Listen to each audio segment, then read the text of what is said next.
Thank you very much. Did you hear what the cow said to the farmer on a cold winter morning? Thanks for the warm hand. Anyway, it's going to get better, so don't panic on me. I start small. Nice to see all of you. How many of you have never seen me before? This is your first time? Oh, wow, most of you, okay. I keep thinking for sure I'm more famous than that, but, you know, that is the truth. I'm delighted to be here. Been looking forward to it for a long time. And it's nice to be back. You know, I was here not too long ago. It's nice to be invited back. It says something when you're invited back. It doesn't say everything, but it says something. Maybe it says, let's give him one more chance, right? See if he can get it right this time. But I'm delighted to have all of you here. We're going to spend the day together. I feel two major responsibilities, and I'm sure you can guess what those are. Number one is to make sure you get your money's worth, right? When you shell out your cash, especially these days, you want to make sure you get full value for the money you spent. And I know the tab for the seminar was not that much. Pretty modest fee to get in. Most of you, your tips for the week, right? So it wasn't that much. But I want you to be able to say when you walk out of here today, it was worth my money. But my biggest responsibility is to make sure you get your time's worth. And the reason I say that is because time is more valuable than money. In fact, you might start your notes with that. Time is more valuable than money. You can get more money, but unfortunately you can't get more time. If somebody asks you to spend your money, that's pretty easy, right? We live in America. We're wealthy. So the money's not the problem. But what if somebody asks you to spend a day, right? You got to think that over carefully. And I know you did. I wouldn't waste one of my days, not for anybody, not for anything. Once I understood how valuable they were, I don't waste any. But to make an investment like today of your money and your time, I appreciate that. Today's going to be costly for me. It's going to cost me one of my days to be here, right? And some money, of course. But, you know, I don't need the money. I take the money, but I don't need the money. But guess what I do need? The time. So I'm here not to just joke with you. I'm here not to just tell some funny stories and give a performance and walk away. I'm here to give you some value, and I want to make it worth your time. I'm going to invest a day. You're going to invest a day. Let's get the most out of it and see what we can walk away with today. Anyway, for you that have not seen me before, just very briefly, let me just tell you my story. I grew up in Idaho, farm country, southwest corner of Idaho. In fact, my father still lives on the old homestead where I grew up. He'll be 89 his next birthday. He still hasn't retired. I'm proud of my dad. He's never been ill. He's really something. I'm trying to get him to retire this year, 88. I'm telling my father, what a good year to retire when you're 88. And he says, hey, talk to me in 10 years, right? I might be ready. But anyway, I went to high school. I graduated. I went to college 1 year.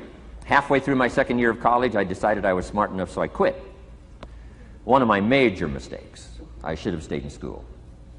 But I thought, heck, you know, I'm smart enough to get a job. That's what life's all about, right? Get a job, pay your bills, work hard, stay out of trouble, keep your fingers crossed, hope for the best. And I figured I was at least prepared to do that. So I quit college and went to work. A little while later, got married, got my little family going, and I'm out there doing what I thought was the best I could. But about age 25, I'm starting to struggle. I've purchased a little more than I can conveniently pay for on time, and the creditors are starting to call saying, hey, you told us the check was in the mail. What's the deal? And I'm getting embarrassed by that. I'm also embarrassed, big mouth me, with all the fancy promises I made to get married. I'm way behind on those promises, and I'm getting discouraged, wondering what to do. And I thought, well, maybe I should go back to school, right? 1 year of college, pretty short on an application. But, you know, tough to go back to school, right? Especially when you got your family going. Time to stay is when you're there. So I discounted that. I thought, well, if I, you know, had my own business, that would be the way to go. But, you know, I'm short on money, too much month at the end of the money. If you've ever been there, that's where I was, age 25. So I had to discount that, and I'm discouraged, wondering, where do I go from here? And then the miracle happened for me. Good fortune came my way. And who can explain good fortune? I don't know. Remarkable things that happen to you at a particular time. Sometimes it's just unexplainable how those things happen. One of my friends says, well, hey, things don't just happen. Things happen just. Another good note for your notes. Things don't just happen. Things happen just.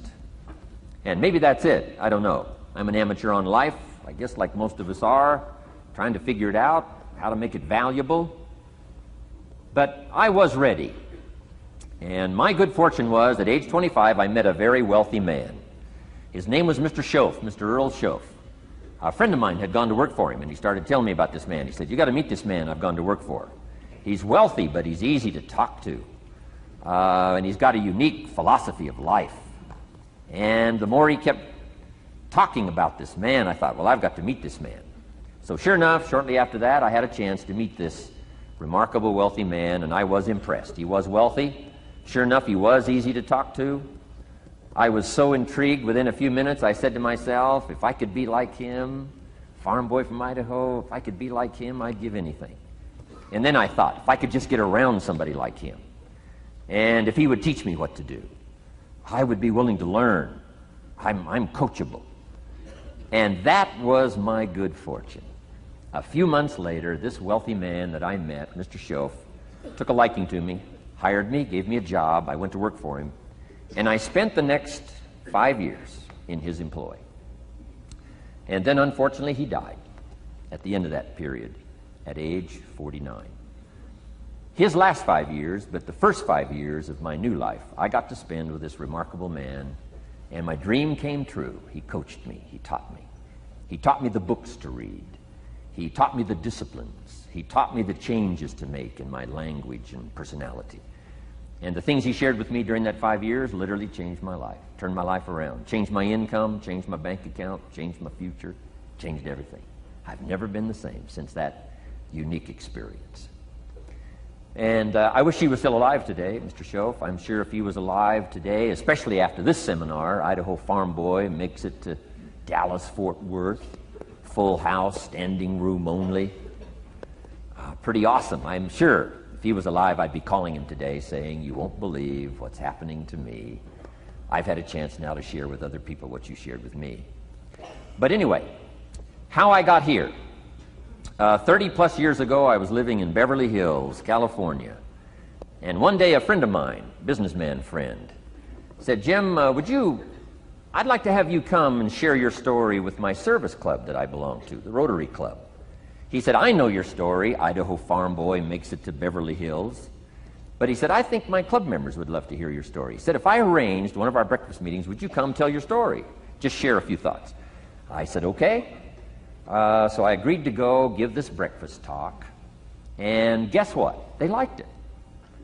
And my telephone rang. I got another call saying, we heard you've given your story and shared some ideas. Would you come talk to our club? First thing I know, I'm starting to devote a piece of my business time to giving these talks. And then one day, a businessman who'd heard my talk, I think 2 or 3 times, approached me and said, would you come and share that story and some thoughts with my management and salespeople? I said, I got this little company going. And he said, if you'd come tell your story to my organization, he said, I'd be happy to pay you. And I thought, wow, wouldn't that be something? So I agreed to go do it, and I got paid. Little did I know, another fortune was waiting for me to translate my ideas into talks and speeches and seminars. Now I've written some books. It's on cassette tape. Now I get to travel around the world. Last year I was in Japan and Israel, Spain, Mexico, Australia, New Zealand, France, Germany, Canada, and now Dallas-Fort Worth. So Idaho Farm Boy gets to travel around the world and share his story, and here I am today. Anyway, it's almost too much for me to comprehend. From where I started, raised in obscurity, in a little small farm community, and now to be here today is pretty awesome for me. So anyway, that's just a little bit about my story. My story is probably more intriguing for me than it is for you, but I wanted to hear it again, so I thought I would just, bore you with it. Anyway, I don't ask you to be impressed today. I'm the one that's impressed from where I came from to have a chance. But that's the American dream, right? Come true. Chance to start from scratch, start from obscurity, start with pennies, start with nothing, and have a chance to transform your life, change your life, set your goals, and see what you can accomplish. So anyway, that's how I got here, and I'm just delighted that this day has arrived, and I truly want to make it valuable for you. Let's go to work. Here's what I hope you'll find out of this seminar today for your notes. Here's what I hope you'll find. Number one, sincerity. Above all else today, I hope you'll find me sincere. Best place for people to start to communicate is sincerity on both sides. I'm sure you're sincere or you wouldn't be here today, right? To spend this kind of money, to spend this kind of time, roll up your sleeves today, go to work like I am, and get this message. You've got to be sincere. So I assume you're sincere. Now I want you to see me sincere. But I've got a good note for you to make. Sincerity is not a test of truth. Important note to make. Sincerity is not a test of truth. We must not make the mistake of saying, he must be right, he's so sincere. That would be a mistake. And here's why. It's possible to be sincerely wrong. So we don't mistake sincerity for truth, right? Sincerity is only a test of sincerity. Truth has to yet be tested by truth, okay? But hopefully you will find me sincere and truthful. Next, a combination of things I hope you'll find here today. Ideas plus inspiration. Ideas plus inspiration.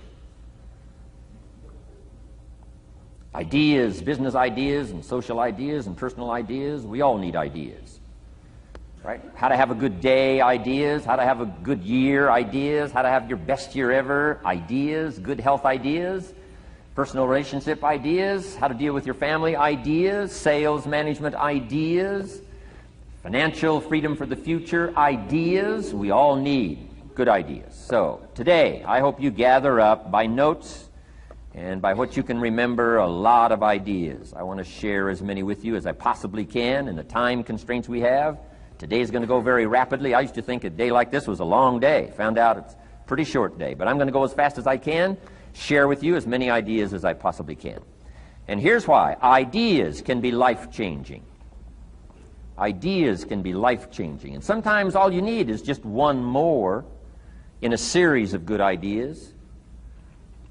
It's like dialing the numbers into the lock, right? You got 5 or 6 numbers dialed into the lock. The lock still won't come open, but you don't need 5 or 6 more numbers. Maybe you just need one more, and maybe a seminar like this could do it. A sermon could do it. The lyrics from a song could do it. The dialogue from a movie could do it. Conversation with a friend might do it. That one last piece you need, number. Dial it into the lock, that's it. The lock comes open, there's the door for you to walk through. And maybe this seminar today could furnish that for you. One more idea. I know you've come with a lot already. Sometimes we get the impression, I used to have that I only had this much going for me and I needed this much. Usually not true. And I'm sure not true of this audience, where I find you today, as well dressed as you look today. As fine as you are sitting here today, it isn't that, you've got this much going for you and you need this much. I would assume you've got this much going for you and maybe all you need is just a few more thoughts, ideas, to furnish you some ways and means to turn your life into the dream you want it to be. So, ideas. The seminar is going to be loaded with ideas. I want you to take good notes. But here's what else I hope you'll find here today, and that is inspiration. And who knows the mystery of inspiration? Why some people are inspired and some are not? You were inspired to get here. Some were not. Who knows the mystery of that? I don't know. How come you made it? The rest of them didn't make it. We don't know what that mystery is. Some people turned it down. Some people said it costs too much. Some people said it's going to take too much time. Some people are too busy. Right? A lot of different excuses why some are inspired to take advantage of something that comes to town. Others pass it up. We don't know the mystery to that. Here's what I call it. Mysteries of the mind. And I just leave it at that. Some things I don't try to figure out. I take the simple approach now. right? Some people do and some people don't. I mean, that's about as profound as my philosophy is. Some buy and some don't buy. Some go for it and some don't. Some change and some don't. And if you've been around for a while, you can usually work out the numbers, right? Out of 10, 3 do, 7 don't. Whatever business you're involved in, pretty soon you got this ratio going. The ones that do, the ones that don't. You say, well, why don't the ones that don't, how come they don't? We don't know. I just leave it as a mystery. I used to try to understand all that. I just take the simple approach now. The guy says, this happens to me, this goes wrong for me, and all this stuff goes wrong for me. How come all this stuff happens to me? I say, I don't know, it beats me. The best I've been able to figure out is those kind of things always happen to people like you. I mean, right? That's the best I got. I don't know. I'm an amateur on this stuff. What do I know? So, just take the simple approach, right? That's how it is. Who knows?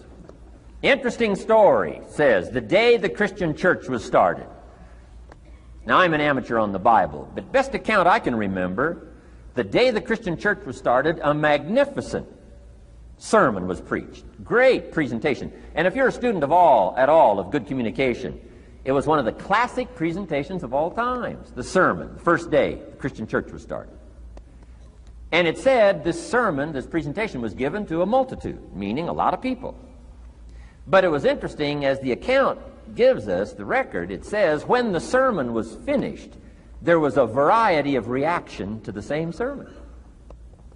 Isn't that fascinating? I find it fascinating. It said some that heard this presentation were perplexed. And I read the presentation, sounded pretty straightforward to me. He said, why would somebody be perplexed with a good, sincere, straightforward presentation? Best answer I've got. They are the perplexed. I mean, what other explanation is there? It doesn't matter who's preaching. Right? It said some that heard this presentation mocked and laughed, made fun of the presentation. I thought, hey, this looks pretty sincere to me. If you give a sincere, honest presentation, why would somebody mock and laugh? Easy explanation. They are the mockers and the laughers. What else would you expect them to do? Right? I used to try to straighten all that out, say, well, they shouldn't do that. I don't do that anymore. I've got peace of mind now. I can sleep like a baby, not try to straighten all this stuff out. I used to be so naive. I used to say, well, liars shouldn't lie. See, how naive can you be? Of course they're supposed to lie. That's why we call them liars. They lie. They lie. So I don't straighten this stuff out anymore. Anyway, it said some that heard this magnificent presentation didn't know what was going on. And they're usually easy to spot. They're usually saying, what's going on, right? I mean, they don't know what's going on. But interesting, right? A variety of reaction to the same sincere, honest presentation. Now, it also says, in wrapping it up, some that heard the presentation believed. And I think that's who the speaker was looking for, the believers. Interesting. Now, it said the number of believers was about 3,000. So, a pretty good first day. 3,000. I've had some first days, but I never had 3,000. But anyway, 3,000 were believers. And that's, the speaker was looking for the believers out of this multitude. And that's about as close as we can come to understanding the mystery. Some believe, and some mock, and some laugh, and some are perplexed, and some don't know what's going on. And you just have to leave it that way. Why? Because that's the way it's going to be. The way to be brilliant is to find out how it's going to be and then say, here's how it should be. I mean, that's how you become brilliant. So, anyway, who knows the mystery? I call it mysteries of the mind. We don't understand. But I don't try to change it anymore. On this particular story, as far as we know, they didn't have classes after the presentation to try to de-perplex the perplexed. I mean, as far as we know, they left them perplexed.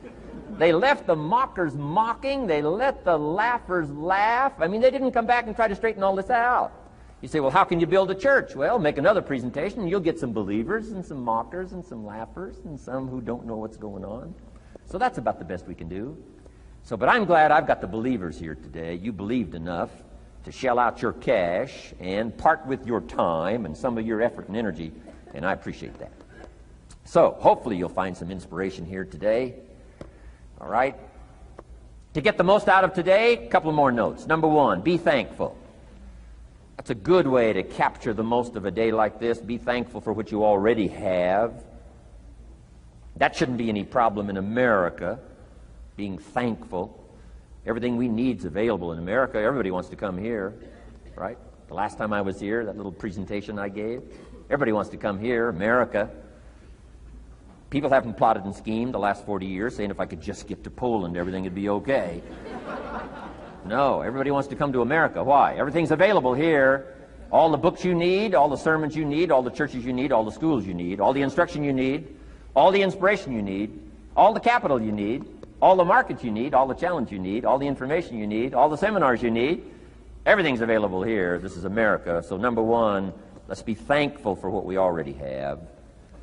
Thanksgiving does this. Opens up the doors, opens up the windows, opens up the channels. Thanksgiving for what you already have. I did a seminar one weekend up at the ranch, up at Clear Lake. Got a lodge up there. Nice setting, high valley, high serenity ranch. For the weekend, Friday evening, Saturday, Sunday. People drove in from around California. I got there late Friday afternoon. Everybody had pretty well already gotten there. I couldn't believe the parking lot. Continentals and Eldorados and Mercedes and Cadillacs and unbelievable. Ferrari, one Rolls Royce, unbelievable. I walked in, good-looking crowd about like this, sitting there ready for the weekend seminar. My opening remarks were, ladies and gentlemen, I think the rest of the world would find it strange that we have all come here this weekend to try to figure out how to do better. Right? I think the rest of the world would say, I don't understand. Guy in his Rolls Royce saying, I got to get to the seminar, find out how to get another one of these Rolls Royces. Unbelievable. Anyway, let's be thankful. Here's what locks up the doors and the channels to receive more: cynicism.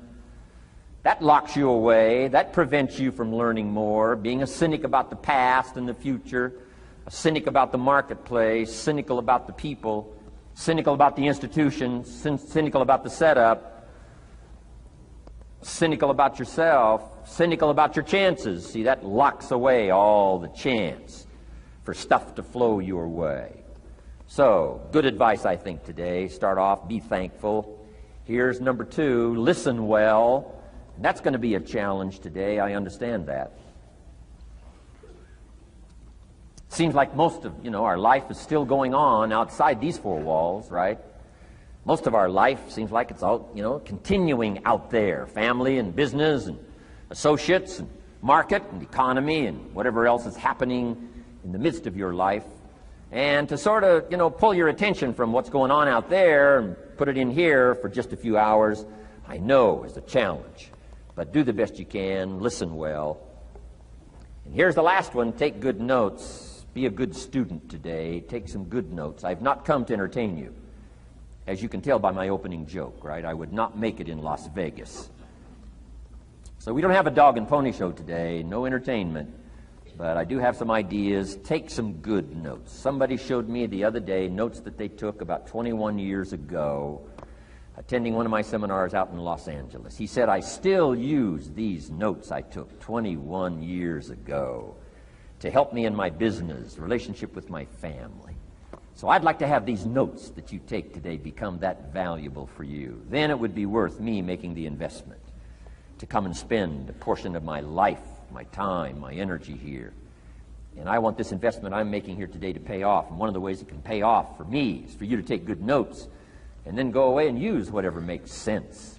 Because what I feast on coming back around is the stories out of this audience today. Sure enough, 6 weeks from now, 6 months from now, 6 years from now, somebody's going to, by phone, by letter, by personal contact, walk up to me and say, the things you shared that day got me thinking.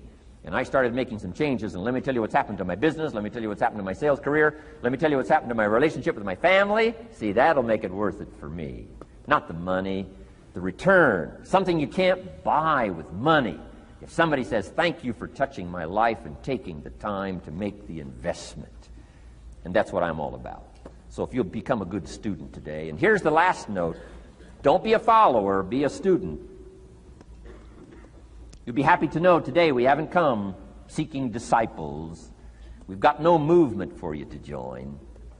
I'm just here to share some of my experiences, good ideas, best I can.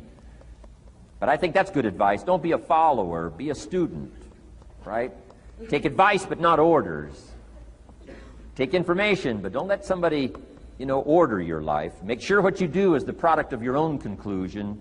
Excellent note to make. Make sure what you do is the product of your own conclusion. Not to do what someone else says. Take what someone else says, process it, think about it, ponder it. If it makes you wonder, if it makes you think, then it's valuable. Then, when you go take action, make sure that the action is not what somebody told you to do. Make sure the action is the product of your own conclusion. If you'll follow just a little bit of those simple guidelines, I'm telling you, the learning process can be speedy, swift, powerful. Your learning curve can go up, and then applying it to your business, your life, your family, conversations, equities of all kinds. You'll find some progress like I did that first 5 years when I met a teacher willing to share with me, turned my life around. Progress I couldn't believe happened for me. Okay, let's get started. I want to review, I was here last time and we talked about the 5 major pieces to the life puzzle.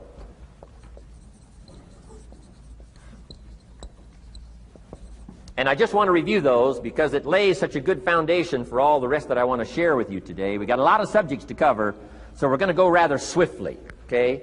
Put on your mental track shoes here and run with me today, because I'm going to deal mostly in concepts. Expect you to, fill in a lot of the details, because I've got a lot to share.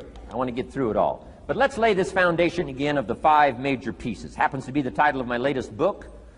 But I think it is so valuable in laying a foundation. It's some of the things I learned between ages 25 and 30. The teacher who taught me so well. He dealt in these fundamentals, we call these fundamentals. We call these basics. Basics for sports, fundamentals for your business, fundamentals for the way you deal with your family, a few simple things. Few basic things that if you practice every day can make all the difference in the world, how it works out. I boiled it down to 5 major pieces to the life puzzle. Let's just review those. Number 1 is philosophy. Philosophy, as I taught the last time I was here, philosophy, in my personal opinion, is the major determining factor in how your life works out.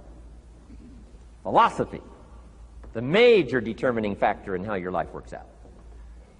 Philosophy. To form our philosophy, you got to think. You got to use your mind.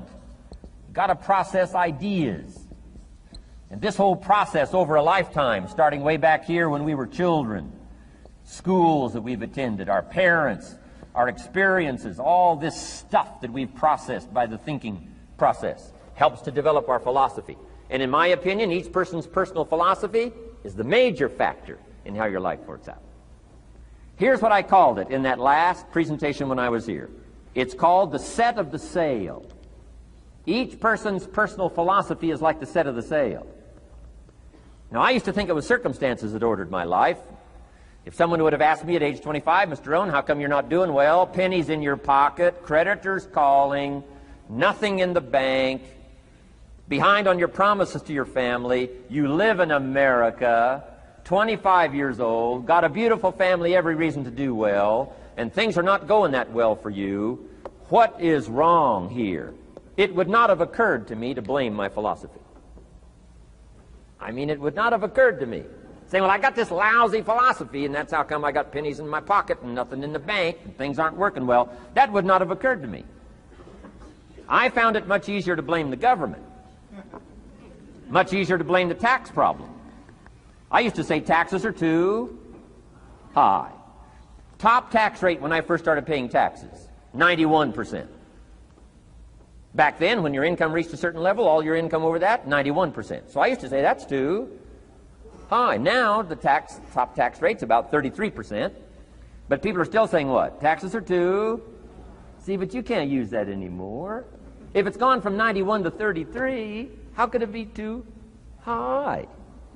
Come on. I threw all that old excuse stuff away. Some people found it, though, and they're using it these days. My old list.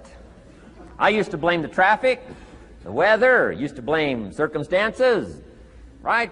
People say I'm too tall, I'm too short, I'm too old, I was raised in obscurity, raised on a farm, parents of modest means, all the stuff. If you were to ask me, how come you find yourself here, Mr. Rohn, age 25, living in America, land of abundance and opportunity, pennies, zero in the bank, not doing well, creditors calling, it would not have occurred to me to blame my philosophy. I found it easier to blame the company policy. I used to say, if this is all they pay, how do they expect you to do well? So I figured that, my future was going to be tied to what everybody else was arranging, the economy and, right, interest rates. I used to say things cost too much. That was my whole explanation, not my philosophy, until my teacher taught me better that this is where the problem was, my own personal philosophy. Here's what's exciting about each person's personal philosophy. That's what makes us different than dogs and animals and birds and cats and spiders and alligators. That's what makes us different than all other life forms.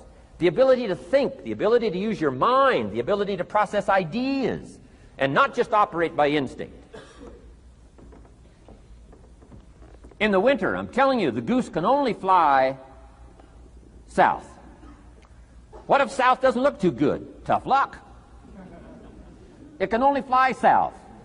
But see, human beings are not like a goose, can only fly south. I mean, you can turn around, go north, you can go east, you can go west, you can order the entire process of your own life. And we do that by the way we think. We do that by exercising our mind. We do that by processing ideas and come up with a better philosophy, a better strategy for our life, goals for the future, okay? Plans to achieve those goals. All this comes from developing our philosophy. Philosophy helps us to process what's available. Well, when we get here, we got seed, and we got soil, and we got some rain, and we've got some what? Sunshine, and we've got some seasons, and what? The miracle of life. Now, the key is, what do you do with all this stuff? How do you turn all this stuff that's available here into equity and promise and lifestyle and dreams and future possibilities? All of this that's possible now with human beings, how do you take all this stuff and turn it into this equities and values? Well, it starts with philosophy. What is the seed? What is the soil? What is the sunshine? What is the rain? Is it possible to take some of each of all the stuff that's available and turn it into food and turn it into value and turn it into nourishment and turn it into something spectacular and unique that no other life form can do? And the answer is yes. But you cannot deal with all this stuff and what to do with it unless you start refining your philosophy. Think, use your mind, come up with ideas, and strengthen your philosophy. So the seed and the soil and the rain and the sunshine, this is called, the economy and the banks and the money and the schools and everything that's available out there, processing information, what to do with all that, and turn it into equity and value. That is the major challenge of life, my personal opinion. So each person's personal philosophy now is going to determine what you're going to do with seed and soil and sunshine and rain and miracle, the change of seasons. That's it. My personal opinion. Each person's personal philosophy is like the set of the sail. That's what this seminar is for today. Help you to trim a better sail. You don't need a better economy. You don't need better seed and soil. In fact, when it comes to seed and soil and rain and sunshine and seasons and the miracle of life, that's all you got. Now, what if you blame this stuff? Then you're blaming all you got. If you blame the economy, and you blame the schools, and you blame the teachers, and you blame the sermons and the preachers, and you blame, the marketplace, and you blame the company and company policy, what else is there? When some people get through with their blame list, there isn't nothing else. That's all there is. And if you blame the only thing you've got to work with, I'm telling you, it's called mistake colossal in not understanding that that's all you've got to work with. And if this is all you've got to work with, then you don't change the seed, and you don't change the soil, and you don't change the rain, and you don't change the sunshine, you don't change the seasons. Right? Guy says, I'll take 3 springs, 4 summers, 9 falls, no winters. No, you can't fool with this stuff. You got to take it like it comes. Then what do you change to make your life work well? You got to start with your philosophy. Guess what I had to do at age 25 in order to change my own future? I had to change my mind. I had to change my thinking. I had to change my philosophy. I was messed up on what was causing my problem. And once I got that straightened out, that all the stuff I blamed, the government and taxes and the marketplace and the economy and things cost too much, negative relatives, cynical neighbors, once I got rid of that and started going for where the real problem was, which was me, I'm telling you, my life exploded into change. My bank account changed immediately. My income changed immediately. My whole life took on a whole new look and color immediately. And the early results I got from making these philosophical changes tasted so good, I've never stopped the process from that day until this. And I'm telling you, with a little consideration of the refinement of your sail, by setting a better sail, refining your philosophy, your whole life can start to change from today on. You don't have to wait till tomorrow. You don't have to wait till next month. You don't have to wait till spring. You don't have to wait till 93. You can start this whole process immediately. I recommend it. Now, some people do so little thinking, they don't even have their sail up. I mean, you can imagine where they're going to wind up at the end of this week, at the end of this month, at the end of this year. Now's the chance to change, process all this information. So number one is philosophy. Okay. And we dealt with all that, where we get ideas from personal experience, from other people's experiences. I don't want to get into all those details because we covered that the last time I was here. But philosophy, that's number one, my personal opinion. Each person's personal philosophy. Here's the definition of success and failure. Just make this note. Here's failure. A few errors in judgment. Repeated every day. Now, you can automatically assume, Mr. Rohn, I say, I can understand that. A few errors in judgment repeated every day. For 6 years?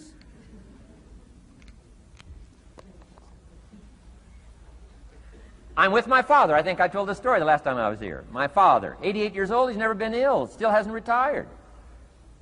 Not long ago, midnight, we're getting ready to go to bed. We've drilled a new well, got some extra water, got some more acres going. He's all excited. At midnight, we're getting ready to go to bed. My father's eating what he calls his midnight snack. A little bite to eat before you go to bed. Don't have to go to bed hungry. And I'm watching him eat this midnight snack. Guess what he had? An apple, a few graham crackers, and a glass of grapefruit juice. I said, no wonder my father's so healthy. My mom taught us all those good health practices. Taught me when I'm growing up, right? I'm an only child. I've never been ill. Passed the big 5-0 some time ago. My 2 daughters, 32, 33, never been ill. My grandkids, never been ill. I'm telling you, the legacy lingers on. As I watched my father have this midnight snack, suddenly occurred to me. I know that's part of it. An apple, what? A day. That's gotten to Dallas-Fort Worth, right? An apple. An apple a day keeps the doctor away. Good question for this intelligent audience. What if that's true? You say, well, Mr. Rohn, if that's true, that would be easy to do. Then what's the problem? It's easy not to do. It's easy not to adopt it as your own personal philosophy. Or the guy messed up the saying. Guy says a Hershey bar a day. Say, no. No. You've been watching too much television. It is not Hershey bar. You got to be smarter in philosophy than to fall for the Hershey bar a day when it's an apple a day. You've got to be smarter than that. And if you make that kind of an error in judgment every day for 6 years, I'm telling you, it'll accumulate into disaster. Sometimes the first year you say, well, you know, I'm so healthy now, what difference is it going to make? You've got to be smarter than that. Just because disaster doesn't fall on us at the end of the first day doesn't mean disaster isn't coming. You've got to be so smart that you look down the road and say, will the errors in my present judgment of philosophy, what's that going to cost me in 1 year, 6 years, 1 month, 6 months?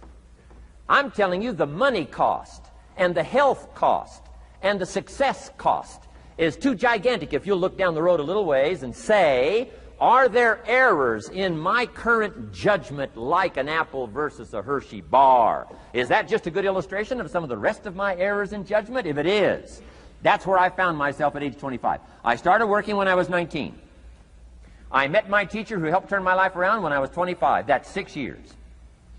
At the end of the first 6 years of my economic life, I've got pennies in my pocket. I've got nothing in the bank. The creditors are calling saying, hey, you told us the check was in the mail. I'm embarrassed. I'm behind on my promises. I live in America. I'm a 25-year-old American male. I got a nice family, every reason to do well. And I'm messed up. Now, what's messed up? I used to think it was the community that was messed up, and the country was messed up, and the government was messed up. If those Democrats ever get in the White House, that'll really mess things up. If the Republicans stay in power, that'll really mess things up. The economy was messed up. Interest rates are messed up. I thought all this stuff was messed up. Then I found out that's not what was messed up. I was criticizing the only thing I had to work with. What was really messed up was my own personal philosophy. My own errors in judgment in my own personal philosophy brought me in 6 years to pennies in my pocket, nothing in the bank, and trying to explain why I wasn't doing well, living in America, 25-year-old American male, got a family, every reason to do well. Now, once I understood this, here's the formula for failure: errors in judgment, being lax about developing your own personal philosophy. I'm telling you, it's called accumulated disaster. It doesn't matter whether it's your health or your bank account. Guy's got an empty bank account, probably has high cholesterol. Why? Over the last 6 years, he never paid attention to either one. And it doesn't matter whether it's a dollar, or whether it's your money, or whether it's your cholesterol count. All you got to do is commit the errors, and just because disaster doesn't fall on you at the end of the first day that you don't eat an apple. You say, well, I didn't eat an apple today, and tonight I'm not ill. Well, you got to be brighter than that. Someday you got to leave first grade. The reason we make those first grade desks so small so they won't fit at age 25. I mean, right? You don't belong here anymore. Come on. Now let me give you the secret to success.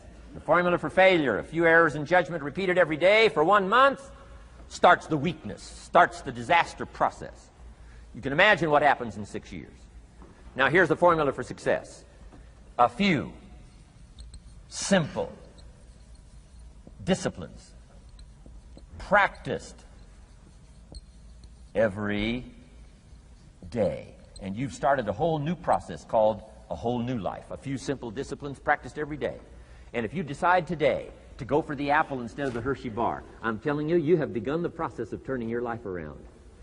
And if you keep up that process, not only with your health habits, but with your money habits and with your communication habits, with your sales habits and management habits and every other habit that you've got, if you'll start that process, eliminate the errors and replace it with disciplines practiced, I'm telling you, you can start this process of life change immediately. After today, you don't ever have to be the same again. Only by choice. You don't have to walk out of here the same as you walked in today. Only by choice. You can start a whole new process. And you say, well, Mr. Rohn, is it that simple? Yes, it's that simple. Where else would you start but with an apple? You don't have to start with something staggering. What if you should be walking around the block for your good health and you don't? What'll that do in 6 years? I'm telling you, the word is disaster. You could and you should and you don't. Here's an even stronger word. You won't. I mean, don't might mean you're careless. Won't probably means you're stubborn. And either one's called disaster. Could, should, don't. I'm telling you, that's why at the end of 6 years, I found myself with pennies in my pocket, nothing in the bank, creditors calling. Could, should, won't. Could, should, don't is called disaster. Now, how do you change all that? The next 6 years, I got rich. The next 6 years, I became a millionaire. By the time I'm 31, I'm a millionaire. How about that?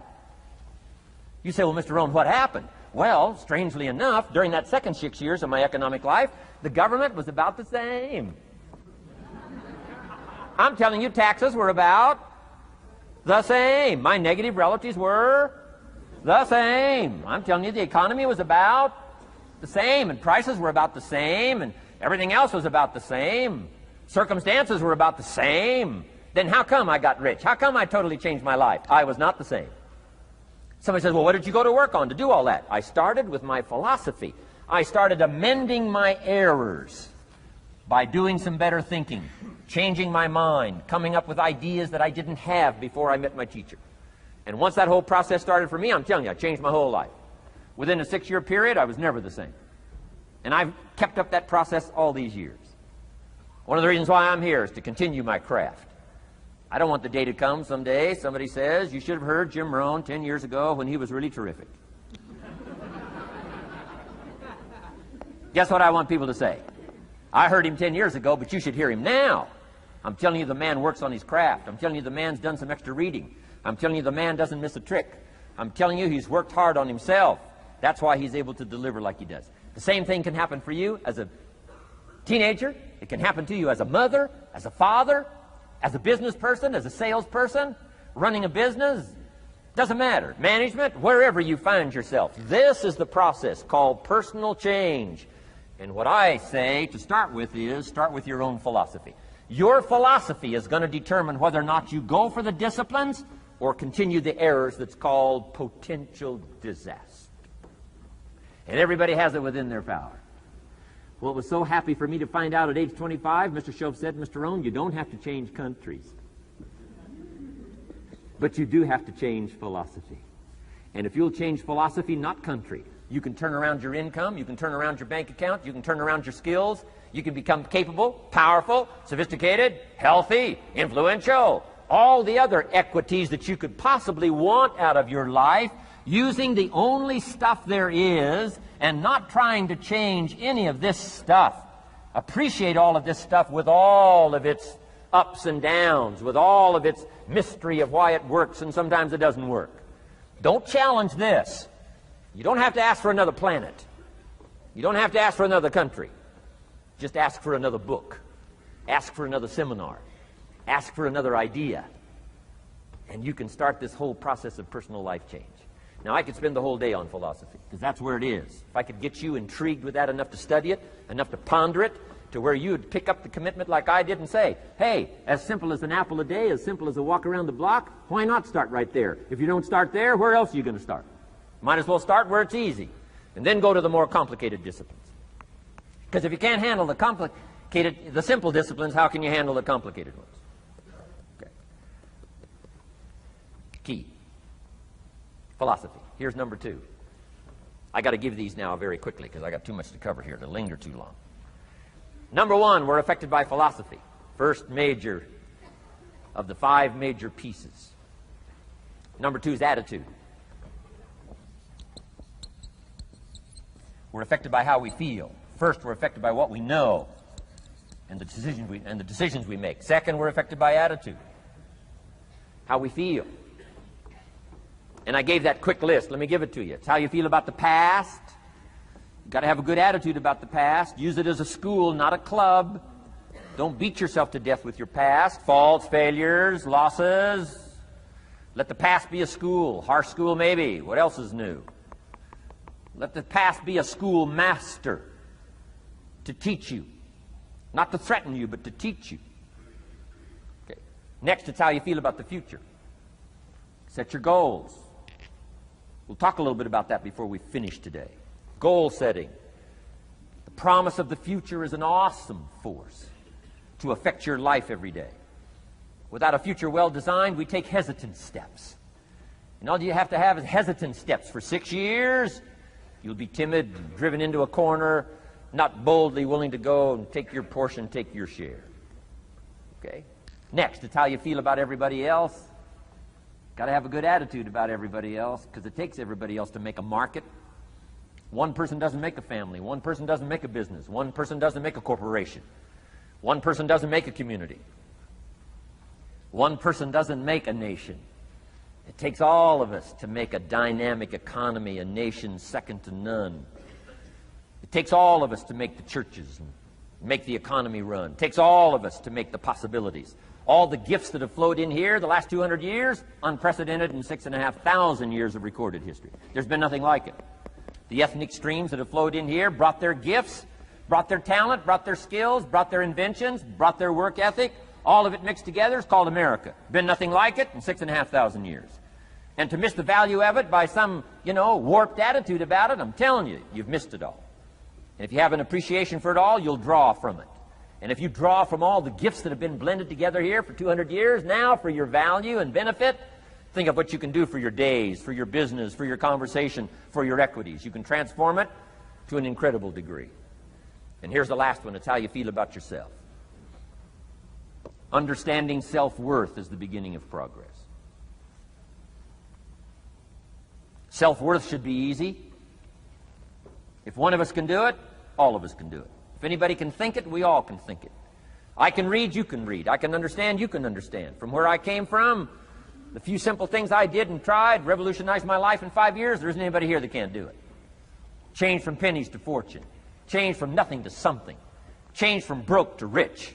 Anybody in this room can do it. If any of us can do it, we all can do it. That's the kind of value you should place on yourself.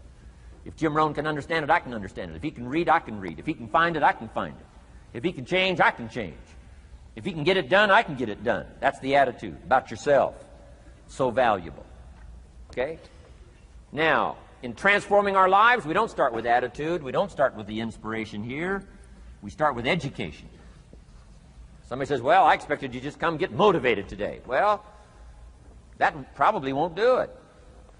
Somebody says, by now we should be standing on the chairs, waving a flag, singing the old gray mare. Get going here. No, that's not where you start. Life change does not start with inspiration. Life change starts with education. You've got to be educated to the point of where you might have messed up. My teacher put it in blunt, simple language. He only went to the 9th grade in school, so he put it in simple language I could understand. He said, Mr. Rohn, after 6 years living in America, healthy American male, 25 years old, been working 6 years, 1 year of college, pennies in your pocket, nothing in the bank, behind on your promises. Shoaff said, I just got one simple explanation for that. You've messed up. Now, I could understand that kind of language. Substitute a Hershey bar for an apple means you've messed up. Should walk around the block, could walk around the block, won't walk around the block. You have messed up. And all you got to go is right down through the list. Don't need some teacher to come by and tell you. Be your own best teacher saying, hey, let me make a list of some places I've messed up. Because if I let this down, that probably affects the rest. And the answer is, that's true. So we don't start with inspiration. We start with education. Somebody says, well, just motivate this guy. He'll be all right. Just motivate him. Get him turned on. Probably not. If a guy's an idiot, you motivate him. Now you got a motivated idiot. No, he won't be all right. So we start with education. What's the first education? If it isn't going well and you live in America, you have messed up. You don't need to change countries. You say, well, the country's messed up. That's like cursing the soil and cursing the seed and the sunshine and the rain, which is all you got. Don't curse all you got. When you get your own planet, you can rearrange this whole deal. But this one, you got to take like it comes. So number 2 was attitude. Here was number 3, activity. This is the work part, the labor part. Taking action. And the activity is the miracle working piece. A miracle being something we don't quite understand how it works doesn't mean it doesn't work. It means we just don't quite understand how it works. Miracles work. God says. Now, I'm an amateur on God, but here's my best analysis. God says, if you'll plant the seed, I'll make the tree. Now, that's a good arrangement. Number 1, gives God the tough end of the deal. What if you had to make the tree? That'd keep you up late at night trying to figure out, how do you make a tree? Say, no. I'm telling you, the mystery and the miracle of this stuff has already been set up. God says, I got the miracle going, I got the seasons going, I got some sunshine and some rain, and I'm God. But the way I've arranged that, I just need somebody to plant the seed, not chant. In California, they're trying to chant to get this stuff done. Forget this California stuff. You don't have to rub a crystal and sleep under a pyramid. This stuff's too easy. Getting rich is too easy. Changing your life is too easy. Forget all that. Right? Massive bombard, affirmation, forget all that. My opinion. Ocean waves and seagulls? Come on, this stuff's too simple. Just simple, easy stuff. But if you neglect it, that's how it piles up year after year. But if you're willing to straighten it out, and here's one of the keys. It's called activity. It's called disciplines. Turning wisdom from your philosophy and inspiration, the strengthening of attitude and faith and courage, commitment, and all this stuff that comes from attitude. If you're willing to take these two qualities, philosophy and attitude, and invest it into activity, you can have a miracle. Anything short of that, no miracle. Wisdom doesn't perform a miracle. Attitude doesn't perform a miracle. The only thing that performs a miracle of increase called equity is called putting wisdom and attitude into discipline, into labor. And this labor now can perform a miracle. And here's the two parts to the labor. One, do what you can. Number two, do the best you can. Can't give you better advice than that. Number one, do what you can. You just got to go home and make a list after today. And here's the question to ask as you make this personal list. What am I not doing that would be easy to do? That could greatly change my health, my wealth? What am I not doing I'm neglecting that would be easy to do? Just go home and answer that question personally. You don't have to put the answers on a public bulletin board. This is just all personal stuff. From the walk around the block to the apple to what to do with your money, which we're going to cover today. What does a child do with $1? We're going to cover that today. Errors in judgment, disaster. Few simple disciplines, wealth beyond imagination. And if you'll pick up the activity part, the miracle working part, plant the seed part, take care of your part. The soil will take care of its part, and the seed will take care of its part. The seasons will take care of their part. The miracle will take care of its part. If you'll take care of your part, called putting it into activity, action. Works miracles. 2,000 years ago, on April 13th, one of Jesus' disciples. Now again, I'm an amateur on the Bible, but best as I can remember it, one of Jesus' disciples said to Jesus, "It's time to pay our taxes and we don't have any money." That's how come I know it was about April 13th.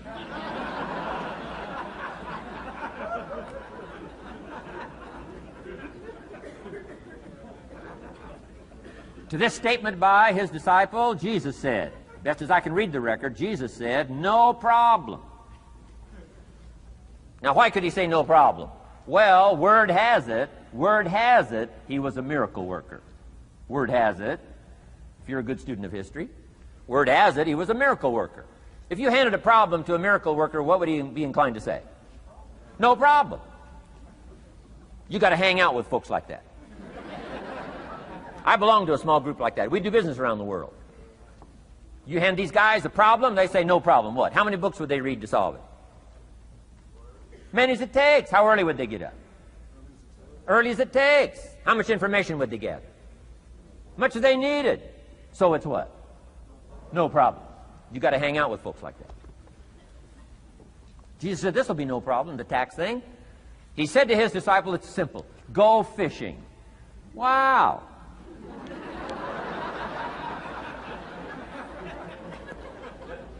Now that was easy for this particular disciple. His name was Peter. And Peter was a fisherman. How clever. How clever. But here's the real problem. If you should fish, and you could fish, and you don't fish, you got no miracle. You could change, you should change, you won't change. That's called accumulated disaster. In 6 years, you'll be explaining instead of celebrating. Having some ragged list like I had, reasons for not doing well, pennies in my pocket. Could, should, don't, disaster. And if you'll just start the process of change, could, should, and will, you can start this whole process. And if you will, then put it into action. The miracle belongs to you. Jesus said to his disciple, it'll be simple. Go fishing, and the first fish you catch, look in his mouth. Peter said, okay. He was used to strange things happening. In this relationship, Peter goes fishing, catches the first fish, looks in his mouth. Guess what's in the fish's mouth? Coins. Peter says, wow, coins. Starts counting the value of these coins, and when he adds it up, guess how much it added up to? Exactly enough money to pay his taxes and Jesus' taxes. Which gives you Jesus' position on taxes.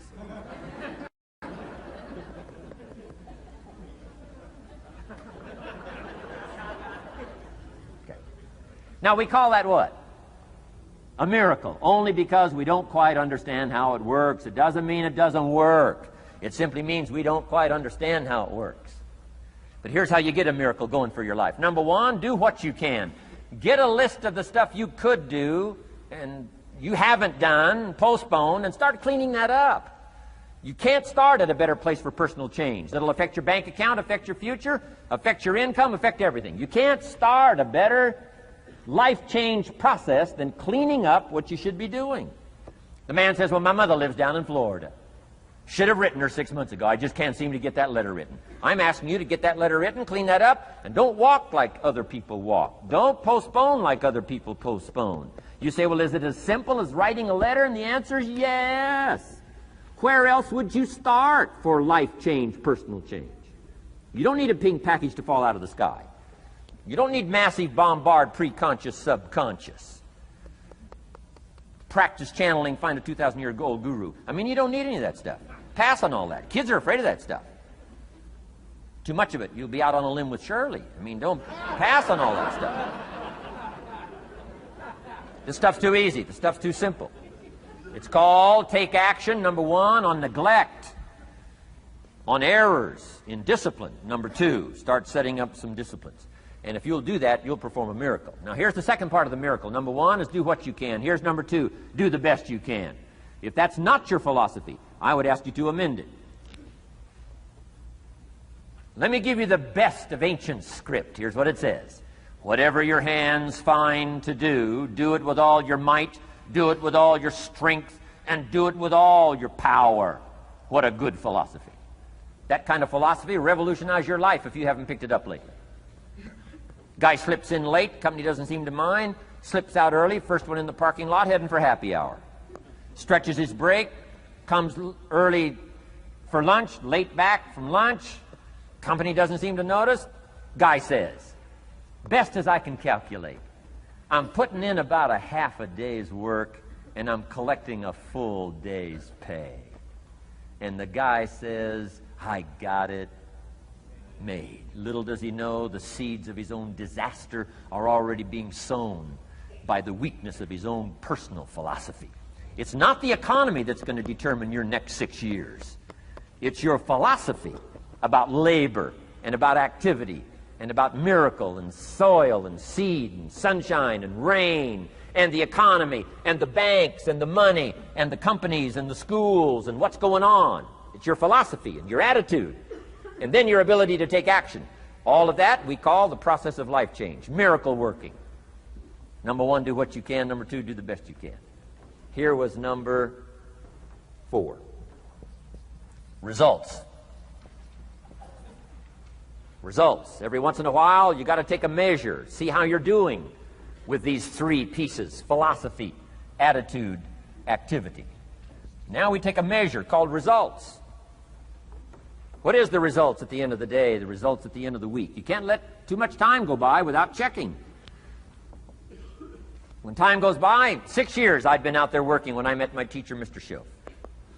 Schoaf said, well, Mr. Rohn, let's just go through a little summary here. He said, in the last 6 years, how much money have you saved and invested? Let's go through a little tab list here. How much money have you saved and invested the last 6 years? I said, what? 0. He said, you have messed up. You remember these notes. I like that. You've messed up. He said, who sold you on that plan? I thought, my gosh, the man's right. I'm a nice guy. I bought the wrong plan. What if you were 50 and broke? Right? Didn't need to change countries. Bought the wrong plan. What a sad scenario that would be. But Schoaf said these questions. Let's go through some results. He said, how many books have you read in the last 90 days? I said, what? 0. Wisdom of the world available? Change your life, change your future? Wisdom of the world available? Develop any skill you want, earn the kind of income you want, have all the treasures you want, equities you want, relationship with your family that you want, everything that you want available, and the wisdom of the world to help you get it. Haven't read any books in the last 90 days. My teacher said, Mr. Rohn, you have messed up. I'm telling you, you've got the deal. Shove said, Mr. Rohn, in the last 6 months, how many classes have you taken to improve your skills or to develop new skills? Go for the American dream. Become rich and powerful and sophisticated and healthy and influential. How many classes have you taken in the last 6 months? I said, how many? 0. He said, you have messed up. He said, you don't need to unmess the country. You don't need to straighten out the perplexed. You don't need to straighten out any of this stuff. All you've got to do is look within and let results teach you a great deal about your own activity, your own attitude, and your own philosophy. I went through that process. Take this phrase home. Results is the name of the game. What other game is there? Results. Here's all life asks us to do. Make measurable progress in reasonable time. Just take home that little phrase. Good phrase. We're asked in life simply to make measurable progress in reasonable time. We demand it of our children. How many years do you want your child to spend in 4th grade? Approximately. About 1. If it looks like they're not going to make it, we pour on the pressure, called legitimate pressure, lack of results. Peer pressure, family pressure, school pressure, community pressure. Every other kind of pressure we can bring to bear. What? You can't stay more than 1 year in 4th grade.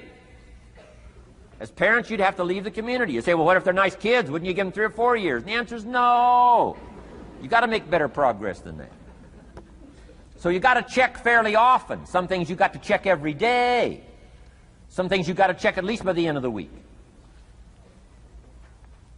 Salesman joins this little sales company. He's supposed to make 10 calls first week. Wouldn't it be legitimate to call him in on Friday and say, John, what? How many calls? I mean, this stuff is simple. John says, well. Say, John, well won't fit in this little box here. Well. Now John starts with a story. You say, John, I made this little box so small so a story won't fit.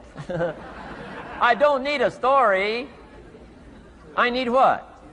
A number. A number. What will a number tell me? Everything. John's supposed to make 10 calls. What if he made 20? You say, wow. Wow. We got somebody. What if he only made 1 call? Whoa. Will that tell us something about John's philosophy? And the answer is yes. Will it tell us something about his attitude? Of course. Will it tell us something about his disciplines? Of course. And if he wants a lesson in life change, all he has to do is be willing to face the numbers and come up with the results that will teach you to either celebrate if you got good results or fix whatever needs to be fixed in your philosophy, attitude, activity called disciplines. You don't need to go anywhere else. I do believe in affirmations. They are valuable as long as you affirm the truth. Because it says in ancient scripts, the truth, what? Will set you free. Free to do what? Amend your errors and pick up new disciplines. That's what the truth is for, to help us amend our errors and pick up the disciplines for life change. That's what the truth is for. So I do believe in affirming the truth. If you're broke, best thing to affirm is, I am broke. You put that up on the refrigerator where you can see it every day. I mean, that's how you do that. Now, if you need a little additional affirmation, you just put up there, I'm 40 and broke. I mean, you know, that ought to do it. And if you need just a little more, put up there, I live in America and I'm 40 and broke. That's enough to turn your life around. It says, hey, something is wrong. Somewhere I have messed up. And I'm telling you, if you'll start with that, it's called the process of life change, and it doesn't matter how small the process is to start. One discipline starts it, and then one discipline feeds another, and the first thing you know, you've got this whole cycle in an upward positive motion. And it's called life change. It's called income change. It's called health change. Relationship with your family change. Equities unprecedented that you can have in numbers that will stagger the imagination if you do not curse what's available and start amending what's possible to get the results that you want. I don't think I can put it in any better language. That's it. Kids can do it. Teenagers can do it. Parents can do it. Managers can do it. Right? Government officials can do it. Anybody can do it. Anybody can do this stuff called personal change. Wow. Results is the name of the game. Success is a numbers game. Good note to make. Success is a numbers game. You got to go for the numbers. You got to understand what the numbers are. How many pounds overweight should you be at age 50? Approximately.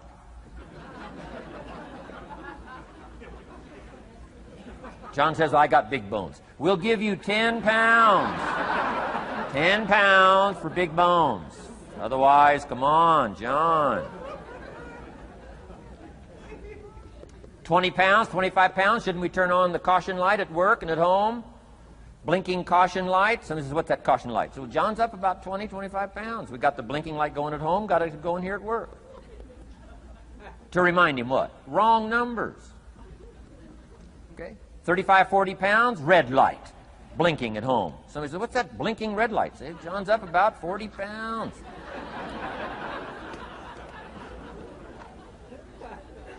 50 pounds, we got the siren. What's that siren at home and at work? John's up about 50 pounds. Cholesterol, almost out of control. Come on. Success is a numbers game. I'm asking you to be mature enough to start checking your own numbers. How many books have you read in the last 90 days? Transform your life. Become cultured, powerful, sophisticated, healthy, influential, all the rest of the stuff you want. How many books? How many classes? How committed are you to taking what's available and turning it into equities unprecedented, since we live in a country that there's been no such country in the last 6,500 years? If you'll pick up that process, ladies and gentlemen, I'm telling you, it's called life change of the best order. Now, here's the last one. Number 5 is called lifestyle. Lifestyle is simply learning how to live well. The last of the 5 major pieces. Here's the ultimate challenge of life. I've worked on this, you cannot believe how hard, since age 25. And that is, after applying better philosophy, attitude, and activity, and picking now up results. What are results for? Here's my ultimate challenge on results. To fashion, good word to jot down, fashion. Fashion for yourself lifestyle, or what we call the good life. That's the ultimate challenge. To take your results, take your money, take your results, take the return, take the equities you've gathered, and now fashion for yourself a good life, like weaving a tapestry. And Mr. Schoaf gave me all kinds of examples on lifestyle. He gave me 2 phrases that helped change my life. In case you have to leave early, let me give you these 2 phrases. It'll be worth the price of coming and being here today. Just take these 2 phrases home, in case you have to leave early. Here's number 1. Schoaf said, Mr. Rohn, if you wish to be wealthy, study wealth.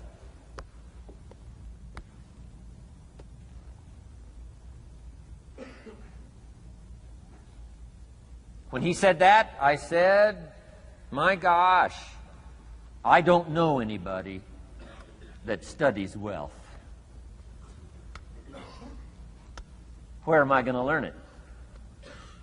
He said, never mind, Mr. Rohn, now that you've met me, if you'll be with me for a while, he said, and if you'll commit yourself, he said, I will teach you. And he taught me. He taught me the books. He taught me the stuff. Changed my life. By the time I was 31, I was a millionaire. The man taught me well.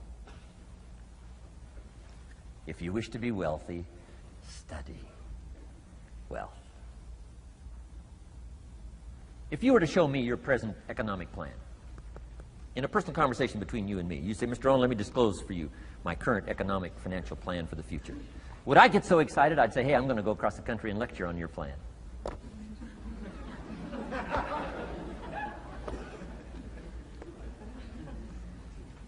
And if the answer is no, Mr. Rohn, you probably wouldn't want to go across the country and lecture on my plan. Here's my question to you. Why not? Why wouldn't you have a superior, powerful financial plan that's taking you to the places you want to go? I'm asking you, if you find yourself caught like I was at age 25, make the personal commitment today and say, I'm going to study and I'm going to change, and 5 years from now, nobody's going to be able to say, how come you don't have a superior plan living in a superior country with superior opportunity?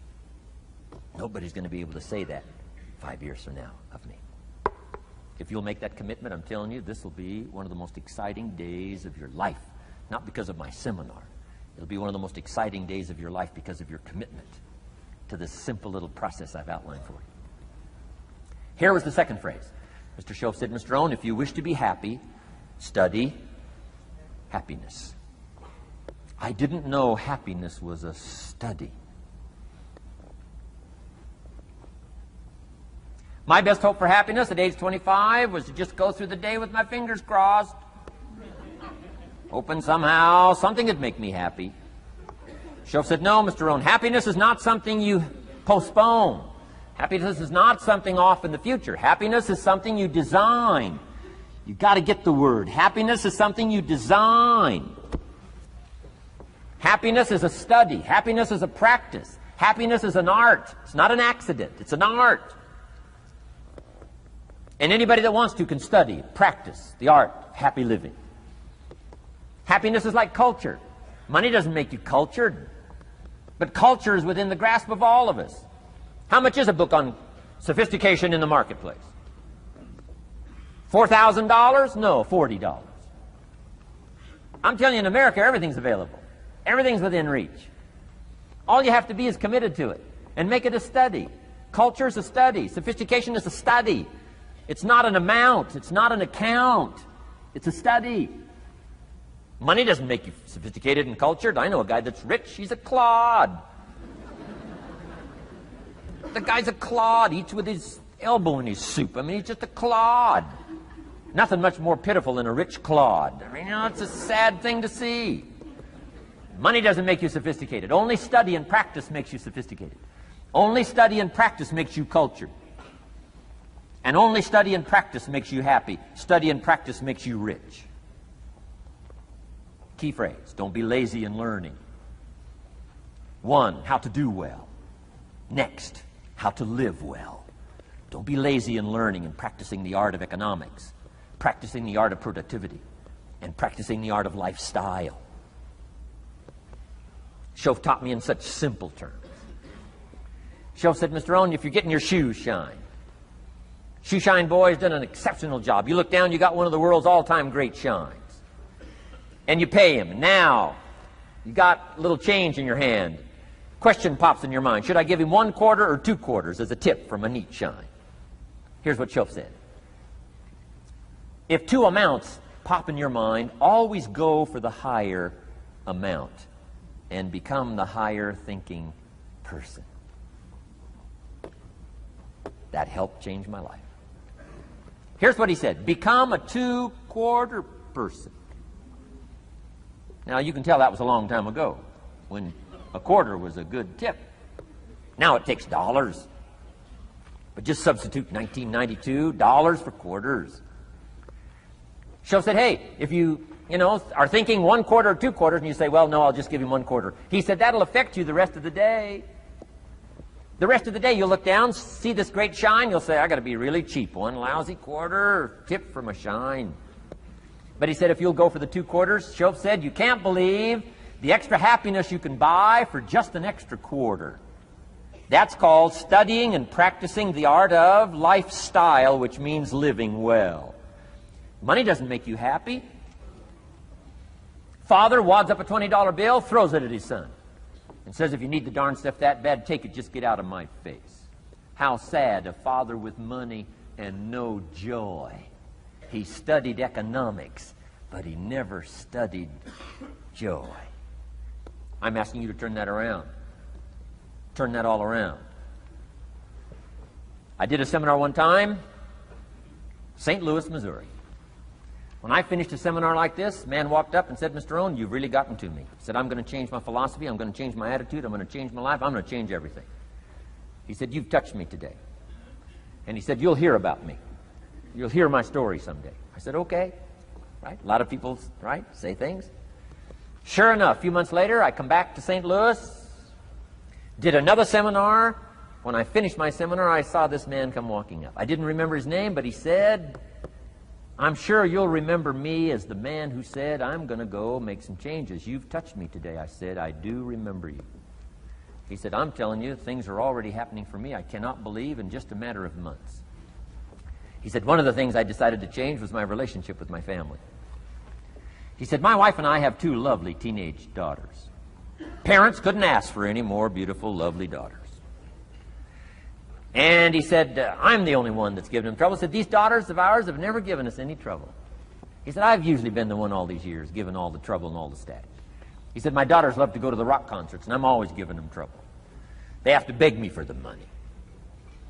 He said, I don't want you to go. You stay out too late. Music's too loud. You're going to ruin your hearing. You won't be able to hear the rest of your life." And he said, "I just get on their case."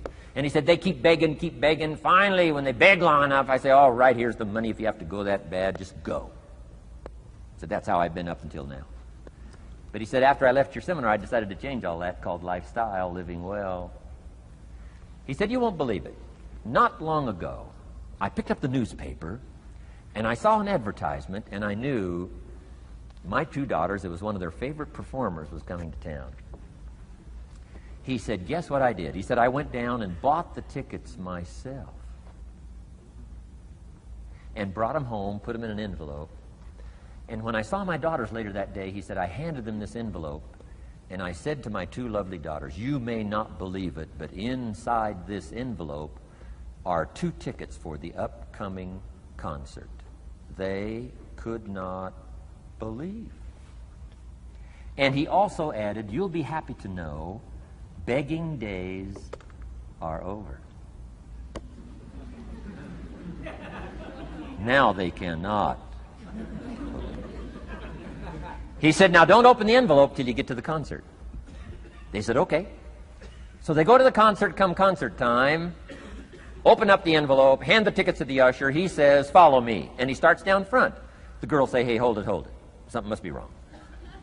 He takes another look, says, "No, nothing's wrong, follow me." 10th row, center.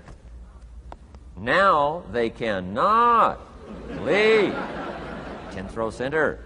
The only tickets they were able ever to beg for was, right, 3rd balcony, can't see.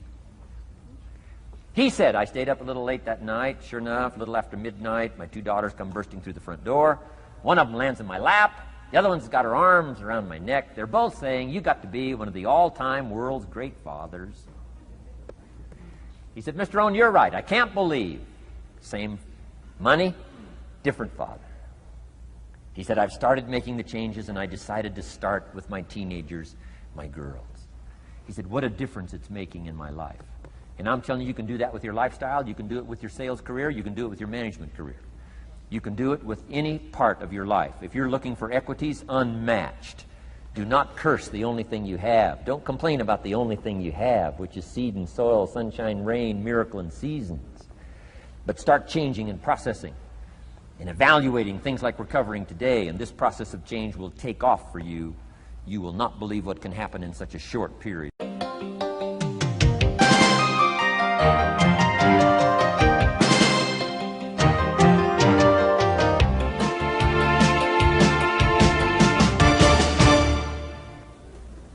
Next subject, personal development.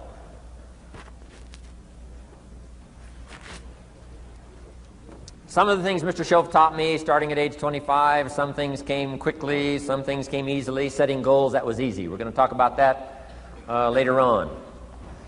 But this one I had to struggle with, personal development. It was hard for me to give up my old blame list. It was so comfortable blaming the government and blaming my negative relatives and the company policy, unions, wage scale, economy, interest rates, prices and circumstances and all.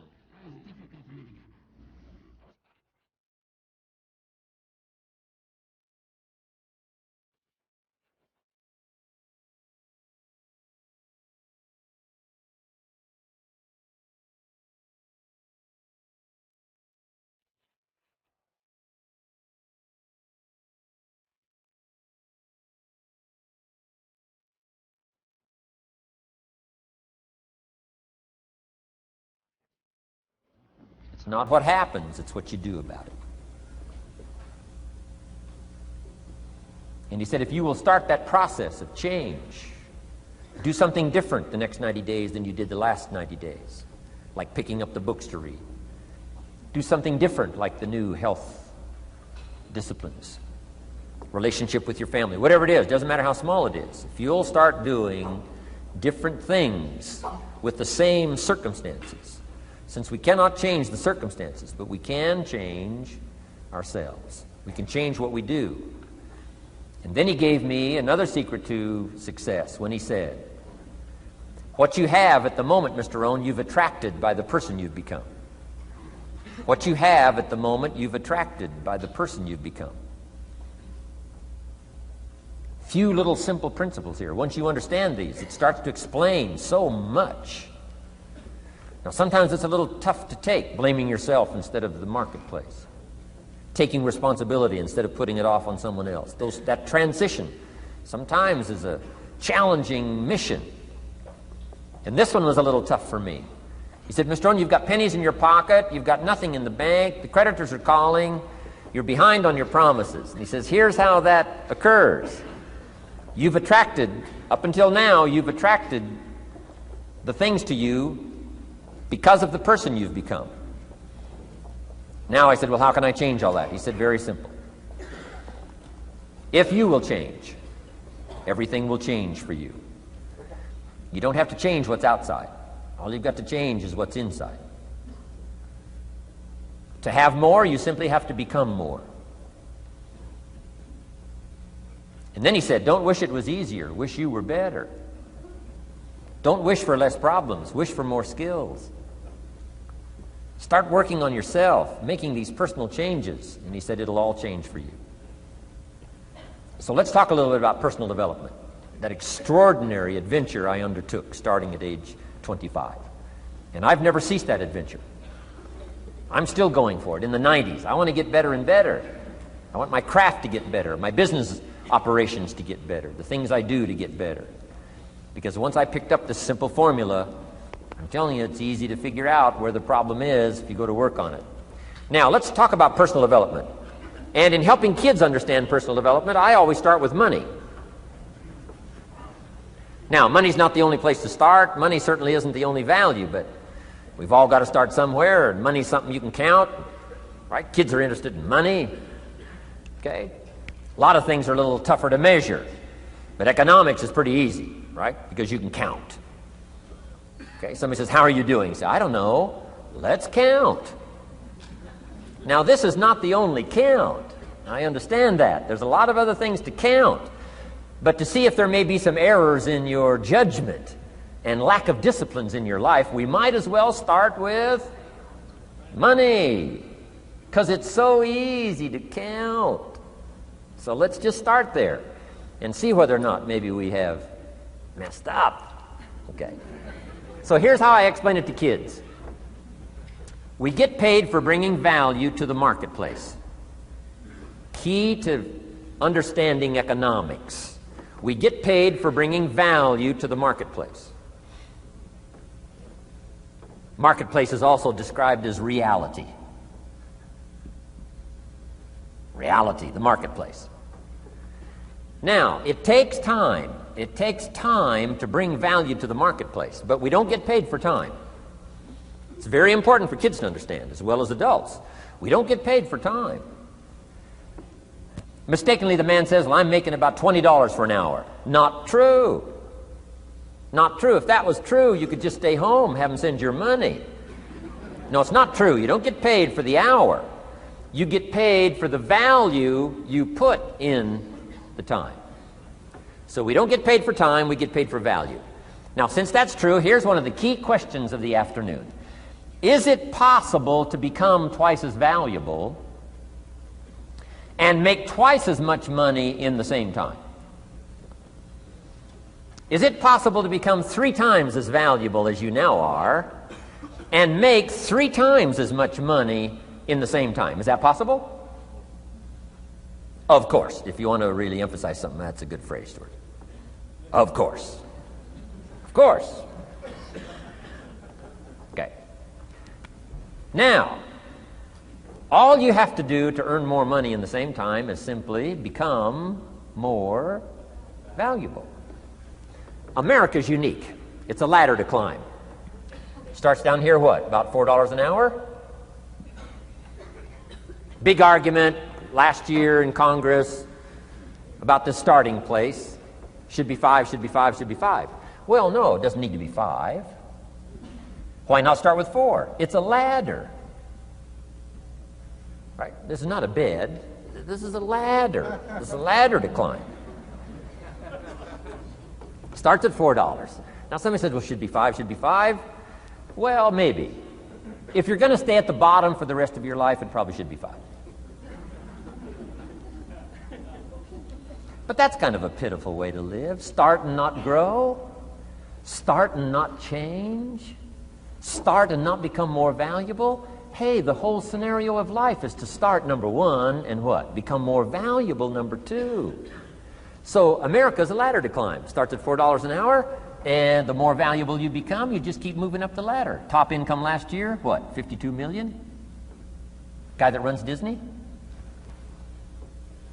Would a company pay somebody for 1 year's work $52 million? And the answer is, of course. This is one of those of course places. Of course. If you help a company make $1 billion, would they pay you $52 million? The answer is, of course. It's chicken feed. I mean, it's not much money. Now, why that much money? Because he has become so valuable. Now, why would we pay somebody only $4 an hour? They're not very valuable to the marketplace. Now, we got to make that distinction, to the marketplace. Might be a valuable brother, a valuable member of the community, a valuable member of the church, valuable member in the sight of God, to the human family, of course, those kind of values. But to the marketplace, which is called what? Reality. Reality is, if you're not very valuable, you don't get much money. Those are called the facts. I mean, that's how that is. Well, then, how do you get more money? Simple answer. Somebody says, well, I'll go on strike for more.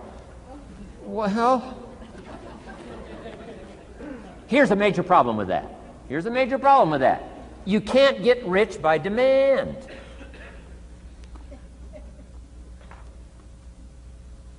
Somebody says, well, I'm waiting for a raise. I'm telling you, it's easier to climb than to wait for a raise. Why not just become more valuable rather than wait? I'm telling you, that's the key to all good things. Becoming more valuable. Why would we pay somebody $400 an hour? They've become more valuable to the marketplace. See how this works? I'm telling you, this stuff is so easy. This is America. This is a ladder. How far is it from 4 to 5? I'm telling you, it's not far. $4 to $5 an hour? If you work for McDonald's, haul out the trash, they'll pay you $5 an hour. If you whistle while you haul out the trash, they'll pay you $5 an hour. I'm telling you. You'll get an extra $1 just for a good attitude. Yay, McDonald's. Wear the hat. It's incredible. $5. And then you just keep becoming more valuable, more valuable, more valuable. I got a telephone call 5 years ago. The company said, we're ready to expand internationally. We need some help. I was sort of semi-retired. Right? Looking for the next exotic beach. They said, no, Mr. Rohn, we got a project for you. Right? We're going to expand internationally. We could use your help. Next little while, we'll add some millions to your fortune, make it worth your while. I said, okay. I thought later, isn't that interesting that they called me? My second thought was, of course they'd call me. Who else would they call? I mean, I can get the job done. Now, how come I got a telephone call worth millions? I had become valuable. Now, I'm a farm boy from Idaho. I was raised in obscurity. 1 year of college, and I thought I was thoroughly educated. Made all kinds of mistakes galore. At age 25, the creditors are calling me saying, hey, you told us the check was in the mail. I got pennies in my pocket. I got nothing in the bank. I'm behind on my promises. How come I get a telephone call 5 years ago and it's worth millions? I changed. I turned my life around. Is it possible to become worth millions? Speaking economically, now there's a lot of values to become, but let's just talk economics. Is it possible to become that valuable? And the answer is, of course, of course. Now let me give you the secret. Shoaff said, here's the secret, Mr. Rohn. Learn to work harder on yourself than you do on your job. Once I got that, it turned my life around. Learn to work harder on yourself than you do on your job.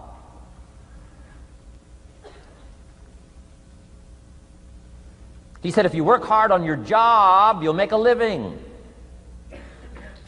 If you work hard on yourself, you can make a fortune. Wow. If you would have known me at age 25, you would have said, Jim Rohn's a hard worker. If you'd have known me, you'd have said that. I'm the guy, I don't mind coming a little bit early, staying a little bit late. I don't mind that. You'd have said, well, Jim Rohn's a hard worker.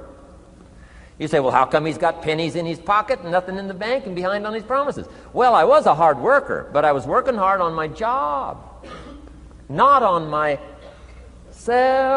I'm telling you, if you'll learn that simple little principle and start the process today, latest tomorrow, give you tonight to think it over. And start this whole process of personal development, work on yourself, make yourself more valuable to the marketplace. I'm telling you, you can so dynamically change your income, and economics is the least of the values that you can start earning in terms of equity if you'll start working harder on yourself than you do on your job. Work hard on yourself and develop the skills. Work hard on yourself and develop the graces. All of the stuff necessary to become more valuable to the marketplace. I'm telling you, your whole life can explode into change. Promotions, no problem. Becoming more valuable to the company, I'm telling you, no problem. Money, no problem. Economics, no problem. Future, no problem. If you just go to work on the right thing. Not get things out there to change. Don't try to change the seed. Don't change the soil. Don't change the sunshine. Don't change the rain. Don't change the mix of seasons.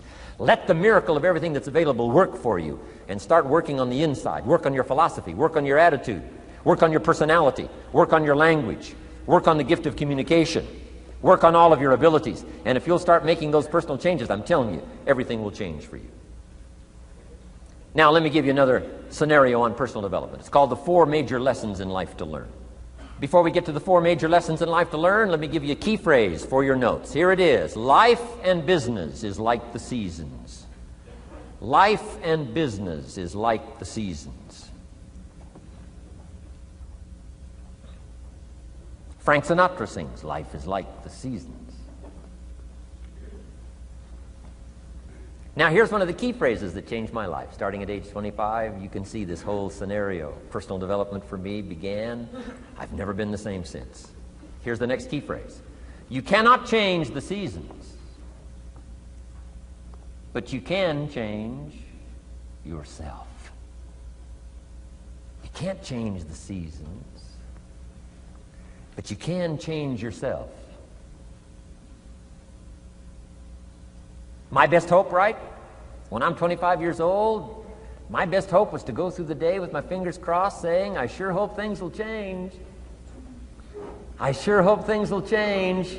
It seemed to be my only way for my life to get better if things would change. Here's what I discovered. It isn't going to change. It isn't going to change. I did a seminar one time for Standard Oil executives and management in Honolulu, now known as Chevron. And we're talking economics one day around the conference table.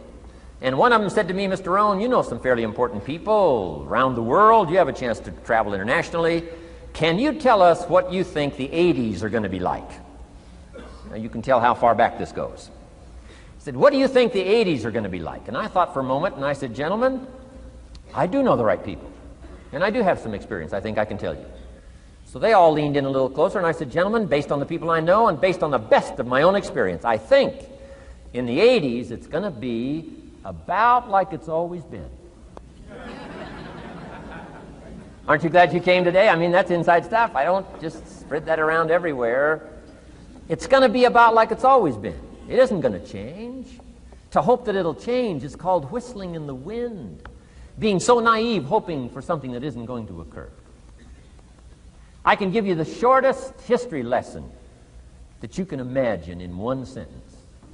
What describes human history on the spinning planet the last 6,500 years? Let me describe it for you in one sentence. Here's human history in one sentence. Opportunity mixed with difficulty. That's about as simple as you can put it. And opportunity mixed with difficulty isn't going to change.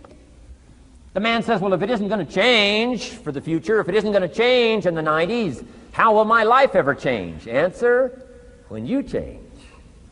And if you will change, everything will change for you. Your bank account will change, your income will change, your future will change, the ability to acquire your dreams will change. It'll all change if you will change. And now let's go through the scenario of the seasons. Life and business is like the seasons. Let's cover them. Here's number one, major lesson in life to learn. Learn how to handle the winters. You say, well, Mr. Rohn, a lot of this stuff is fairly obvious. That's true. Just need somebody like me just to come along and remind us. This is what this is called today, a reminding session. I got no new truth for you to discover. This is all old stuff. We just need to hear it again. Somebody get on our case a little bit, right? We all need that. Here's number one lesson, learn how to handle the winters. That's obvious. The winters come right after falls. And pray tell how often? Every year, according to written history, for the last 6,500. To cross your fingers and say, I hope it doesn't come. I'm telling you, we call that naive. Now, there's all kinds of winters. Not just the winter of the season, but there's all kinds of winters. Winter time, the down time, the discouraging time. One writer called it the winter of discontent. The winter when you can't figure it out, the winter when it all goes wrong. Economic winters, social winters, political winters, and personal winters. When your heart is smashed in 1,000 pieces, the nights are unusually long. It's called winter time.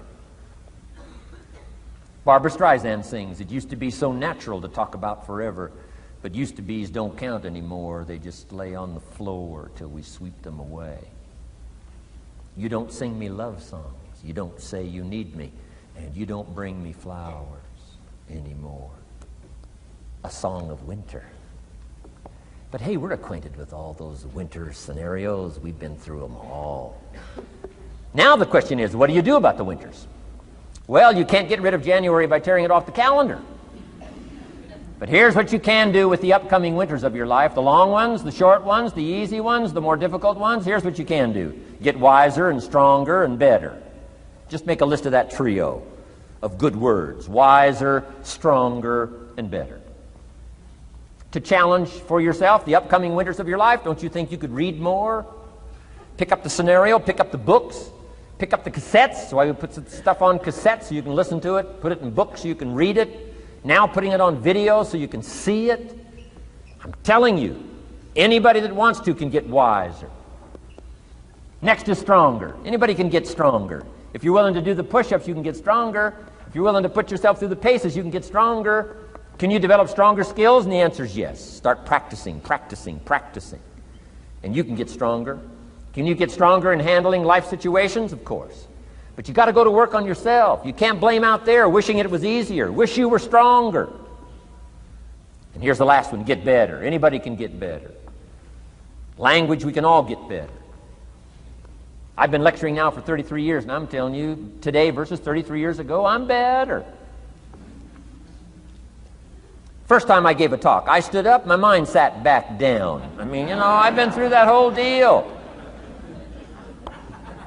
Opened my mouth, nothing came out for a while. My knees are banging together, the sweat's pouring off my face, I'm shaking like a leaf. It's called terror, in case you haven't tried it. Those first attempts. But I'm telling you, I got through it, and I did it again, and I got through it, and I did it again, and I got through it. And now, of course, I can lecture for a few hours in one day. Anybody can get better, develop the skills, okay? Handle the upcoming winters. Don't wish away the winters. That's called naive. Wish for the skills. Wish for the strength. Wish for the wisdom. Here's the second major lesson in life to learn. Learn how to take advantage of the spring. Uniquely enough, spring follows winter. And pray tell, how often? 6,500 times. I mean, those are good odds.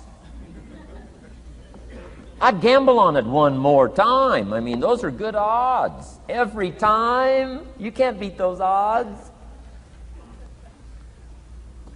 Spring is called opportunity. Another day is called opportunity. Days follow nights. How about that? And how often? Every day. But now here's what we must learn to do with opportunity. Underline two strategic words in that sentence. Take advantage. Just because spring comes is no sign you're going to look good in the fall. You've got to take advantage of it. You've got to do something with it. Read every book you can on what to do with your springs, what to do with your opportunities, what to do with your days, what to do with your chances. Don't miss the educational process. Don't miss the process of learning. To understand, opportunity keeps coming, but the key is taking advantage, taking advantage. Everybody in this room's got to learn to do one of two things: plant in the spring or beg in the fall. And it doesn't mean you can't become a sophisticated beggar, but you don't need the reputation. Learn to plant in the spring, take advantage. And there's an urgency here on springtime because there's just a few springs, handful of springs offered to each of us. So take advantage swiftly and quickly. Don't just let the time pass. The Beatles wrote, "Life is very short." And for John Lennon, it was extra short. For Michael Landon, it was extra short. But life is short. At the longest, it's short. So don't just let the springs pass. Take advantage. Seize the day. Seize the moment. Seize the opportunity. That's the key. Springtime. Life is fragile. Life is brief. Elton John sings, "She lived her life like a candle in the wind." It's fragile. It's brief. Whatever you're going to do, you got to get at it. Don't just let it pass away. Here's major lesson number 3. In the summer, learn how to nourish and protect. We've got 2 challenges in the summer in the personal development part of our life. And that is become capable and powerful enough in the summer and wise enough in the summer to nourish what's good and defend yourself against what's bad. Nourish and defend. The summertime is an interesting time. It holds the possibility of the promise of harvest time, but it also has the possibility of the threat. Sure enough, as soon as you've planted your garden, the busy bugs and the noxious weeds are out to take it.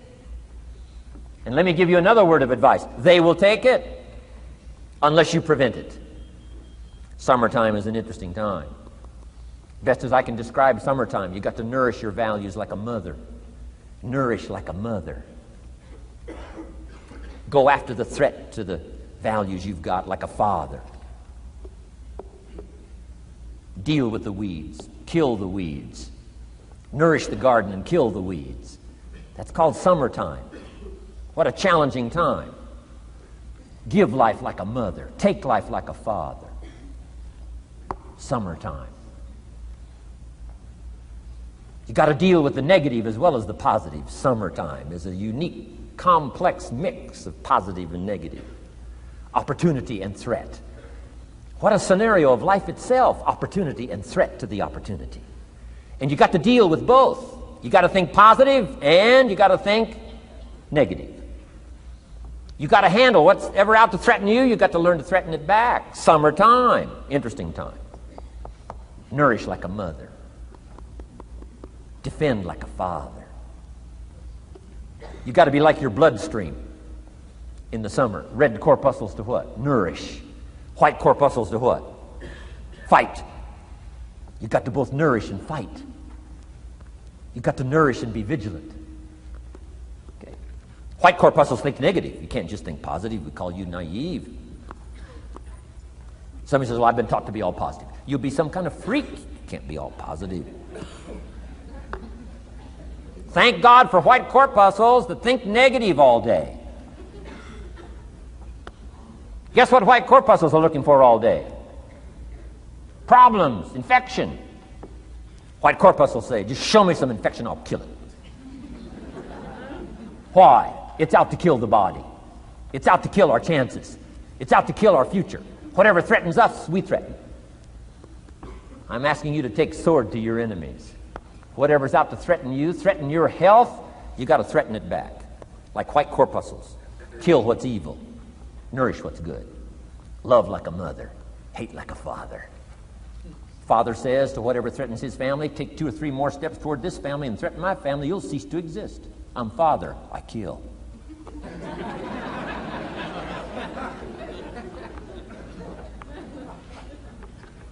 Don't let the weeds take your garden. Wreck your chances for a good harvest. Deal with your enemies in the summer. Called good and evil. The great struggle in life is called good and evil. Tyranny and liberty. Sickness and health. It's the way life is. Tyranny threatens liberty. Takes over Kuwait. Can't have that. If tyranny takes Kuwait, it'll take Saudi Arabia. If it takes Saudi Arabia, it'll take something else. Where are we going to stop tyranny? As soon as possible, lest it take the whole world value. So George Bush draws a line in the sand, consults with its allies, sends 500,000 troops to Saudi Arabia. Finally, Desert Sword, Desert Storm, takes on Saddam Hussein, drives him out of Kuwait. Why? Because it has to be done. The great struggle between liberty and tyranny, the great struggle between evil and good. And you've got to treat your own life the same. Says Saddam Hussein, you can't have Kuwait, can't have Saudi Arabia. Furthermore, we're going to kick you out. Hires Chief White Corpuscle, General Schwarzkopf.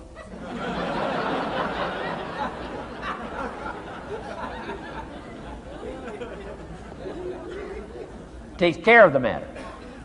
I'm asking you in the summer, nourish like a mother. Threaten whatever threatens you like a father. Now you can also turn around the scenario, that's true. Love like a father, hate like a mother. Give life like a father, take life like a mother. You can turn the scenario around. The key is both love and hate. Single parents have got the greatest challenge. Love like a mother, hate like a father. Love like a father, hate like a mother. Nothing more dangerous than an angry mother.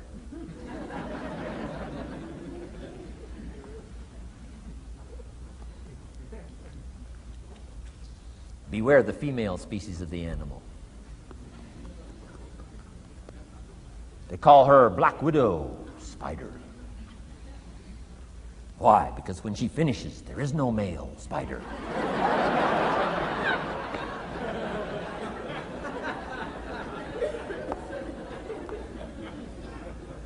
I saw this article. I was flying on an airplane up in Canada. I saw this article in one of the airplane magazines. Showed a picture of this guy with his shirt off, these claw marks down his back, teeth marks in his neck. The guy almost got killed. He was out in the woods, saw a mama bear with her little cub. Said, oh, this looks cute. Had his flash camera, went flash, flash, took a picture. Mama bear treats it unkindly, promptly chases him. Caught him, almost killed him before they got to him. Beware, mama bear. So, love like a father, hate like a mother. However you want to treat this scenario. It's very important. It's called summertime. Part of the personal development challenge is to be challenged to learn to nourish all of your values, from a garden to a family relationship, to a love affair, to a marriage, to a business, anything that's valuable to you called equity. You've got to nourish it, you've got to feed it, you've got to take care of it, but you've also got to defend it. It's called the way things are. Key. In the summer. Now here's number 4. Fourth major lesson in life to learn. In the fall, in the harvest, learn to reap in the harvest without complaint. Important part of personal development. Reap in the harvest without complaint. Take full responsibility. Once you've learned this scenario, it's not the seed, it's not the soil, it's not the sunshine, it's not the rain, it's not the miracle of the giving of life, it's not the seasons that's to be criticized. We must take personal responsibility. So in the harvest, take personal responsibility. It's your crop. Whatever you've reaped, it's your crop. Take responsibility. No complaint. And here's the next one. No apology. The best of human maturity is no apology if you've done well, and no complaint if you haven't. Knowing that that's where the answers lie, within, and then without, in the miracle of the possibilities that we have to work with. Those are the 4 major lessons in life to learn. Let's talk about some more parts of personal development. Here's the first one. Physical. The physical side. Got to take care of yourself. Do not neglect to take care of yourself.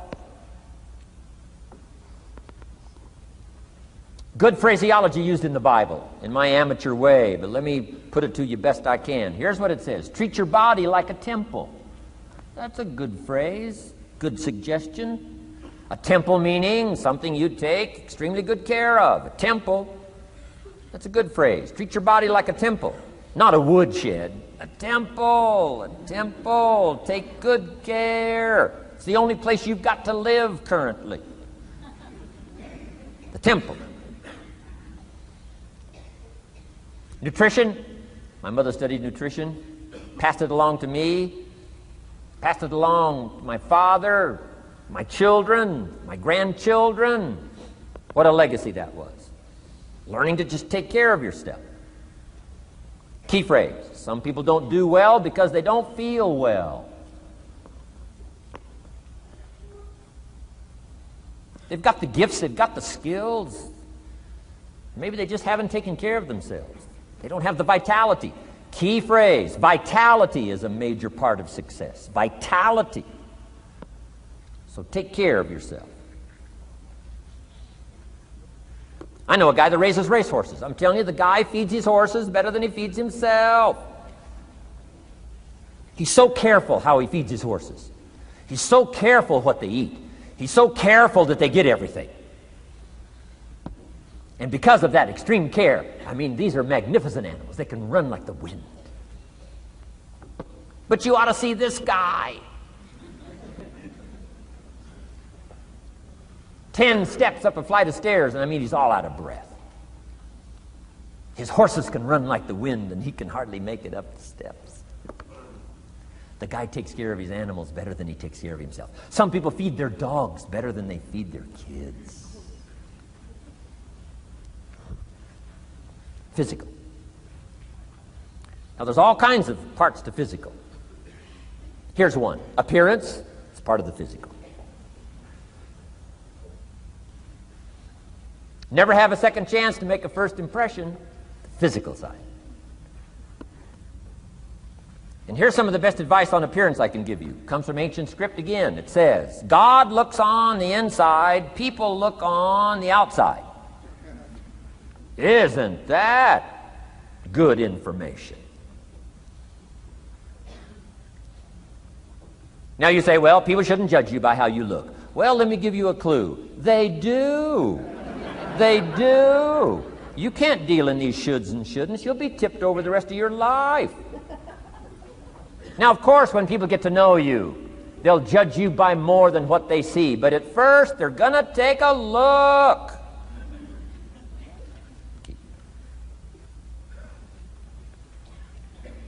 So, here's the best advice I can give you. Make sure the outside is a major reflection of what's going on inside. The physical side. A few minutes a day, stay healthy. A little bit of study on nutrition, stay healthy. Key. Now here's the next part of personal development, the spiritual part. Now, I'm an amateur on the spiritual side. I do happen to believe that human beings are more than just an advanced life form.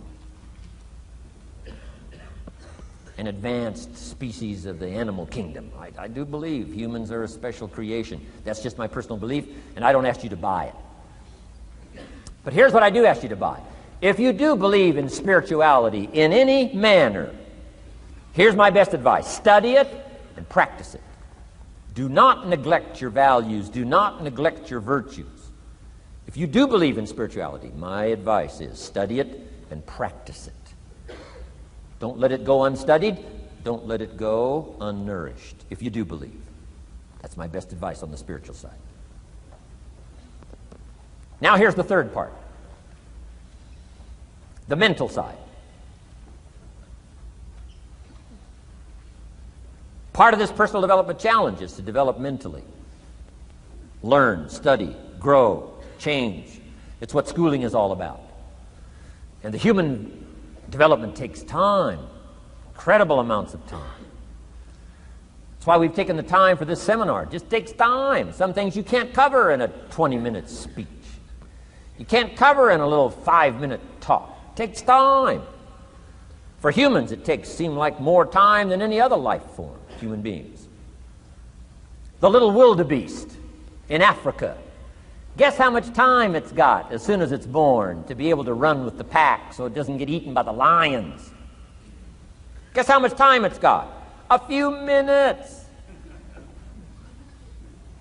As soon as the little wildebeest is born, tries to stand up, falls down. Its mother nudges it, gets it to stand back up, falls back down. Finally, on little shaky legs, it tries to nurse. Mother pushes it away. She moves away, so it can't nurse. Why? You can't nurse now. You've got to develop some strength now. The lions.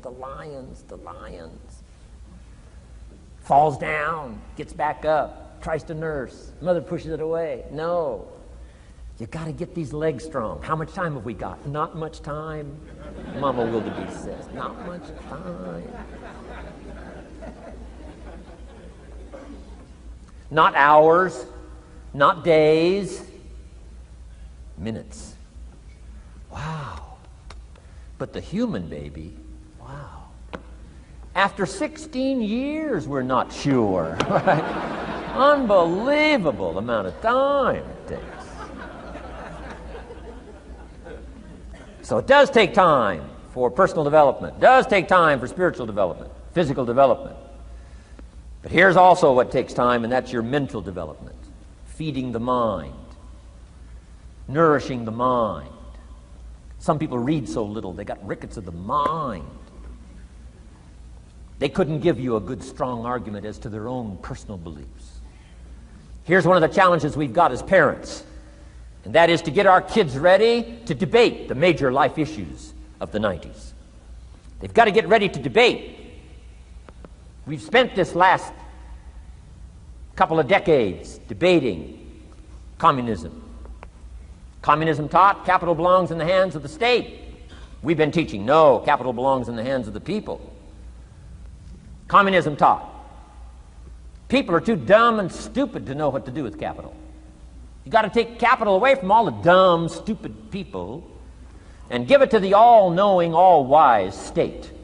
And let the state run everything and let the people meekly show up for their work assignment. All glory to the state, communism taught. Kid says, well, is that right? No, all glory to the people. Let the state be the servant of its people, not the people be the servant of the state. I'm telling you, you've got to be able to pick up those ideologies. You've got to be able to pick up the philosophy. And here's the next part. You've got to be able to defend it. If you can't defend your virtues and if you can't defend your values, I'm telling you, even in the 90s, you'll fall prey to philosophies that are not in your best interest.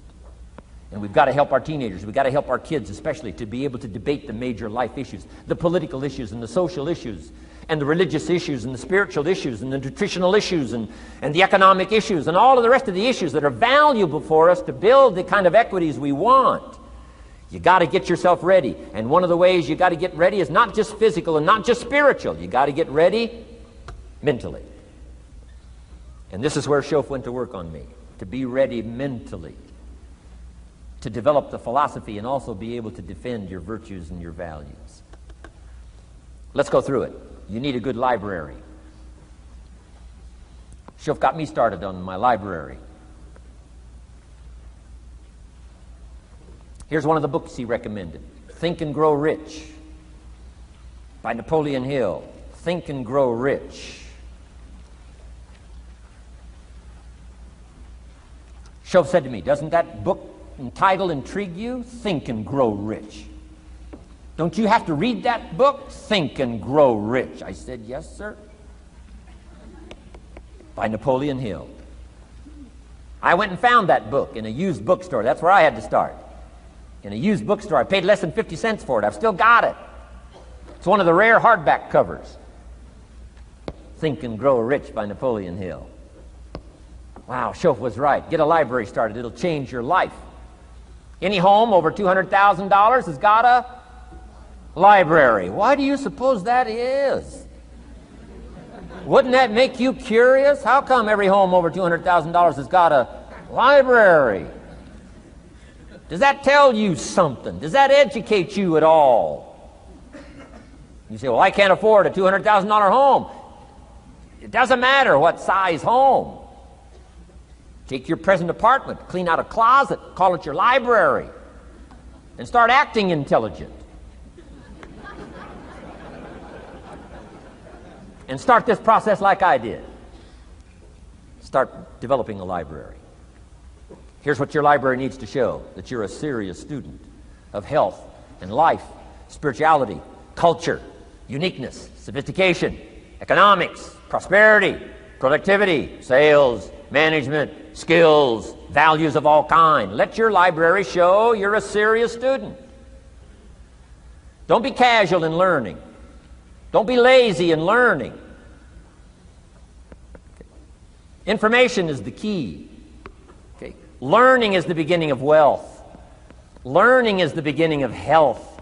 Learning is the beginning of prosperity. Learning is the beginning of democracy, the beginning of freedom. All values, all virtues start with the learning process. So don't be lazy in learning. Don't be lazy in gathering the library that'll teach you and instruct you. And I got that book, Think and Grow Rich. Some of the ideas in that book inspired me no end, helped me to change my life. Now, it's got some weird stuff in it. You know, it's got some weird stuff. Napoleon was weird, so you gotta separate out a little of this weird stuff. But you can do that. You can separate out the weird stuff, okay? Unless you're weird, just do the weird stuff. Anyway, remember, don't be a follower, be a student. That's the key to all books. Don't be a follower, be a student. Okay.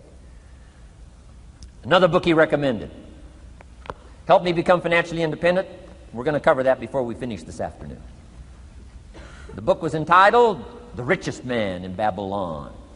The Richest Man in Babylon by George Clason, C-L-A-S-O-N. This little book, The Richest Man in Babylon, I use it as a textbook teaching teenagers how to be rich by 40, living in America. 35 if you're extra bright. Much sooner if you find a unique opportunity. I got rich by the time I was 31, didn't wait till 35. If you find a unique opportunity. So we'll get into that after we come back from our next break.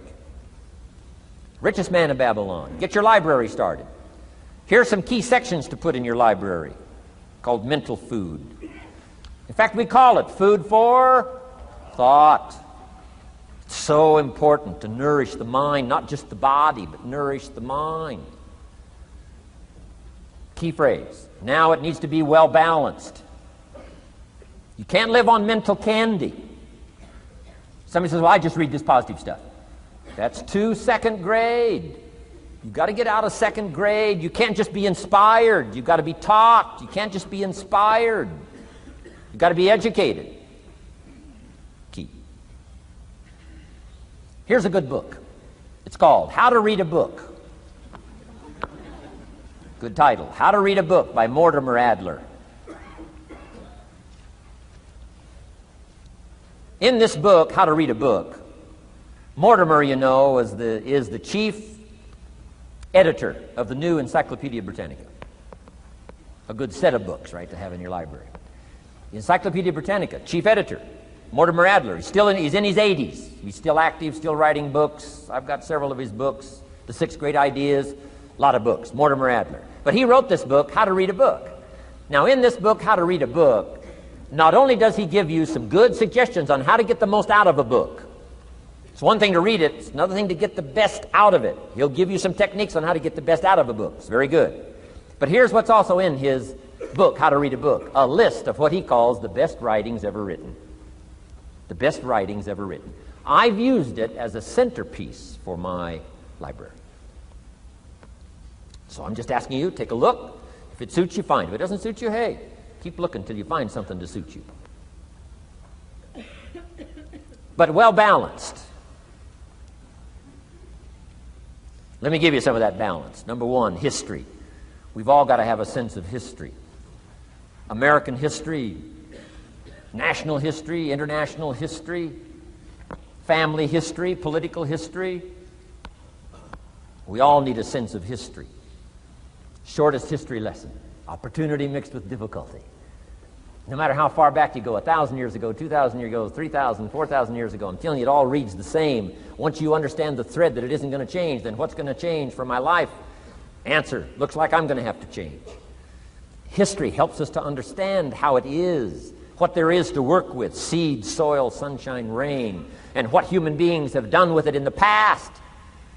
And how many of them have, like I did by age 25, they have messed up.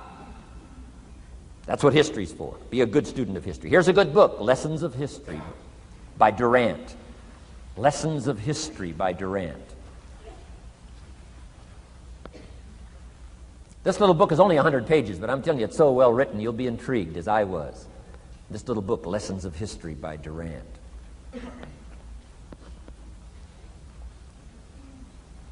Next is philosophy. Durant also wrote a good book on philosophy. The Story of Philosophy. It's got a good rundown of the key philosophers of the last several hundred years, what they taught and some of the lives they lived. You might find it a little difficult, but hey, you can't just read the easy stuff. Key phrase to add here in parentheses, don't just read the easy stuff. You won't grow. You won't change. You won't develop. Tackle the more difficult stuff.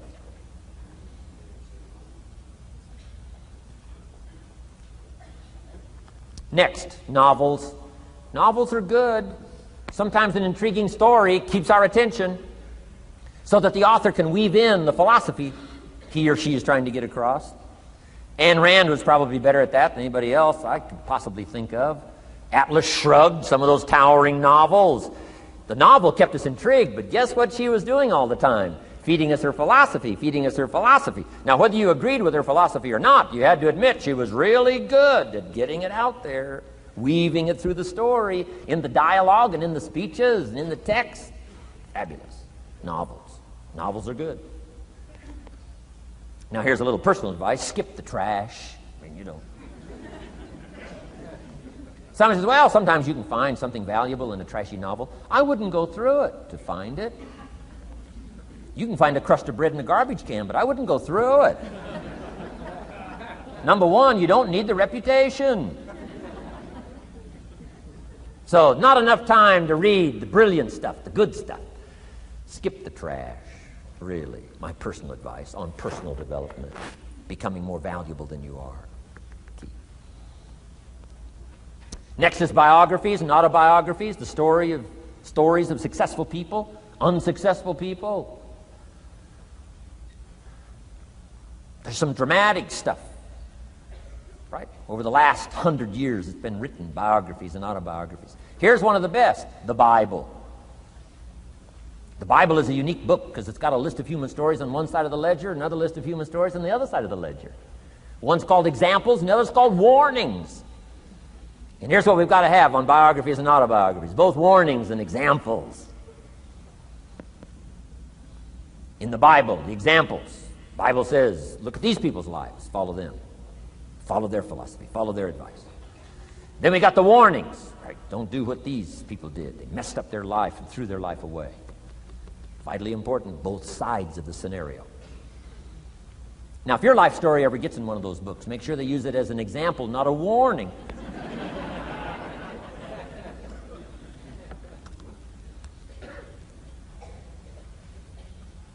Also, we need balance, both sides, balance, good and evil, biographies, autobiographies.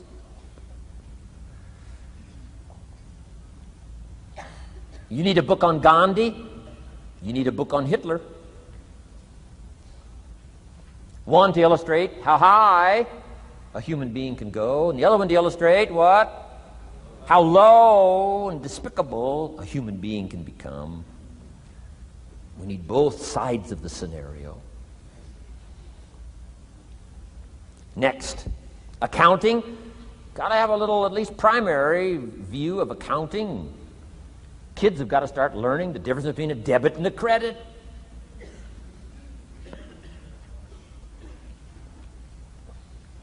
Next is law. We all need, right, a little bit. You don't have to be a lawyer, but you got to know contracts, what to sign, what not to sign, backups, good advice, how to be safe rather than sorry. All of us need a little law, not a lawyer, but a little law, especially these complicated days. Everything's in court these days. I learned this the hard way.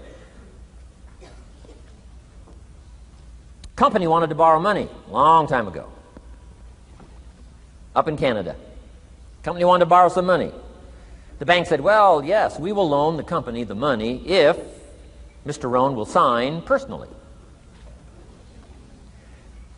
And I wanted to play hero, and I knew the company could pay it back. $250,000. So I signed. No problem. Sure enough, within less than a year, they paid it all back. $250,000. I am now a hero. Well, about a year later, this company gets in financial trouble. They go back to the bank and borrow this $250,000 again. I said, I hope my phone doesn't ring because I won't sign the note this time. Because I knew they were in trouble. I knew they were probably going to go bankrupt. My phone never rang. I'm off the hook. Sure enough, within less than a year, the company goes bankrupt. Can't pay. But I get this letter from the bank saying, Dear Mr. Rohn, since the company cannot perform its obligation and pay this $250,000, and since we have here your personal guarantee, would you please send us your check for $250,000? I said, hey, hold it. There must be some mistake here. I signed that first note, and they paid it all back. I wouldn't have signed the second note. I didn't sign the second note. Well, what I didn't know I had originally signed was a continuing guarantee. So now I know what the word continuing means.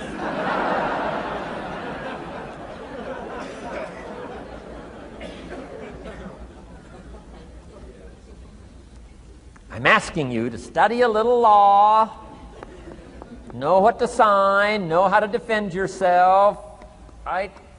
Say, hey, we'll get back. Don't sign too quickly. I mean, there's all kinds of things here. Be a student. Don't be lazy in learning. How to defend as well as nourish. How to grow as well as take care of your enemies. You got to learn. Let your library indicate that you're a serious student about personal relationships with your family, gifts and skills, economics, and all the rest. Here's the next one. Economics. We're going to study that when we come back from our break. Economics. We're going to cover, especially for the kids today, how to become financially independent. We're going to let the adults listen. I've been teaching kids for the last 18, 19 years how to be rich by 40, 35 if you're extra bright. Most kids think they're extra bright. They go for 35. Or much sooner if you find a unique opportunity. We're going to get into that. Be a student of economics. Next, culture, sophistication. Don't leave that out of your life culture, sophistication. Culture is part of the fabric of the nation. Culture is what makes us different than dogs and animals. Culture is what makes us different from the barbarians. Culture, sophistication. Be a student of the dance and the art and the music and all the rest of those extraordinary human values that are possible for us all to participate in as well as to enjoy. Be a student of culture. And the last one is spirituality. Study it from the Bible and all the related books about spirituality. If you're a believer, study and practice. Let your library show you're a serious student. Next, keep a journal. Shoaff said, Mr. Rohn, not only be a student, but the good ideas that you develop from the books. Keep a separate journal. Write all this stuff down. Here's what he said. Don't trust your memory. If you're serious about becoming wealthy and powerful and sophisticated and healthy, influential, cultured, unique, keep a journal. Don't trust your memory. If you listen to something valuable, write it down. If you come across something important, write it down. Write it down. Now, I used to take notes on pieces of paper and torn off corners and backs of old envelopes and restaurant placemats and long sheets and narrow sheets and little sheets and pieces thrown in a drawer. Found out, best way, keep a journal. I've been keeping these journals now since age 25. It makes up a valuable part of my own learning, and it's a valuable part of my library. My own journals now form a good portion of my own library. The stuff. I'm trying to get kids to do like I do, be a buyer of empty books. Kids find it interesting I buy an empty book. Especially at my status in life. What did I pay for this one? $26. Kids say, $26 for an empty book? Why would you do that? Well, the reason I paid $26 is to press me, to see if I can't find something worth $26 to put in here. And I'm telling you, all my journals are private. But if you got a hold of one of my journals, you wouldn't have to look very far until you would say, this is worth more than $26. I must admit, if you got a glimpse of Mr. Rohn's journals, you'd have to say he is a serious student. Not just committed to his craft, but committed to life, committed to skills, committed to learning, to see what I can do with seed and soil and sunshine and rain and miracle and possibilities and turn it into equities of life and treasure, family relationships, enterprise, sales, management, gifts galore, everything you want, all available, especially in America. I'm asking you, keep a journal. I call it one of the three treasures to leave behind. Let me give you that. One of the three treasures to leave behind. Number one is your pictures. Take a lot of pictures. Did you ever look back, right? 2 or 3 generations, just a handful of photographs way back there. Wouldn't it be something if there was album after album, thousands of pictures to help tell the story? A picture's worth 1,000 words. Don't be lazy in capturing the event. How long does it take to capture the event? A fraction of a second. How long does it take to miss the event? A fraction of a second. Errors in judgment or disciplines. Take lots of pictures. Help tell the story. Click, click, got it. Click, click, got it. Key. I go to Taiwan to lecture. Taipei, Taiwan. Grand Hotel. Neat place to do a weekend seminar. I got 1,000 students. Guess how many cameras? 1,000 cameras. They all bring their cameras. They wouldn't miss the event, take pictures. Takes me more time to take pictures than it does to do the lectures. Here's my new American friend. Here's my new American friend. Click, click, save it. Got it. 1,000 words, each one. What a scenario. Don't miss the pictures. When you're gone, one of the things to leave behind, the treasure in picture as well as in words. Key. Next, your library. The library that you gathered, that taught you, that instructed you, that helped you to defend your ideals, that helped you to develop a philosophy, that helped you to become wealthy and powerful and healthy and sophisticated and unique. The library that helped you conquer some disease. The library that helped you to conquer poverty. The library that caused you to walk away from the ghetto. The library, the books that instructed you, fed your mind and fed your soul.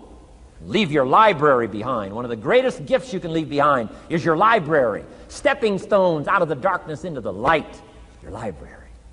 So leave your books behind. Your books will be more valuable than your couch. Your books, your books, your books. And third is your journals. The ideas that you picked up. The notes you took at seminars like this. Wherever you found an occasion to gather something valuable and put it in here so you could go back over it and go back over it. Repetition is the mother of skill. Read it one more time. Learn it one more time. See if you can digest it one more time. Let it coach you one more time. Let it teach you one more time. Let it inspire you one more time. Words are inspirational. The lyrics of a song. And not just read it once. That's why we put our stuff on cassettes so you can go through it again and again and again. If you hear a beautiful song that does something to you, you don't say, well, that's enough. Don't need to hear that again. No. Wouldn't you want to hear it again, hear it again, hear it again? Let it instruct you. Let it feed you. Let it teach you. Take you on wings of emotional journeys. Wouldn't you want to do that again? The answer is yes. That's what's so important. And here's what's important. One of the things to leave behind, that's your journals. All the stuff you took the meticulous time to gather. One of the greatest proofs that you're a serious student. Taking pictures, that's pretty easy. Buying a book at a bookstore, that's pretty easy. Here's one that's a little more challenging. Be student enough of your own life and your own future and your own destiny. Be student enough to take the time to keep the notes and keep the journal. You'll be so glad you did. What a treasure to leave behind when you go. Your journals. Wow. I wouldn't be without mine now. I'm in Carmel, California, one of my favorite places. It's where I wrote my first book called Seasons of Life. I went to this little church one Sunday morning. First time I'd been there. A little small church, I don't know, 150 people.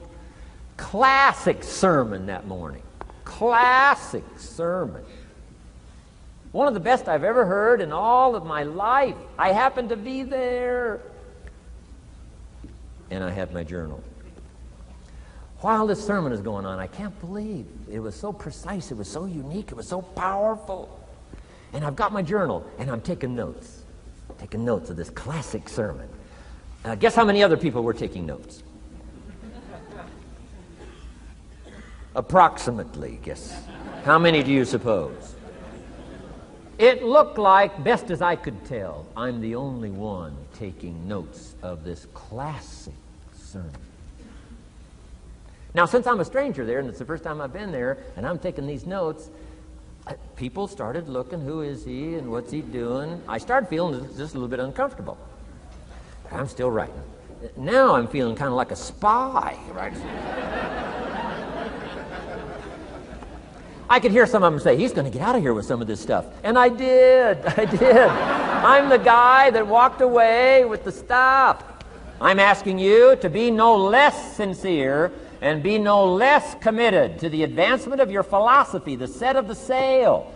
Talk about have your best year ever this year, and then get ready for next year, your very best year ever, and they'll start being the best year after year. If you'll commit yourself to some of this simple stuff called personal development, start with a walk around the block. Start with the refinement of your philosophy.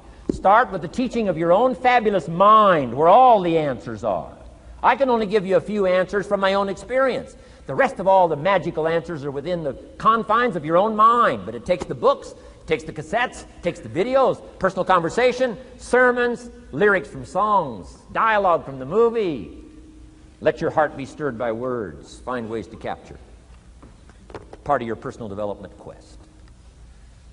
Now here's the last subject on personal development just before we take our break. Isn't this good stuff? I'm telling you, this stuff changed my life. Turned me every way but loose. I've never been the same since the teacher gave me some of this simple instruction.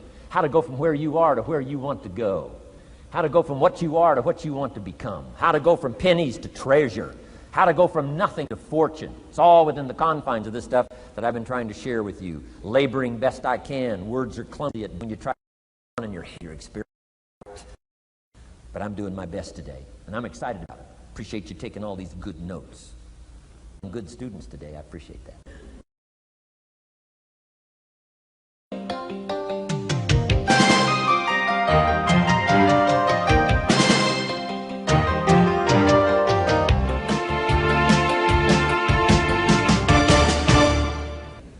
Develop these 5 abilities as part of your personal development quest. I call them the 5 abilities. Here's the first one. Develop the ability to absorb. The ability to soak it up like you're doing today. Be like a sponge. Don't miss anything. And not just the words. It's true, don't miss the words, but don't miss the atmosphere. Don't miss the color. Don't miss the scenario. Don't miss what's going on. Most people are just trying to get through the day. Here's what I want you to be committed to do. Learn to get from the day. Don't just get through it, get from it. Learn from it. Let the day teach you. Join the University of Life. What a difference that'll make in your future. Commit yourself to learning. Commit yourself to absorbing. Be like a sponge. Get it. Don't miss it. I've got a personal friend of mine who's so gifted in this area. I think he has soaked up and remembers everything that's ever happened to him. He can tell you as a teenager where he was and what he did and what he said and what she said and how they felt and the color of the sky and what was going on that day. And the reason is because he gets it. He gets it. He gets it. I'm telling you, it's more exciting to have him go to Acapulco, come back and tell you about it, than it is to go yourself. He's unbelievable. He's got this extraordinary gift. And why is it? When he's there, he doesn't miss anything. Here's a good phrase for you to jot down. Wherever you are, be there. Be there to absorb it up. Be there to soak it up. Take a picture if you can. But take pictures of your mind. Let your soul and heart take pictures. Get it. Capture it. Absorb it. That's such an important ability to develop. The ability to get it. Don't miss it. Don't be casual in getting it. Key phrase. Casualness leads to casualties.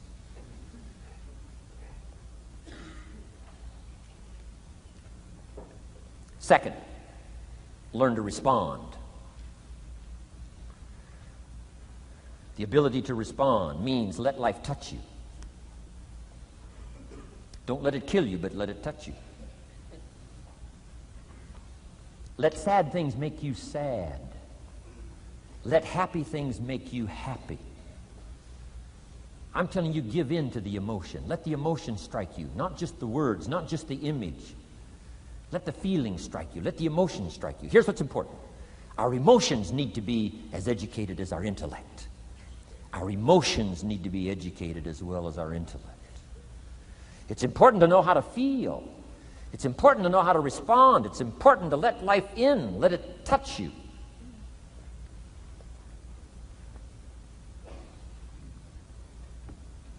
I'm the greatest guy in the world to take to the movies. I get into a good movie.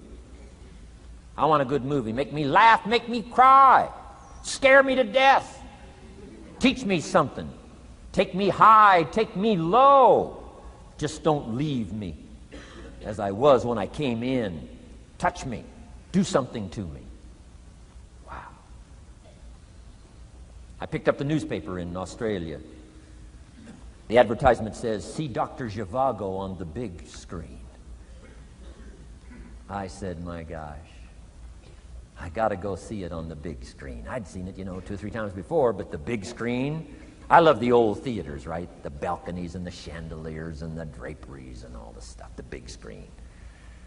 So I go one more time, see Dr. Zhivago, and sure enough, I'm swept away one more time. Story of the Russian Revolution, Dr. Zhivago, and that whole scenario. I had always missed the importance of the ending of that movie until this time. The other times I missed it. I'm telling you, this time, I got it.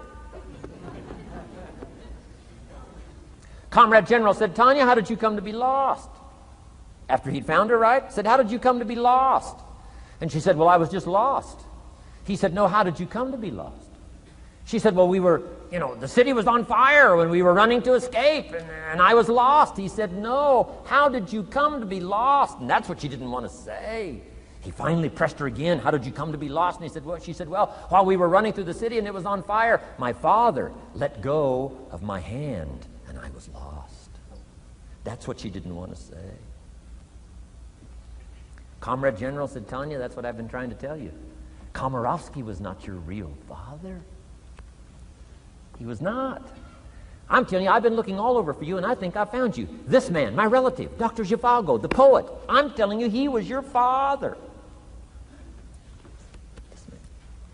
And Comrade General said, Tanya, I promise you this, if this man, your real father, had been there, I promise you, he would never have let go of your hand. And I got it. This time I got it. The other times I'm eating popcorn waiting for the movie to finish. I mean, this time I got it. I got it. I got it. I'm asking you to get it. Absorb and respond. Maybe you heard the story about the evangelist here in Texas way back in the horse and buggy days. Used to put up his tent in these various Texas towns and hold tent revivals. And he put up his tent. One of these towns expected a big crowd to come and hear him preach. And he got there first night of the tent revival, and he walked inside the tent. It was empty.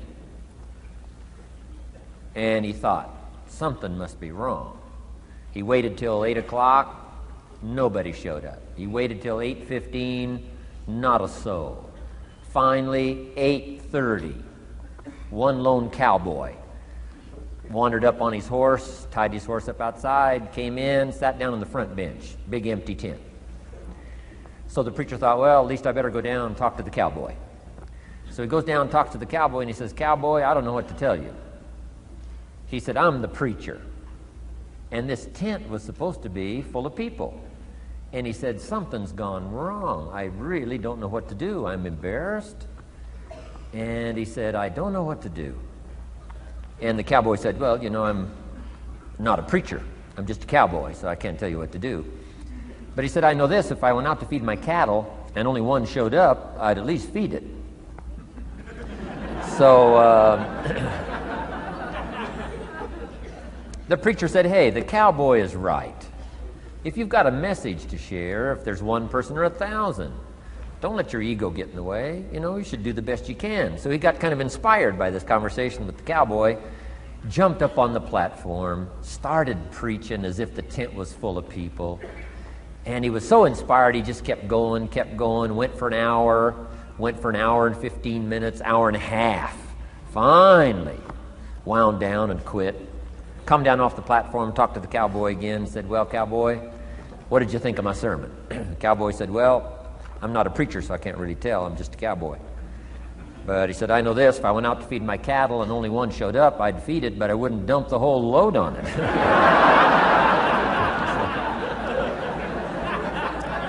So, if it seems like we're dumping the whole load here today, I guess we really are. But you guys are working hard. Does anybody have 4 pages of notes? Oh, wonderful, wonderful. My job, I'm getting it done. Wonderful. We should give a prize one of these days for the most notes. Fantastic. I congratulate you. You're working as hard as I am. I appreciate that. Okay, we got some more work to do, so let's go to work. Everybody's okay? Say, I'm okay. All right. I'd love to take you with me as my traveling audience. Wow. We've covered the first 2 abilities in the personal development quest. One is the ability to absorb, don't miss anything, pay attention. Good watchword for the 90s, pay attention. Things are moving so fast these days, you got to pay attention, pick it up, soak up the colors, soak up the sounds, soak up what's going on. Second, respond, let life touch you. Let the emotions affect you as well as the sights. Now here's the third ability. Develop the ability to reflect. Reflect means go back over.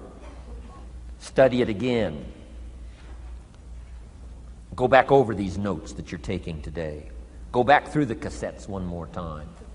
Read the text one more time. But there's more to it than that. Go back over your day. I call it run the tapes again, so that the day locks in firmly. Here's some good times to reflect. One, at the end of the day. Take a few minutes at the end of the day. Go back over the day. Who'd you see and what'd they say and what happened? How'd you feel? What went on? So that you capture that day. A day is a piece of the mosaic of your life. Number one, don't treat it casual.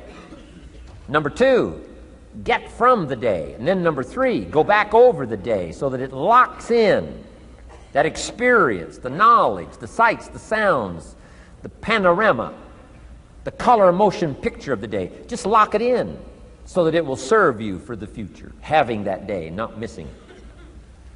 Next, take a few hours at the end of the week, called time to reflect. Go back over your day timer, go back over your calendar, go back over your appointment book. Where did you go and who did you see and how did it feel and what went on? Capture that week. A week is a pretty good chunk of time. Next, take half a day at the end of the month, called time to reflect. And do the same thing again. Go back over what you read, go back over what you heard, go back over what you saw. Go back over the feelings to capture it so that it serves you. Next, take a weekend at the end of the year to establish this year now firmly in your consciousness, firmly in your experience bank, so that you've got it, so that it never disappears. Good ability to acquire, the ability to reflect. Go back over. Remember. Remember. Remember. It's so valuable to be able to remember the thought, remember the idea, remember the experience, remember the occasion, remember the day, remember the weather, remember the emotion, remember the complexity, remember the highs, remember the lows. So valuable at the end of the day. Lock that day in. Lock the month in. Lock the week in. Lock the year in. Old Testament says a unique scenario unfolded according to the law, and that was they worked 9 years, and the 10th year was a sabbatical. The 10th year, work 9, take the 10th year, and not just to relax, not just to replenish, not maybe just to get physically in shape. Change of pace, we call it in the modern society, but not just for that. I'm sure that in ancient days, that sabbatical was to go over the last 9 years, what went right and what went wrong, and what worked well and what didn't work well. And how did you grow, and how did you learn, and how did you change, and what have you got now after 9 years that you didn't have at the beginning of the 9 years? See, that's so valuable, a sabbatical, some time. There's also something to be said for solitude when you reflect. Sometimes you can reflect with somebody. Husband and wife reflect on the past year, right? Parents reflect with their children on the past year. How did we do it, and how didn't we do it, and how could we improve? Colleagues can reflect with each other. But now here's one of the most important. You've got to learn to reflect with yourself. There's something to be said for solitude. There's something to be said for taking those occasions to shut out the world and shut out everything else for a while. I've got a motorhome. That's how I do it.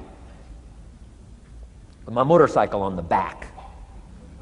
And I head for the mountains and ride the Jeep trails, where there's very few human beings on the Jeep trails, or out in the desert somewhere. It's called my time to get away. When you live a very public life, you treasure solitude. A chance to reflect, go back over my life, go back over my skills, go back over my experiences. Alone. There are some things you need to do alone. Ponder, think, wonder, read, study, absorb, Soak in. See if you can't become better this year than you were last year, better the next 9 than you were the first 9. Solitude. There's even a more modern advice that says, go to the closet for time of meditation, time of prayer. Go to the closet. Closet meaning what? Away.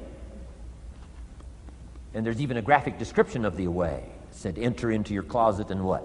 Got some students here, I'm sure. What? Close the door. For what? Just to shut out everything.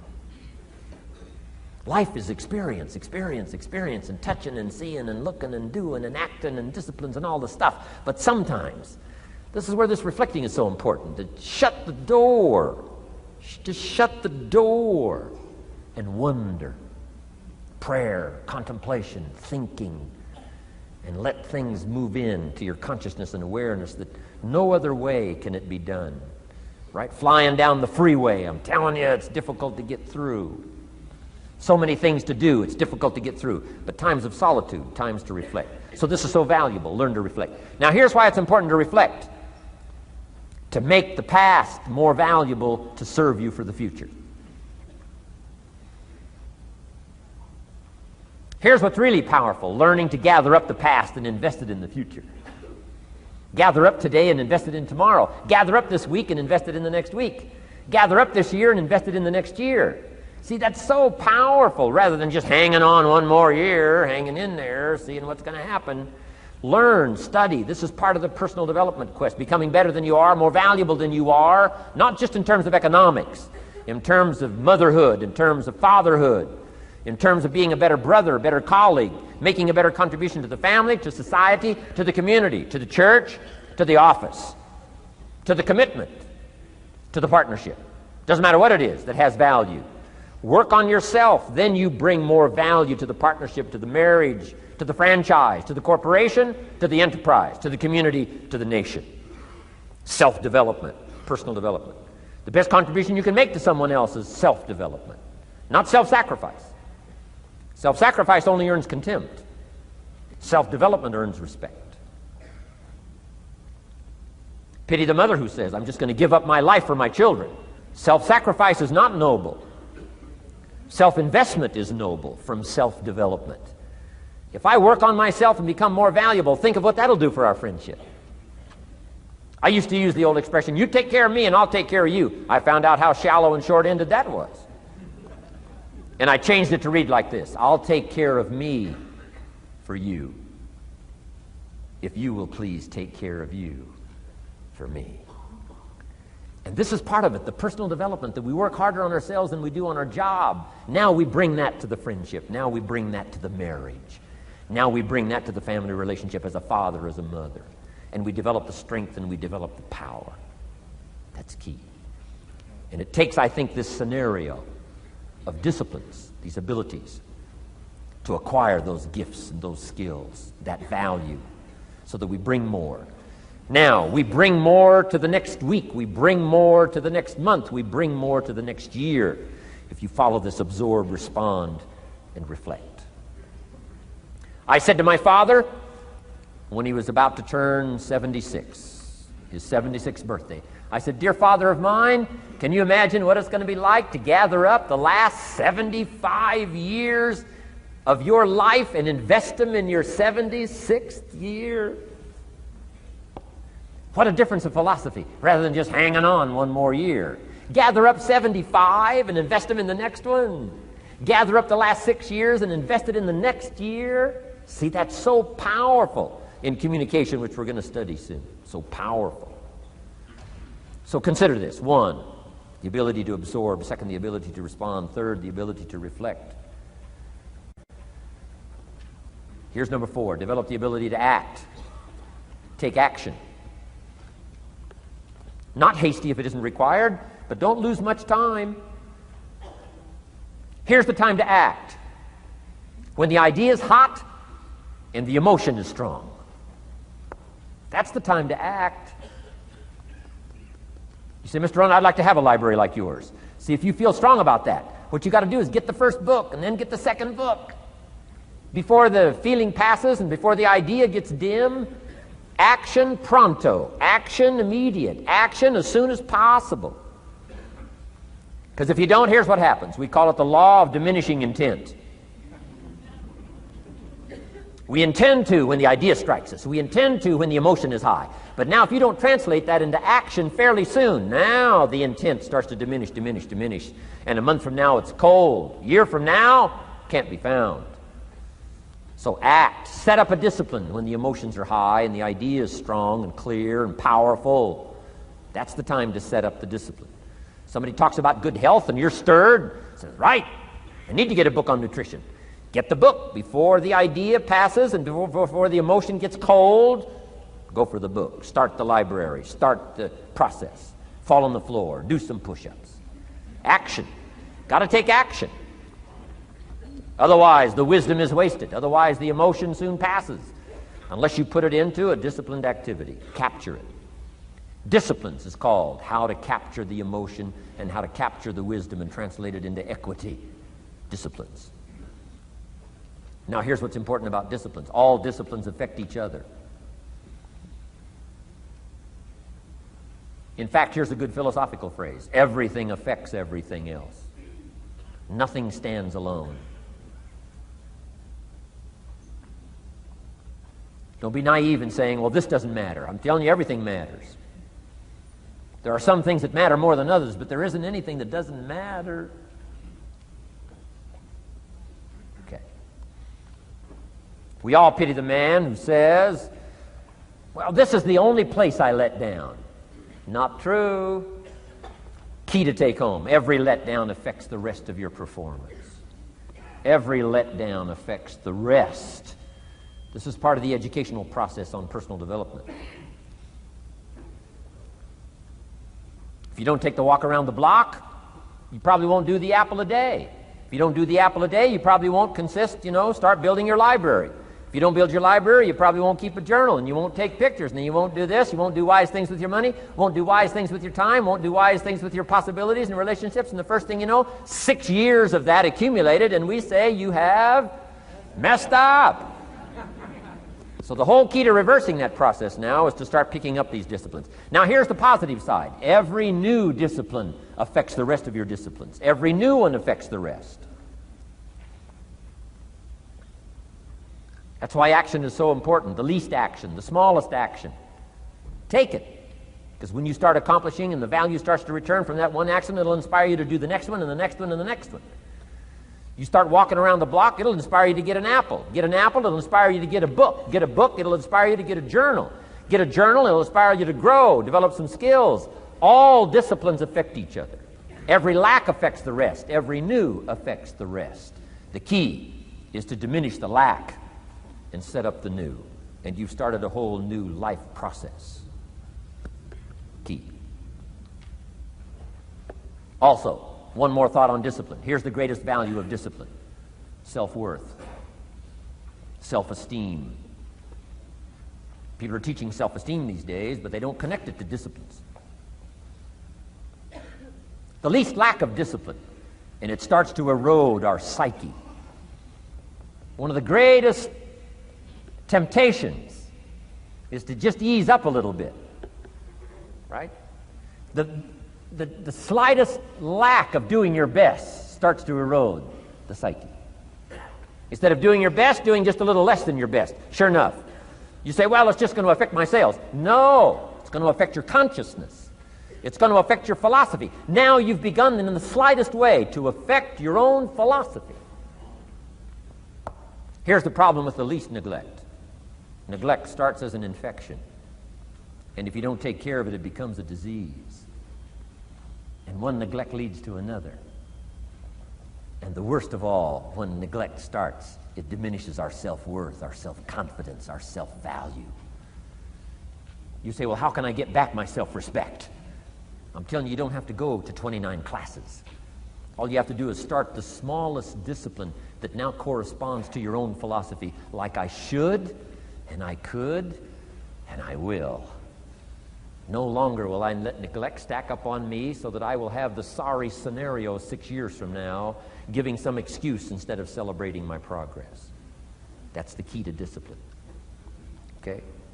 Let's get kids involved in the least of disciplines. One more, and then one more, and then another one, and then another one, and then some more. And the first thing you know, you're starting to weave the tapestry of a disciplined life into which you can pour more wisdom and more attitude and more strong feeling, more faith and more courage. Now you've got something, a vessel in which to put it. And now the equities start to flow. And the early return, I'm telling you, if you'll start this process, the early return will have you so excited. You'll commit yourself to this strategy for the rest of your life. You'll never go back to the old ways. Join a new crowd. Join a new group. The disciplines to do it. Take action. I recommended the last time I was here the little book, Richest Man in Babylon, and I said I've lectured now to over 3 million people in the last 33 years, and I've recommended this little book to almost all of them, I think. Guess how many have actually gone and got this little book? Answer, very few. My best guess is 10%. Such an easy thing to do. In that last seminar, right, I suggested this little book, number one, is easy to find. Number two, it's easy to buy. The most you can pay for it, $6, $7, $8. You can borrow that from your kids. And number three, it's easy to read. It's in story form. That's why I use it for teenagers, teaching them how to be rich by 40, 35 if you're extra bright, much sooner if you find a unique opportunity. But if it's easy to find and easy to buy, and if it's easy to read, why wouldn't everybody go get it? We don't know. What do you know? You don't know. I don't know. Nobody knows. Here's how profound it is. Some do and some don't. Now here's the numbers. About 10% do. 90% don't or won't. And we don't know the mystery of that. And I'm telling you, 10 years from now, those numbers will still be the same. 10% will, 90% won't. The numbers don't change. Only the faces change. You're looking at one of the faces. I used to belong to the 90% who couldn't be bothered even if it was easy. Guess how many people have a library card? Wisdom of the world available. Transform your life in any value amount you want. By the way, how much is a library card in Texas? Free. Here's what free is. Easy. I mean, it can't be any easier than free. Somebody says, well, would you bring it by? Well, no. At least you got to go get it. No.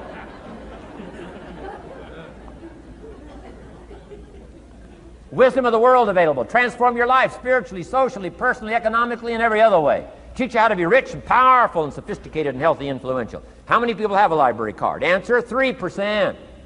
95, 97% couldn't be bothered. Guy specializes in happy hour, but he doesn't have a card. And now readily and quickly blames the government and blames his company and blames policy and blames the pay scale. When if he only knew, if he joined the 3%, here's my advice to you today. Walk away from the 97%. Don't talk like they talk. Don't act like they act. Don't go where they go. Don't specialize in what they specialize in. Throw away the blame list they cling to. Start you a new life. You say, well, is it as simple as getting a library card and join the 3%? And the answer is, of course. Of course. That's how easy this stuff is. This is so easy. It's so simple. It's not complex. You don't need a 2,000-year-old guru.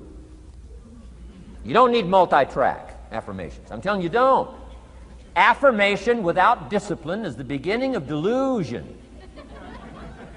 Key. Don't let somebody sweep you into some contrary way to nature itself says, unless you labor. The miracle of the seed and the soil and the seasons and God and all the other stuff that's available, sunshine and rain, that's not available to you by affirmation. It is only available to you by labor. So labor well. Okay. Learn well. Discipline yourself well. And you can have all the treasures you want. This stuff's easy and simple. It's not ocean waves and seagulls. You don't have to move to Sedona where all the force fields come together in Arizona.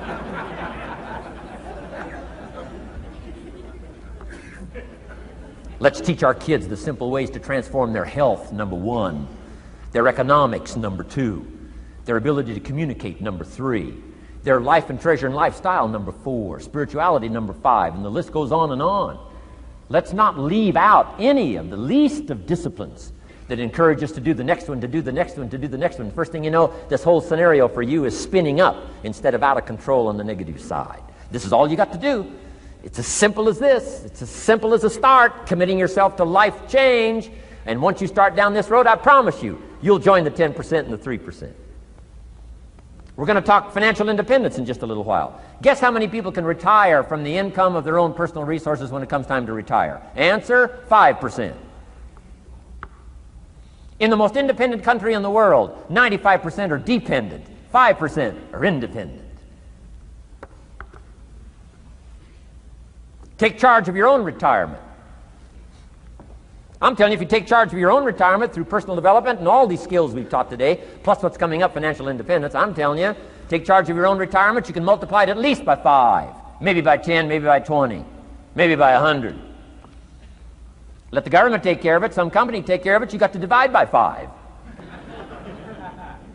Take charge of your own life, take charge of your own day, take charge of your own conversation, take charge of your own family, take charge of your own possibilities. And learn these skills, develop this kind of strategy, and I'm telling you, life will open up for you. Join the 3%. Join the 10%. Join the 5%. Walk away from the 95%. In our Leadership Weekend we teach, find out what poor people read and don't read it.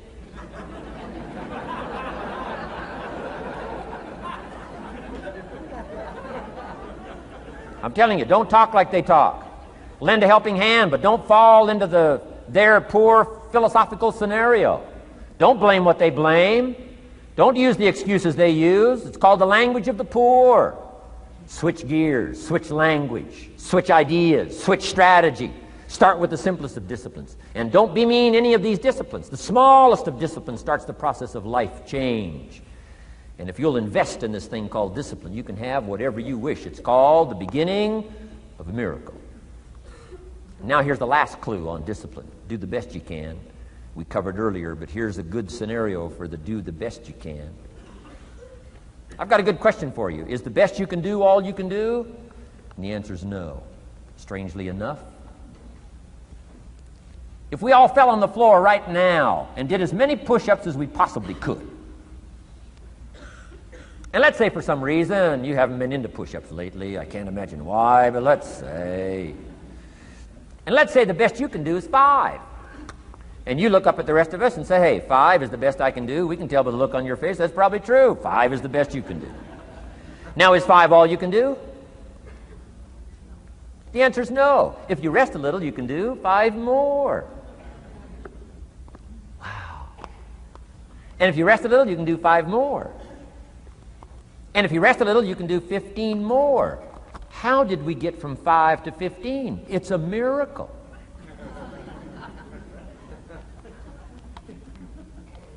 And if you rest a little, you can do 15. Rest a little, you can do 15. Rest a little, you can do 20. How did you get from 5 to 20? It's a miracle. Did you know you can keep doing that? Do a little more, rest a little, do a little more, rest a little, and finally get up to 50 push-ups? Is it possible to get up to 50 push-ups? Of course. How do you go from 5 to 50? It's a miracle. How do you get a miracle going? Number 1, do what you can. Don't leave out what you can, from writing a letter to your mother in Florida. Start cleaning it all up. 2, doing the push-ups. Go from 5 to 50. It's a miracle. Number 1, do what you can. Number 2, do the best you can. Here's number 3, rest very little.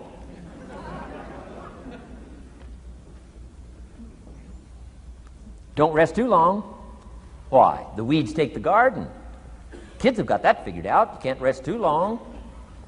Here's the clue. Make rest a necessity, not an objective. The objective of life is not to rest. The objective of life is to act. Think of more disciplines. Think of more ways and means in which to use your own wisdom and your own philosophy, and use your own attitude, your own faith, your own courage, your own commitment, your own desires, your own excitement. Invest it, invest it, invest it, invest it in discipline so that it's not wasted. The smallest of discipline. Thereby transform your life. Join the 5%, join the 10%, join the 3%. Guess when I went and got this little book, Richest Man in Babylon? The same day I heard about it. I went and got it. Somebody says, well, Mr. Rohn, does that make you different than most other people? And the answer is yes. Somebody says, well, why is that? We don't know. We don't know. What do you know? You don't know. I don't know. None of us knows. Some do and some don't. The numbers don't change. Only the faces change. From those who get in on a seminar like this, listen to a dynamic sermon, read a book, listen to some cassettes, take seriously the next conversation of a friend who wants to level with you, and do something about it. And you can walk away from the 97%, not live there anymore. Because if you don't, the next 6 years of your life will be like the last 6.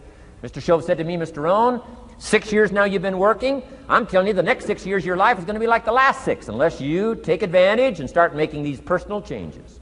I made the changes, totally revolutionized my life. So take a look at the next 5 years of your life. It's going to be like the last 5, unless you change. And if you will change, everything will change. Join the 5%. 10 years from now, the numbers are going to be the same. But I'm telling you, some faces in this audience can change and start showing up in the 3% crowd, in the 5% crowd, in the 10% crowd, and thereby dynamically affect your life and your future. Develop these strengths. Now here's the last ability. Develop the ability to share. Pass along to someone else. If you've picked up a good idea today, pass it along. Don't let it stay. Pass it along. A book, if you take one of these little books I've suggested home and it affects you, pass along. Say, hey, I found a book, really helped me. I found a book, got me thinking. I found a book, changed my health. I found a book, got me inspired. Pass it along, pass it along, pass it along. Here's what's exciting about sharing. If you share with 10 different people, they get to hear it once, you get to hear it 10 times. So it's probably going to do more for you than it is for them. But it's called what? Everybody wins. When somebody shares, everybody wins. Wow. Share your ideas, share your experiences, share your knowledge. You can have just as much pleasure as I do. I said, giving this seminar, this is one of my joys in life. Give a seminar like this, make the best investment I can of words and spirit and heart and soul and time, energy. I don't have to work this hard. But I gladly work this hard. Why? I want the return. Your words touch my life. See, that's heavyweight stuff. You can't buy it with money. But I'm telling you, you can get the same thing started by recommending a book. Somebody will read that book, and then they'll read another one, and they'll read another one, and they'll come to you someday and say, you got me started. That book you recommended turned my lights on, turned my mind around, got me thinking, got me pondering, and I've been on track ever since. You can get just as much praise as I do if you'll share. Share with your children. Share with your colleagues. Share with everybody that comes within your grasp. Share. Now here's what sharing does. It not only helps you, helps the person you share with. Here's what else it does. Makes you bigger than you are. If I had a glass of water up here and it was full, question, can that glass hold any more water? If it's full, if the glass is full, can it hold any more water? The answer is yes. But for it to hold more, you got to pour out what's already in. That's what I'm asking you to do. If you're full of ideas, if you're full of good things, I'm asking you to pour it out, pour it out, pour it out. Why? I'm telling you, more will be poured in, poured in, poured in. Next, when you do pour out, you become bigger. Not like a glass that stays the same. Human beings have the ability to grow in consciousness and awareness and capacity. It's unlimited capacity. I found out kids don't lack capacity. In Europe, the kids speak what? 2, 3, 4, 5, 6 languages. When I grew up, my father spoke German, never taught me. My mother spoke French, never taught me. They were trying to get away from all the old world languages back then. Had no concept how valuable languages were going to be in the future. Just didn't know. So they abandoned the German, abandoned the French. I could have learned all 3 languages instead of just English. My girls went to school in Beverly Hills. They've turned that around. In first grade now in Beverly Hills school system, they offer 3 languages besides English. French and German, Spanish. Why? Because kids can learn 2 languages just as easy as 1. Question, how many languages can a child learn? Here's how many. As many as you'll take the time to teach them. They do not lack capacity. They only lack teachers. Wow. And I'm telling you the same thing is with you. You don't lack capacity. But here's how you expand your capacity. And that is to share what you've got. Now you get bigger. Share some more, now you get bigger. I'm here for a very self-interest reason. If I share with you, my consciousness grows. If I share with you, I get to hear this again. Somebody asked me not long ago, said, Mr. Rohn, how are you doing with all this stuff? You get on everybody's case pretty hard. How are you doing with all this stuff you teach? I said, well, best I can share with you is this. Listen to me very carefully, but don't watch me too close. This stuff's easier to lecture on than it is to do. I understand that. I'm working on it just like you. But hey, pour out what you've got so that your capacity grows. Now, why should you want your capacity to grow? Very self-interest reason. Here it is. To hold more of the next experience.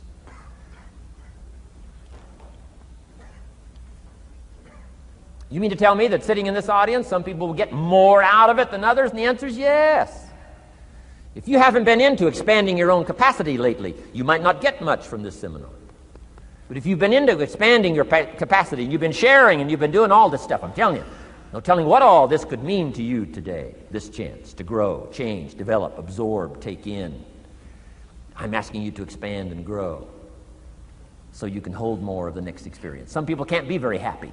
You could pour happiness out on the whole world. Some people can't be very happy. Why? They're not big enough. If you're small, you don't get much. Small in comprehension, small in the ability to think and wonder, small in appreciation, no matter how much is poured out. Prosperity can be poured out on the whole country. Some people don't get much. Why? They're too small in their thinking, too small in their ability to share, have not expanded to their full capacity. Don't be like that. Now, some people aren't going to get much because they've got their cup turned upside down. You couldn't put anything in. Learn to share. It's a glorious, glorious experience. Okay, enough on personal development. Let's cover now setting goals. Let me show you something to turn me every way but loose. I've never been the same since I found out about it. Learning how to set goals.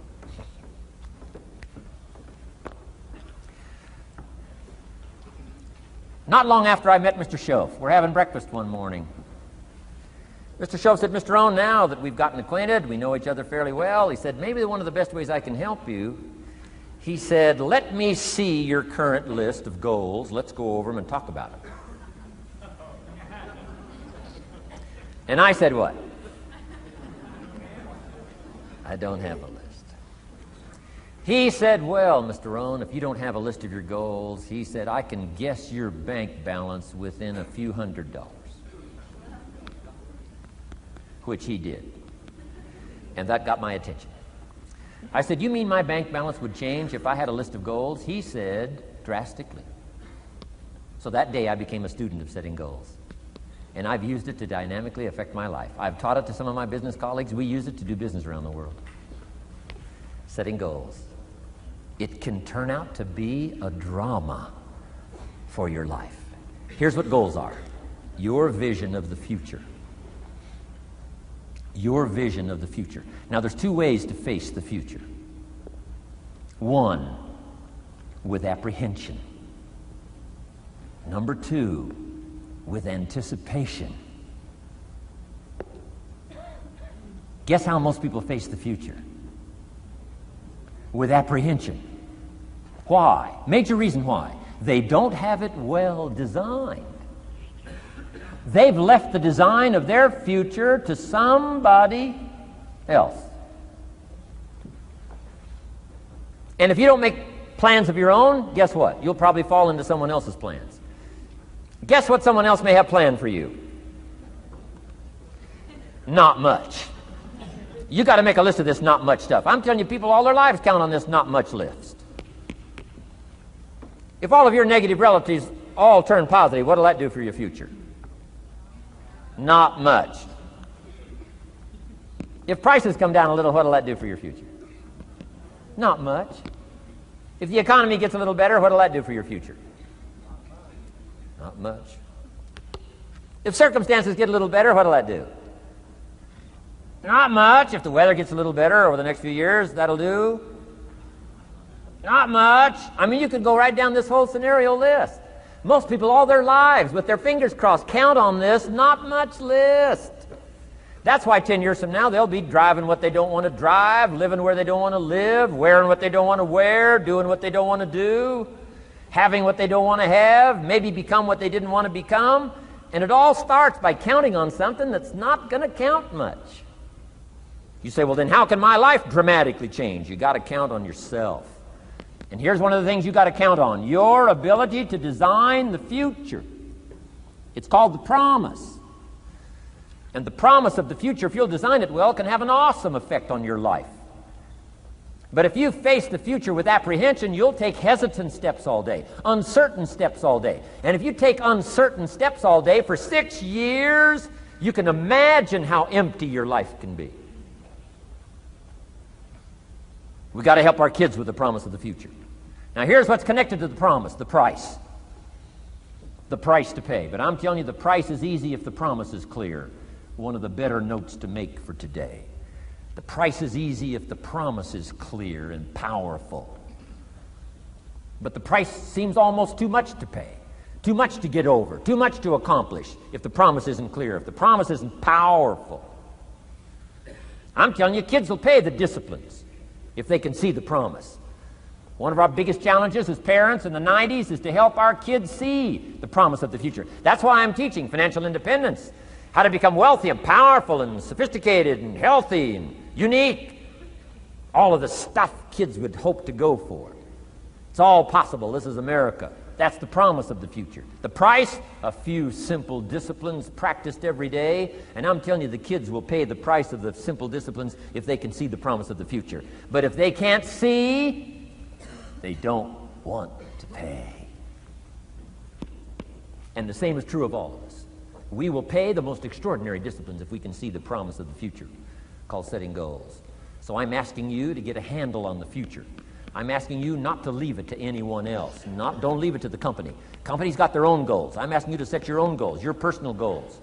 Income goals and financial goals and health goals and spiritual goals, and where do you want to go and what do you want to do and what do you want to see and what do you want to be. That's it. Promise of the future. Design your own future. It's within your hands and your capacity to do so. Here's how simple now goal setting is. It's not mysterious. You don't have to anchor, you don't have to focus, you don't have to visualize, none of that stuff. Here's how simple goal setting is. Changed my life. Decide what you want and write it down. I mean, that's how profound this stuff is. Decide what you want and write it down. Make a list. Where do you want to go? What do you want to do? What do you want to see? What do you want to be? What do you want to have? What do you want to share? What projects would you like to support? What would you like to be known for? What skills would you like to learn? Some extraordinary things you'd like to do, ordinary things you'd like to do, right? Silly little things you'd like to do, very important things you'd like to do. Decide on all that stuff and write it down, write it down, write it down. That's how simple this stuff is. And it's your own private list. If it's really private, on your list, put some stuff in code where nobody can understand it if this list fell into unfriendly hands. Okay. And simple things, whatever. Foolish things, doesn't matter. It's your list. I had a little revenge on my first list. Budget finance, who used to harass me. I got 2 or 3 payments behind. This one guy called incessantly. Said, we're going to come get your car, drag it rear end up down the street in front of your neighbors.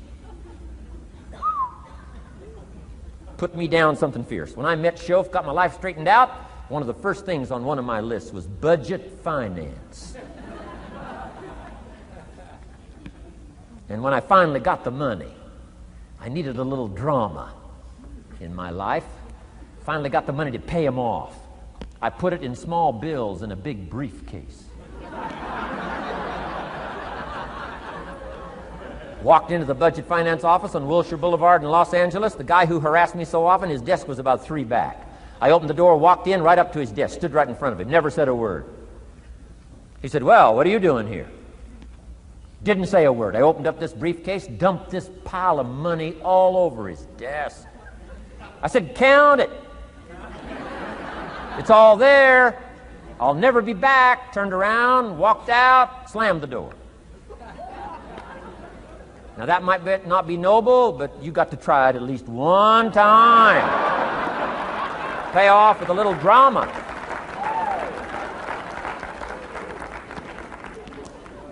Got to check them off my list. Keep your list with you. I keep my list in my journal so that I can go back. 5 years ago, here was my list. And I'm a little embarrassed. Here's what I thought was so important now.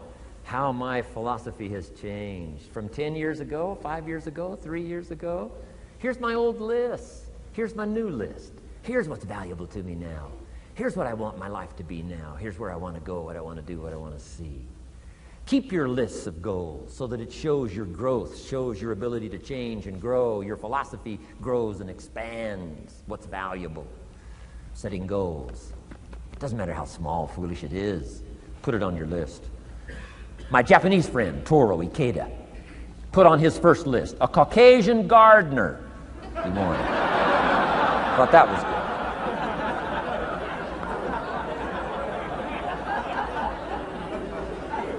I like that.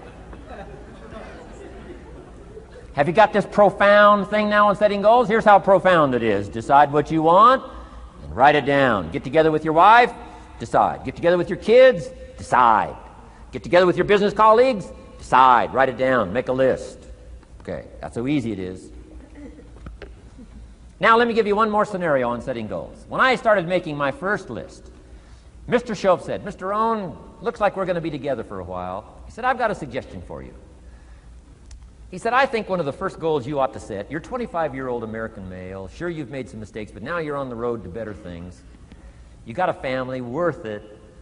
Reasons makes the difference. And he said, you've got every reason to do this. He said, why don't you, among all the goals you're going to set, said, why don't you set a goal to become a millionaire? A millionaire. This is America. All the possibilities are available. Why don't you set a goal to become a millionaire? He said, it's got a nice ring to it. Millionaire. Enough zeros to impress your accountant? Millionaire. And he said, here's why. Now I thought, the man doesn't need to teach me why. I'm thinking, wouldn't it be great to have $1 million? He said, no, that's not it. Here's why. And I had one of the greatest lessons I ever learned, and I'm about to share it with you. This will be worth the price of being here today if you can capture what I'm about to share with you. Babysitter fees, whatever else you paid. Some of you missed some sales today to be here, so this is a costly day for you. But what I'm about to share with you changed my whole life. Here's what Mr. Shope said. Set a goal to become a millionaire. And he said, here's why. For what it will make of you to achieve it. And I got one of the greatest classes in one sentence I've ever received in my life. Set a goal that'll make you stretch that far. For what it will make of you to achieve it. What a brand new reason for setting goals. What an all-encompassing challenge to have a better vision of the future. What for?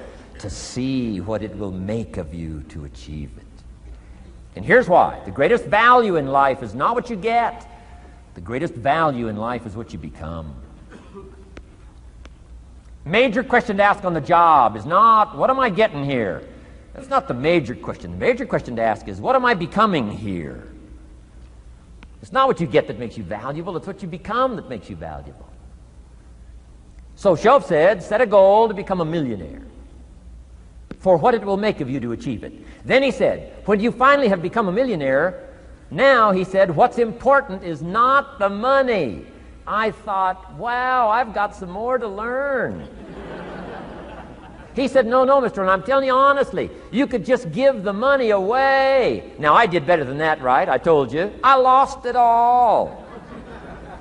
I'm rich by the time I'm 31. I'm a millionaire. I'm broke by the time I'm 33. So I didn't have to give it all away. I lost it all. Foolish mistakes I made. I'm a farm boy from Idaho. That early money drove me bonkers. I used to say, how many colors does it come in? I'll buy them all. I went crazy over that first money. I just went crazy.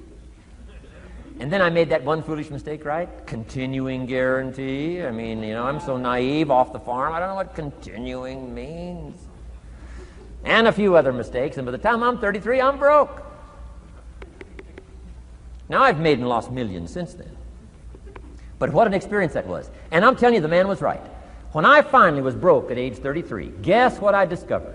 My money did not mean that much. It represented only a fraction of all my assets. Shoaff said, once you become a millionaire, Mr. Rohn, you can give all the money away. Because he says, what's important is not the money. What's important is the person you've become. Now, let me give you the key phrase on setting goals. Set the kind of goals that will make something of you to achieve them. Set the kind of goals that will make something of you to achieve them.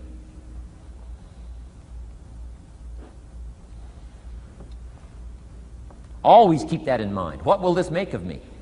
If I set this goal and go for it, not only will I achieve it, but what will it make of me in the process? What a whole new concept on setting goals. Now, there's two parts to this, and then we're wrapping up goals. Here's the first part now in this goal setting for what you become. Number one, don't set your goals too low.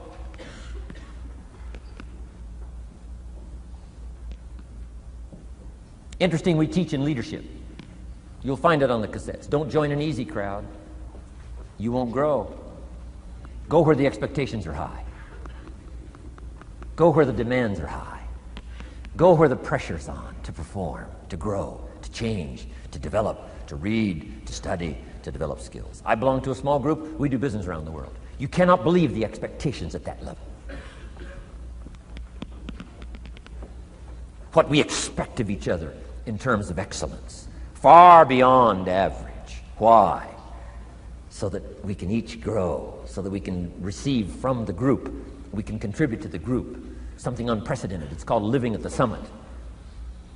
Go where the demands are high. Go where the expectations are strong, so that it'll provoke you, push you, urgently insist that you not remain the same for the next couple of years, the next 5 years, that you'll grow and change. So don't set your goals too low. The guy says, well, I don't need much. Well, then you don't need to become much.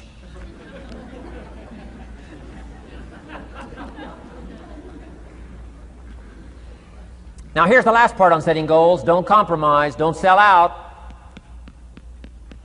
There were some things I went for back in those early years that I paid too big a price for. If I'd have known how much it was going to cost me, I never would have paid, but I didn't know. Don't sell out. Ancient phrase says, count the cost, count the cost, count the cost. An ancient story says, Judas got the money. You say, well, that's a success story. No.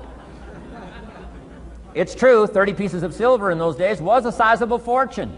You say, well, if a guy's got a fortune, right, that's a success story. No, you don't understand. His name was Judas. Doesn't that ring a bell? Judas. You say, oh yes, Judas, the traitor. That's right, the traitor got the money. Doesn't that change the story? And the answer is, of course, it changes the story. Interestingly enough, after Judas gets the money from becoming a traitor, he's got the money in his hot little hand, and now he's unhappy. Somebody says, well, if you had a fortune, how could you be unhappy? Well, he wasn't unhappy with the money. He was unhappy with himself. Key phrase, the greatest source of unhappiness is self-unhappiness. The greatest source of unhappiness doesn't come from outside. The greatest source of unhappiness comes from inside. And here's where the erosion starts, doing a little less than you could. That's where the beginning little infection of unhappiness starts, doing a little less than you can, not feeling that good about yourself. So don't let that happen. Judas is unhappy. He says, what'll I do? He says, oh, I'll just take the money back. Walked in where he got the money and said, here, take this money. I'm unhappy. They said, heck with you, Judas. We got what we wanted. You got what you wanted. Out. They threw him out with his money. Judas says, well, what'll I do now? He says, oh, clever. Should have thought of this first. I'll just throw the money away. And he proceeded to throw his fortune away. Why would he throw his fortune away? He was so unhappy with himself. And that's not even the end of the scenario. After he threw his fortune away, he couldn't change what he became, a trader. And now, in total abject frustration, he goes out and hangs his worthless self, which all traders should do, save the state the money.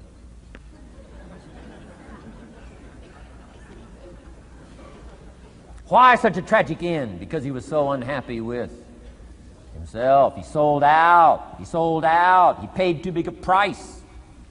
Ancient script sums it all up and said, what if you gained the whole world and it cost you your soul? Too big a price to pay if you got the whole world. Don't sell out. Don't compromise your values. Don't compromise your virtues. Don't compromise your philosophy. Key. Here's the key word, beware. If Judas could speak back, he'd probably say beware. Two good words from ancient script. One, behold, the positive word. Behold the possibilities, behold the opportunity. Behold the drama, behold the awesomeness, behold the uniqueness. Behold the majesty, behold, behold. What a good word. But here's the other word, beware, beware, beware. Don't sell out. Mark well what you become in pursuit of what you want. But I'm inspiring you, hopefully, to set the kind of goals that will transform your life, make you far better than you are, far stronger than you are. Okay. Isn't this good advice? This is such good stuff. I should have paid to get in, right? Fabulous.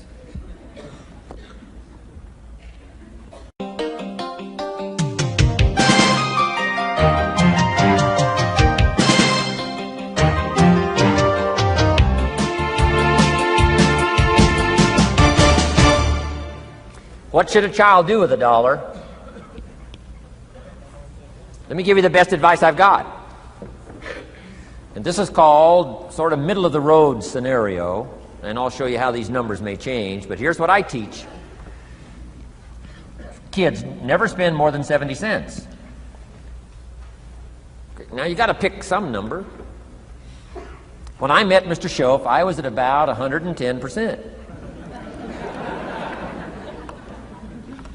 But remember this, if your outgo exceeds your income, your upkeep becomes your downfall. Good little scenario.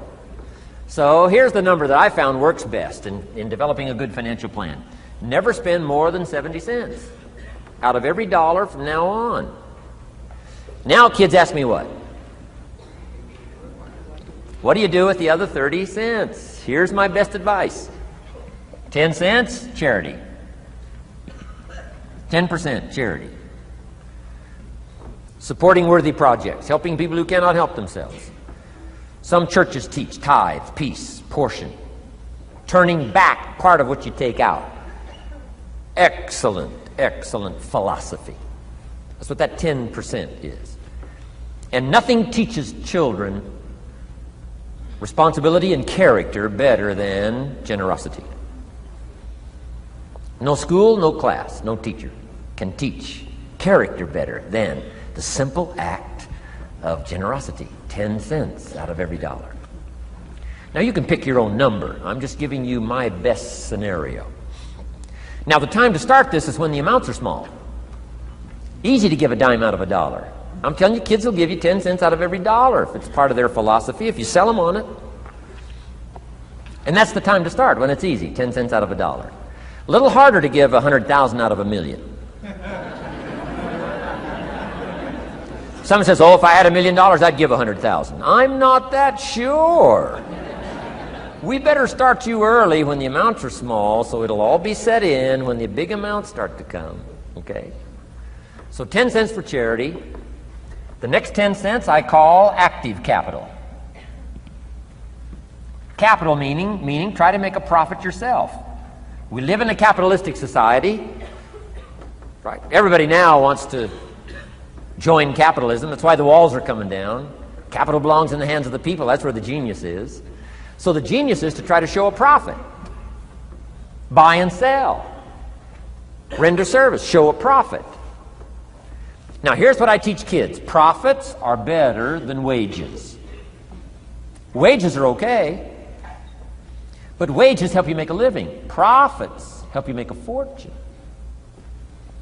The key is to just understand philosophically a little simple economic scenario. And there's all kinds of ways to make a profit. I'm working on a new book. Here's what it's called. I think it's going to be called, Of Course Kids Should Pay Taxes. It's going to be an interesting book. In California, where I live, kids do pay taxes. If an 8-year-old walks into 7-Eleven, buys something that costs $1, the proprietor makes him cough up 7 more pennies. 8-year-old says, "What's these 7 pennies?" Proprietor says, "That's taxes. That's taxes." Kid says, "Well, I'm only 8. Proprietor says, "Congratulations, you're my youngest taxpayer." So in California, kids do pay taxes. Now the question is, should they? Now the title of my book is, Of Course Kids Should Pay Taxes. You got it. Right? The disciple went and caught a fish, found the miracle coins, and paid his taxes and Jesus' taxes. So way back then, Jesus did pay taxes. Now the question is, should he? And the answer, my little book says, of course Jesus and kids should pay taxes. Of course. Of course. If an 8-year-old wants to ride his bicycle on the sidewalk instead of in the mud, you have to pay taxes. Things cost money. Got to pay taxes. Aircraft carriers keep tyranny over there instead of over here. Aircraft carriers cost money. It's expensive to run this whole show. We can't use used missiles. I mean, it's expensive to run the whole deal. Of course, everybody has to pay. Now, active capital means try your best to show a profit. Now, there's many ways to show a profit, not just money. Touch something, leave it better than you found it. That's a profit. Some profits are intangible, some profits are tangible. Long before Earth Day, for all sophisticated people, it was very proper when you left your hotel room to turn out the lights. All educated people. Why? Leave a profit. It's so easy to flip the switch and leave a profit. Some say, well, the hotel gets the profit. What do you care? All you need to become is a person who leaves a profit. Wow. I talked to a man who runs a whole string of apartments. He said, guess what? Most people, when they rent an apartment, leave it, what? Trashed, worse than they found it. What kind of a reputation would that be? Whatever you touch turns to trash. Whatever you touch gets dirty. Nothing you touch gets better. See, that's a poor philosophy. No wonder it leads to poverty, small lives. As one writer said, living lives of quiet desperation. This is where it all begins. Failure to leave a profit when you can, turn out the lights, doesn't matter what it is. Become profit-minded. Profits are better than wages because profit has the potential to make a fortune. Wages has the potential to make a living. So I teach kids, take part of your wages. If you earn the money, take part of it for charity and part of it to see if you can't make a profit. And there's all kinds of ways. My book's going to be full of all kinds of ways kids can make money.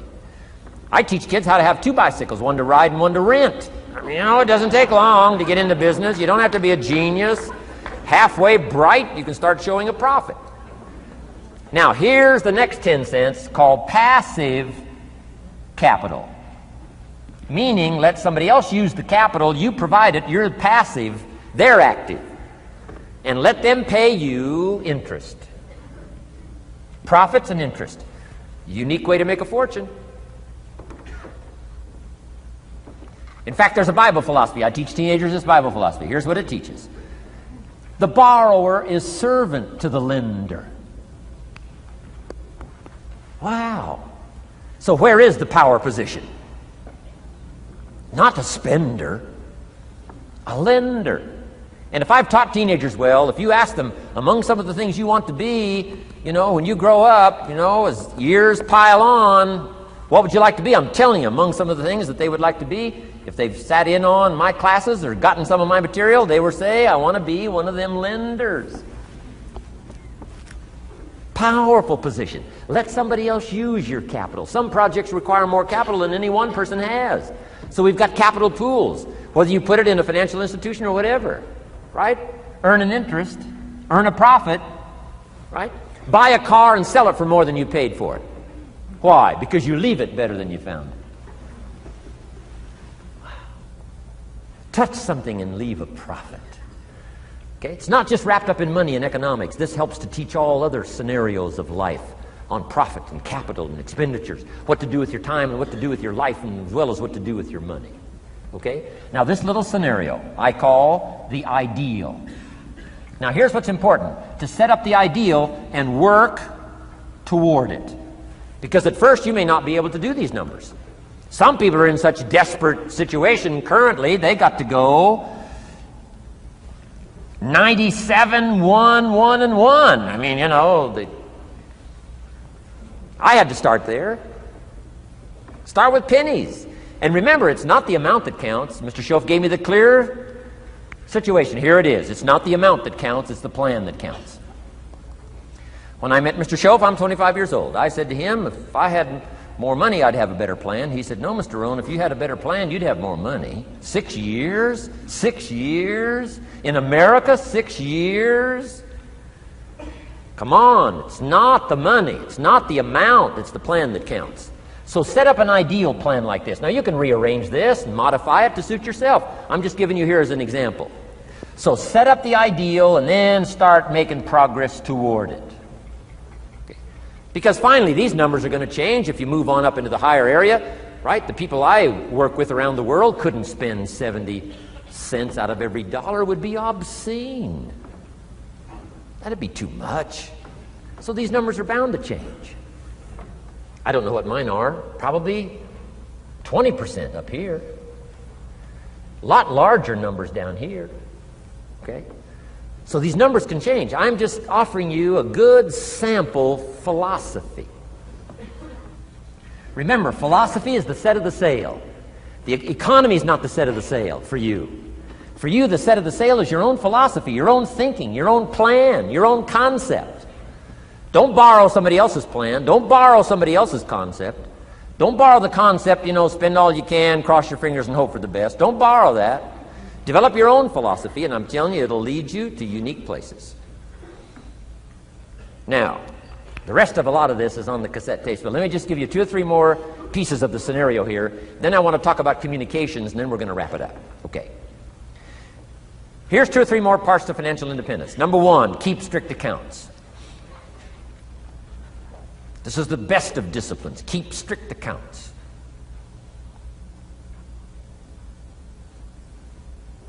Did you ever hear this expression? I don't know where it all goes. Did you ever hear that? I don't know where it all goes. Oh, we'd love to have you run our company. You don't know where it all goes. Whoa. Did you ever hear this? It just gets away from me.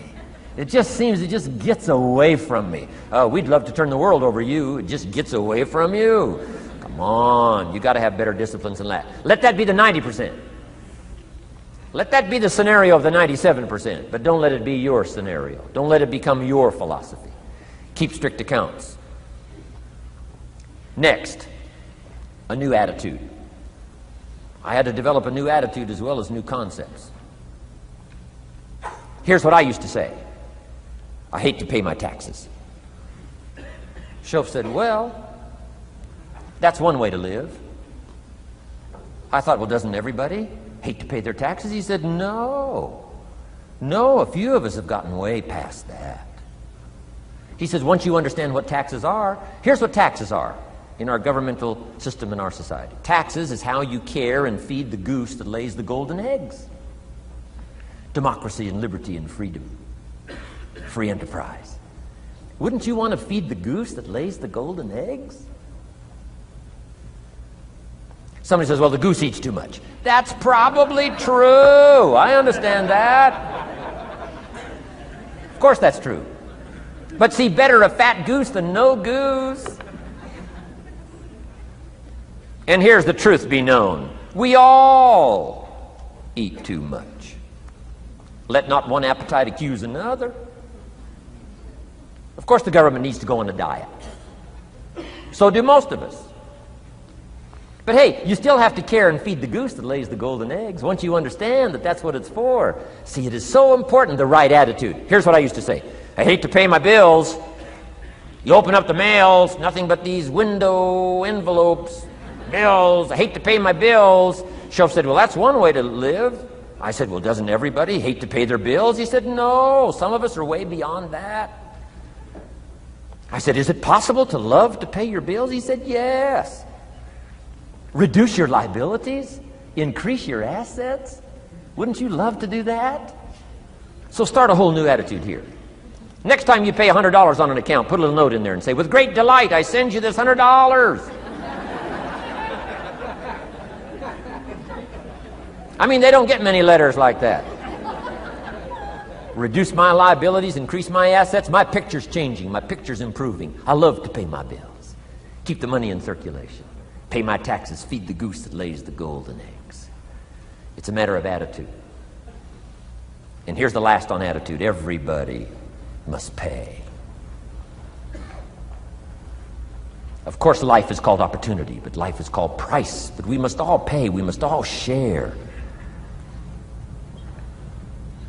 One of the classic stories of all time from ancient Bible script says, Jesus one day and his disciples were standing by the church treasury, synagogue treasury, watching people as they came by and put their offering in the treasury. That wouldn't be a bad idea. Jesus and his disciples standing by the treasury while everybody walks by. Jesus says, how much was that? How much was that? Interesting.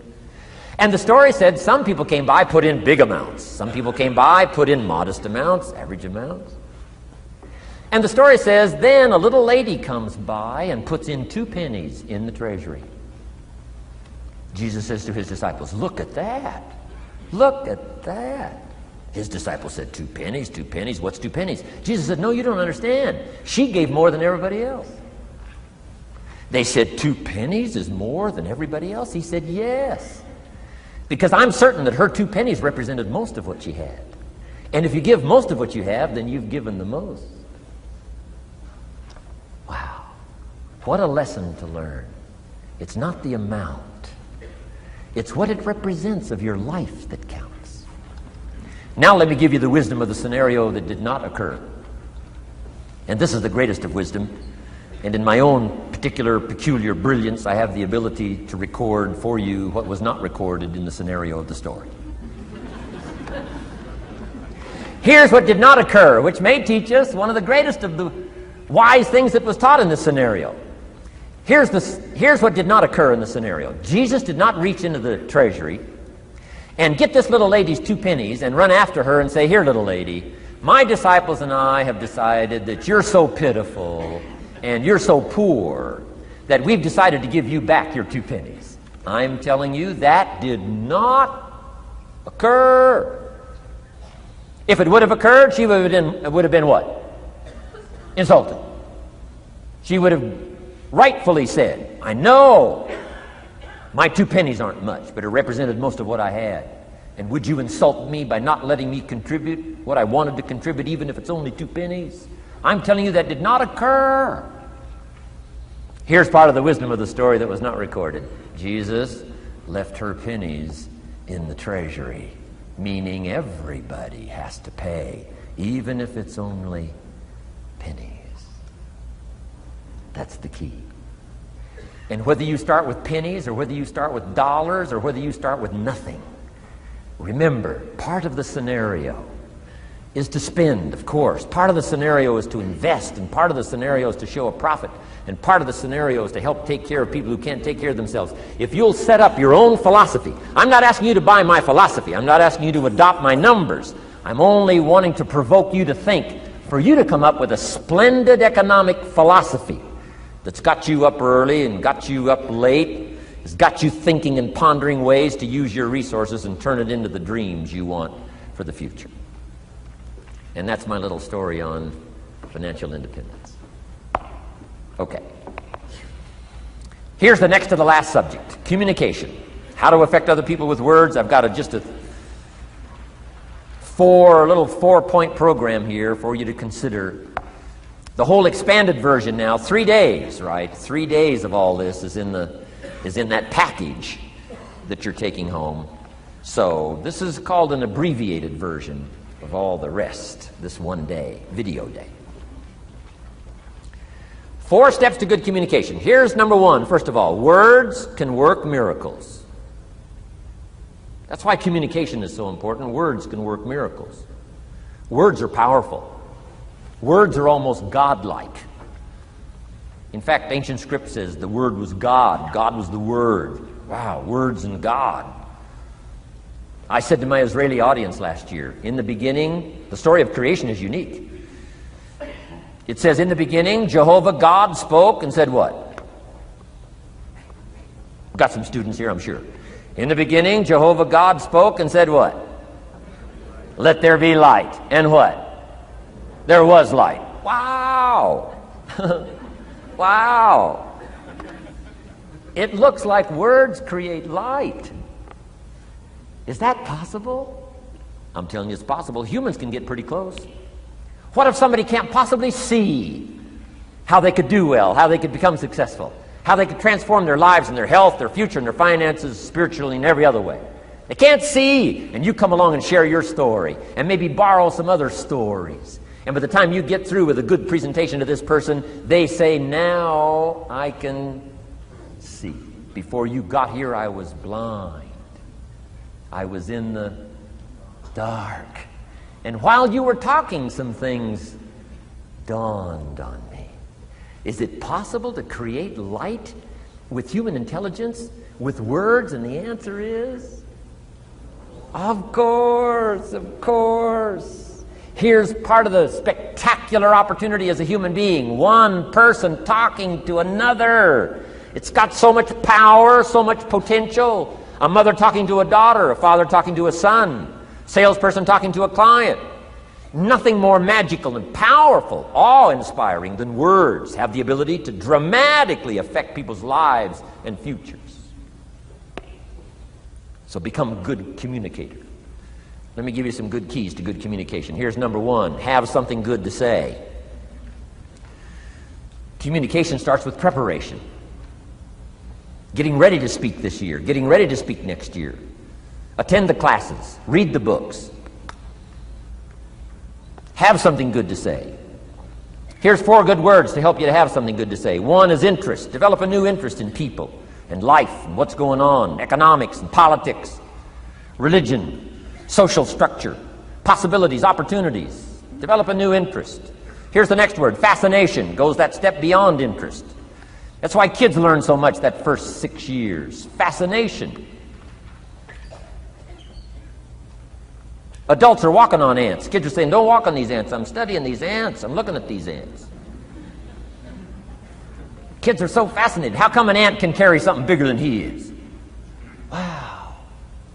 That's how come they learn so much. They're fascinated. And here's another little clue I've learned. Turn frustration into fascination if you can. You'll learn more. I've worked on this. I'm pretty good at it. Out in Los Angeles, I'm on the freeway. My airplane leaves in 45 minutes. The traffic is moving not 1 inch. I am now fascinated. I'm telling you. Now, it doesn't work every time. That's true, but every time it does work, I'm telling you, you'll come away with more.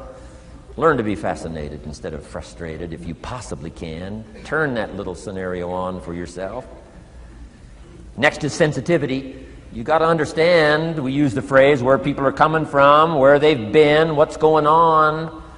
Sensitivity training is so important. People not like you, people that have got challenges and problems and difficulties, you got to do your best to be sensitive to other people, where they find themselves, the pit they might be in currently, what's going on. Be sensitive to that. Here's 2 of the greatest things said about Jesus. 1, it said he was touched.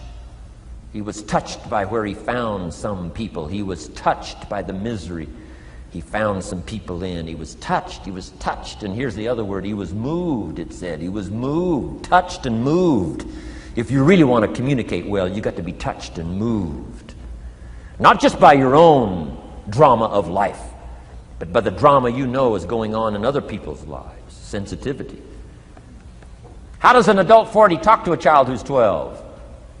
You got to be sensitive. Not just to your current situation. One of the best ways to identify with a child who's 12 and you're 40 is remember when you were 12. Go back, remember the scenario and let it hit you again, let it touch you again. I don't have any problems with 12-year-olds. I remember almost every day of being 12. 12's a unique year. One, you're not 13. I mean, you know. If I heard it once, I heard it 100 times. Of course you can't go, you're not a teenager. Wow, I can't wait for this year to be finished. Remember, that's part of sensitivity. Remember. Apostle. One who became an apostle, leader of the Christians, was once Saul from Tarsus, hater and killer of the Christians.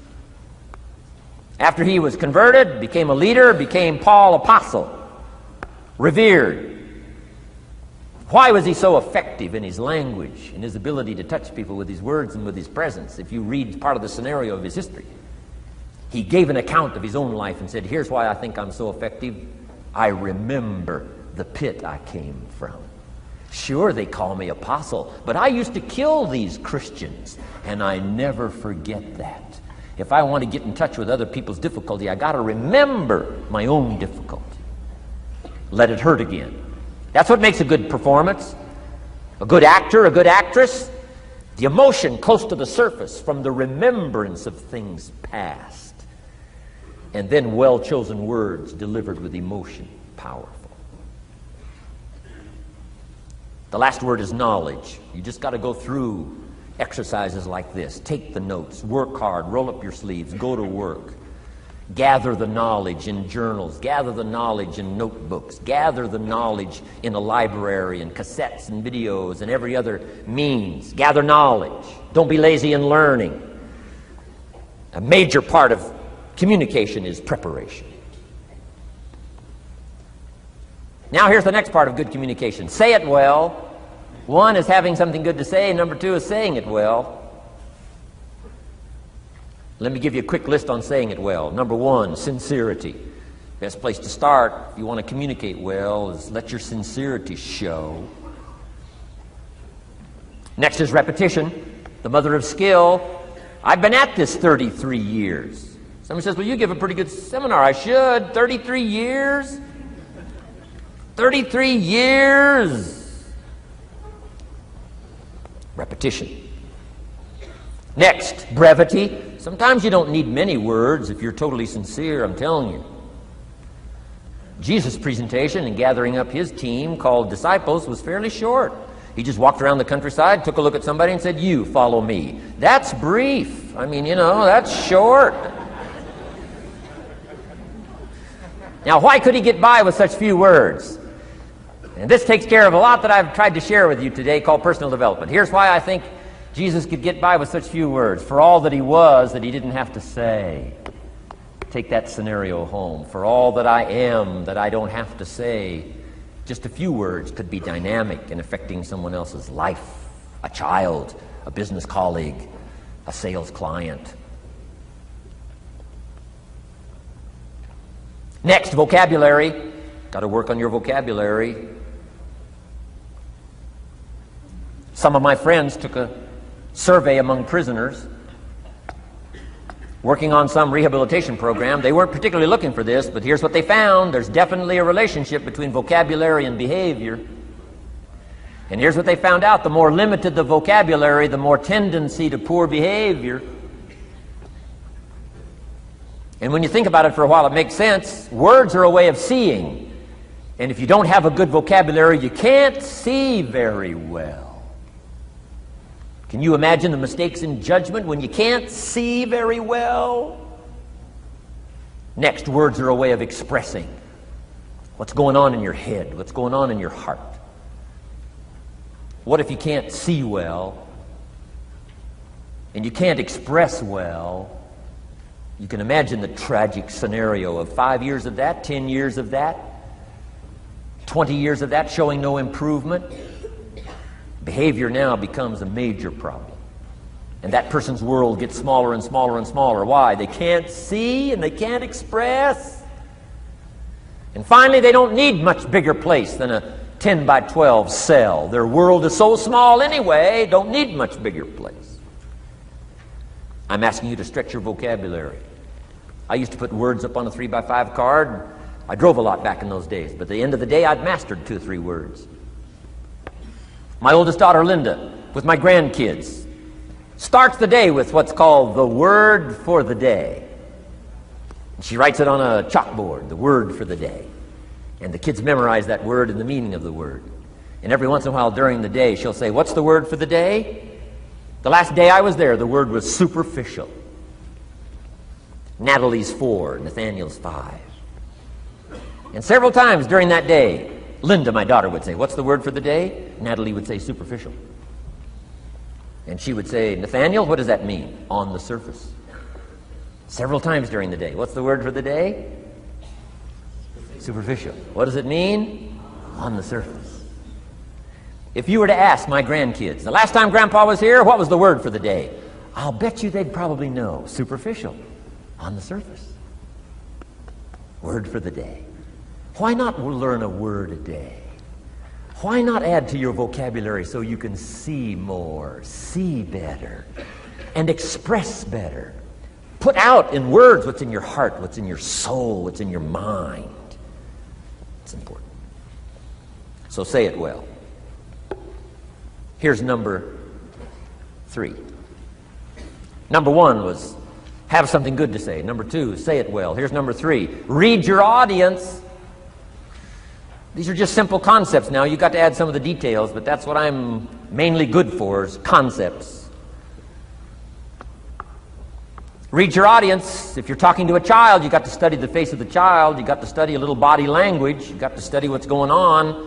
So you'll know whether to shift gears, come on a little stronger, ease off a little, might be too strong, search for another illustration, soft, strong.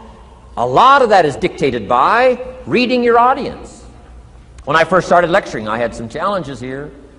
I was so absorbed in my notes, lecturing like this. I'm telling you, in those early days, the audience could have left and I'd kept right on going. I didn't know what was going on down here. I didn't know what was going on over here. I didn't have any idea what was happening over here, whether I should come on a little stronger, ease back. I didn't know. I couldn't read my audience. So, read your audience. A prospect, read. Now let me give you some ways to read. Number 1, by what you see. Body language tells us some things.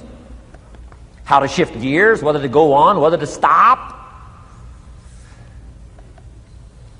If you're talking to somebody and they're leaning toward the door, that means you gotta hurry, right? They're not gonna be here long.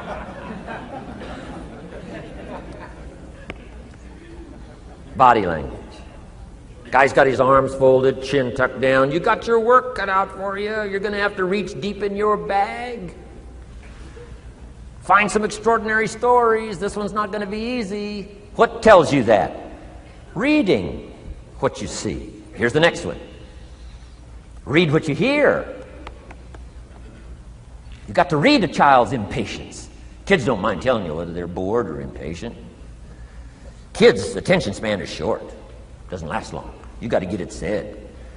You start talking to a child, 30 seconds they say, "How long is this going to take?" Whoa. Read. Listen. Listen for the response. Now you'll know whether to shift gears, change your language, find a new illustration, soften, stronger. Read your audience. Read what you see, read what you hear. And here's one of the most important. Read what you feel.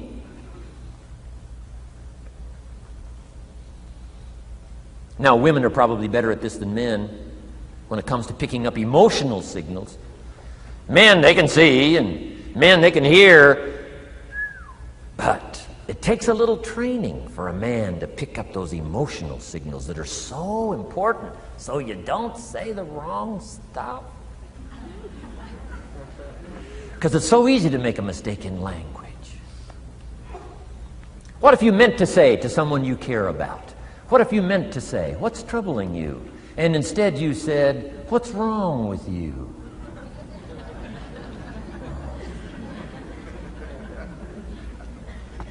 communication. So read the emotional signals. If we could learn from the women on this emotion. Women have this uncanny antenna picking up this stuff. Woman says, doesn't feel right. I mean, what does that mean? It doesn't feel right. It doesn't feel right. Whoa. Women have got it, though. Seems to be built in. Especially danger. Women pick it up quicker than men. It's built in, I think. Way back, right? Man was the provider. Mama was the protector at home.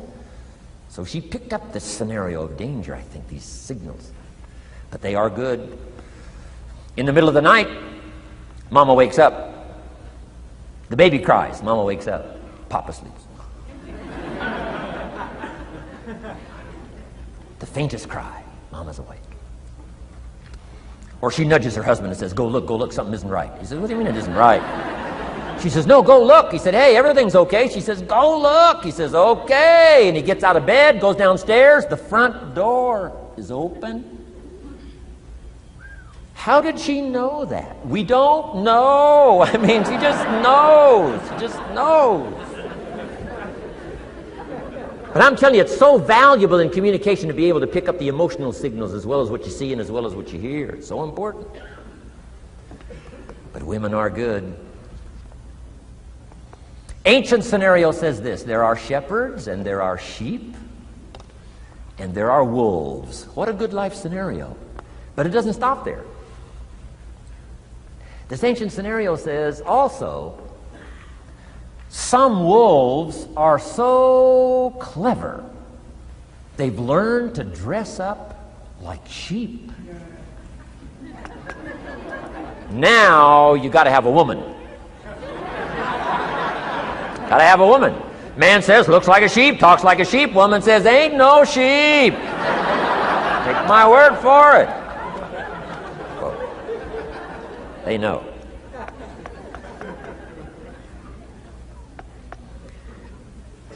Read. Pick up the signals. Don't ignore the signals. Develop this personal development scenario, communication, financial independence, and all the rest. Now here's the last part. Intensity. Words mixed with emotion. Words mixed with hate. Words mixed with love. Words mixed with faith. Words mixed with courage. That's what's powerful. Words have a certain effect, but words loaded with emotion have an incredible effect. If I had a little straight pin, a guy buys a shirt, it's got all these little pins in it. I take out all these pins. If I took one of those little straight pins and I threw it at you, and let's say it reached you and hit you in the face or hit you in the hand, you'd feel it. This little straight pin, you'd feel it. That means I got you with my words. But what if I took that little straight pin and wired it to the end of an iron bar, about that long? See, I could drive that pin through your heart. The pin is the words, the iron bar is the emotions. The emotions. Here's the best I could share with you. Put more of you into what you say. Don't be casual in language. Don't be casual in words. Casualness leads to casualties on the freeway and in communication. Don't be lazy in learning good communication. And put more of you. Now here's the last thought. The emotions must be measured. It can't be too much for the occasion if it's not called for. In leadership we teach, don't shoot a cannon at a rabbit. It's effective, but you've got no more rabbit.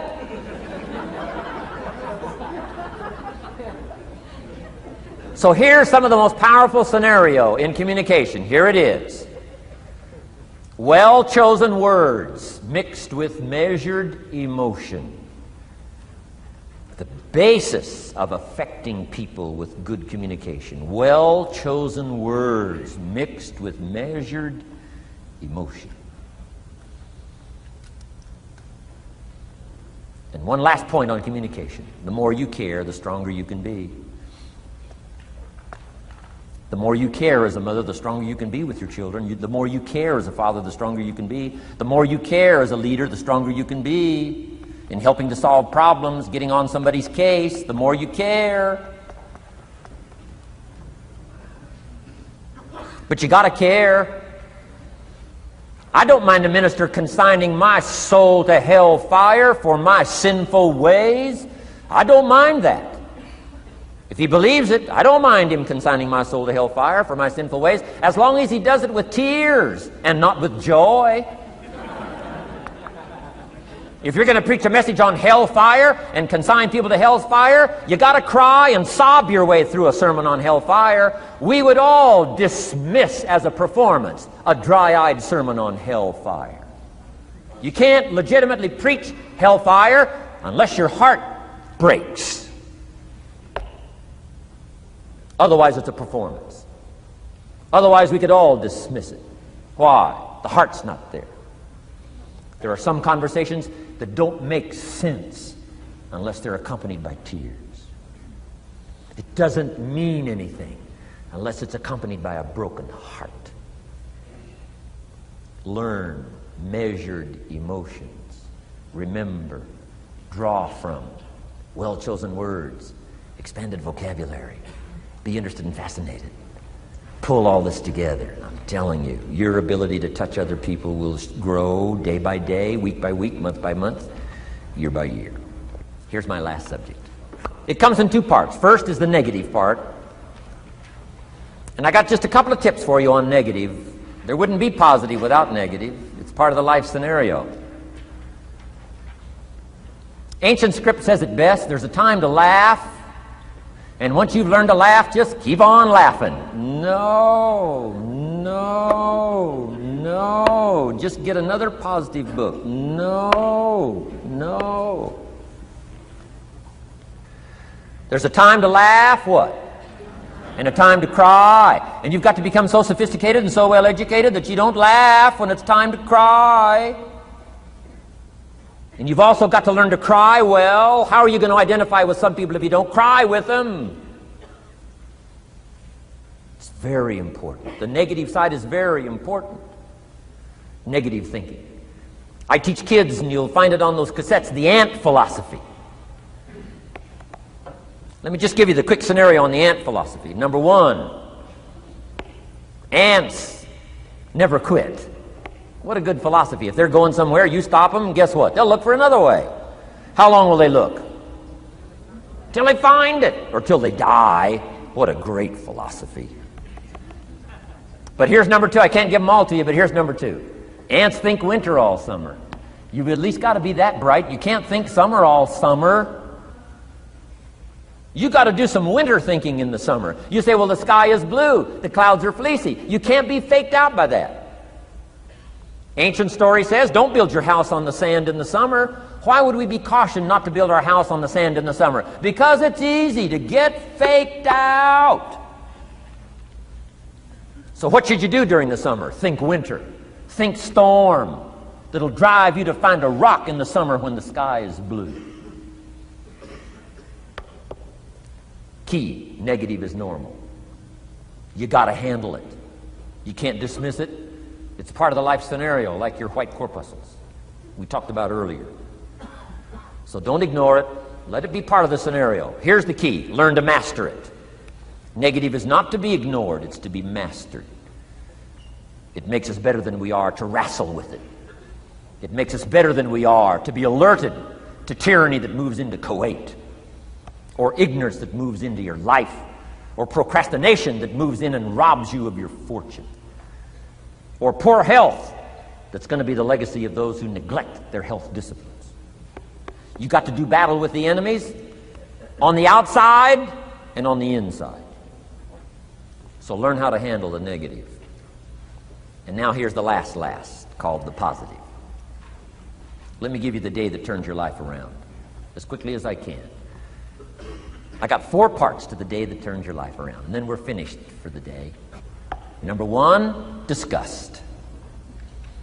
Disgust.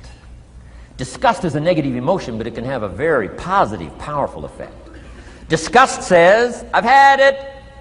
What an important day that could be. I've had it. Wow.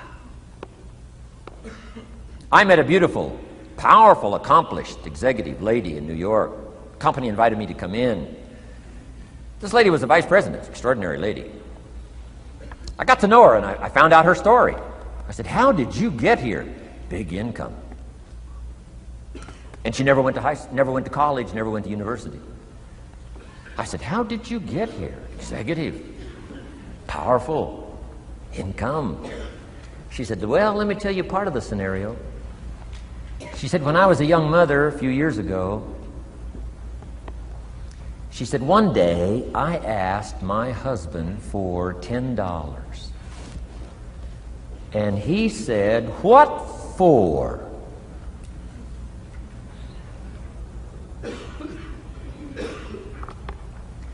She said, before that day was over, I decided I would never, ever ask again. She said, I started studying opportunity, found it, took the classes, put myself through the schools, did the scenario. Now I'm vice president. I make a lot of money.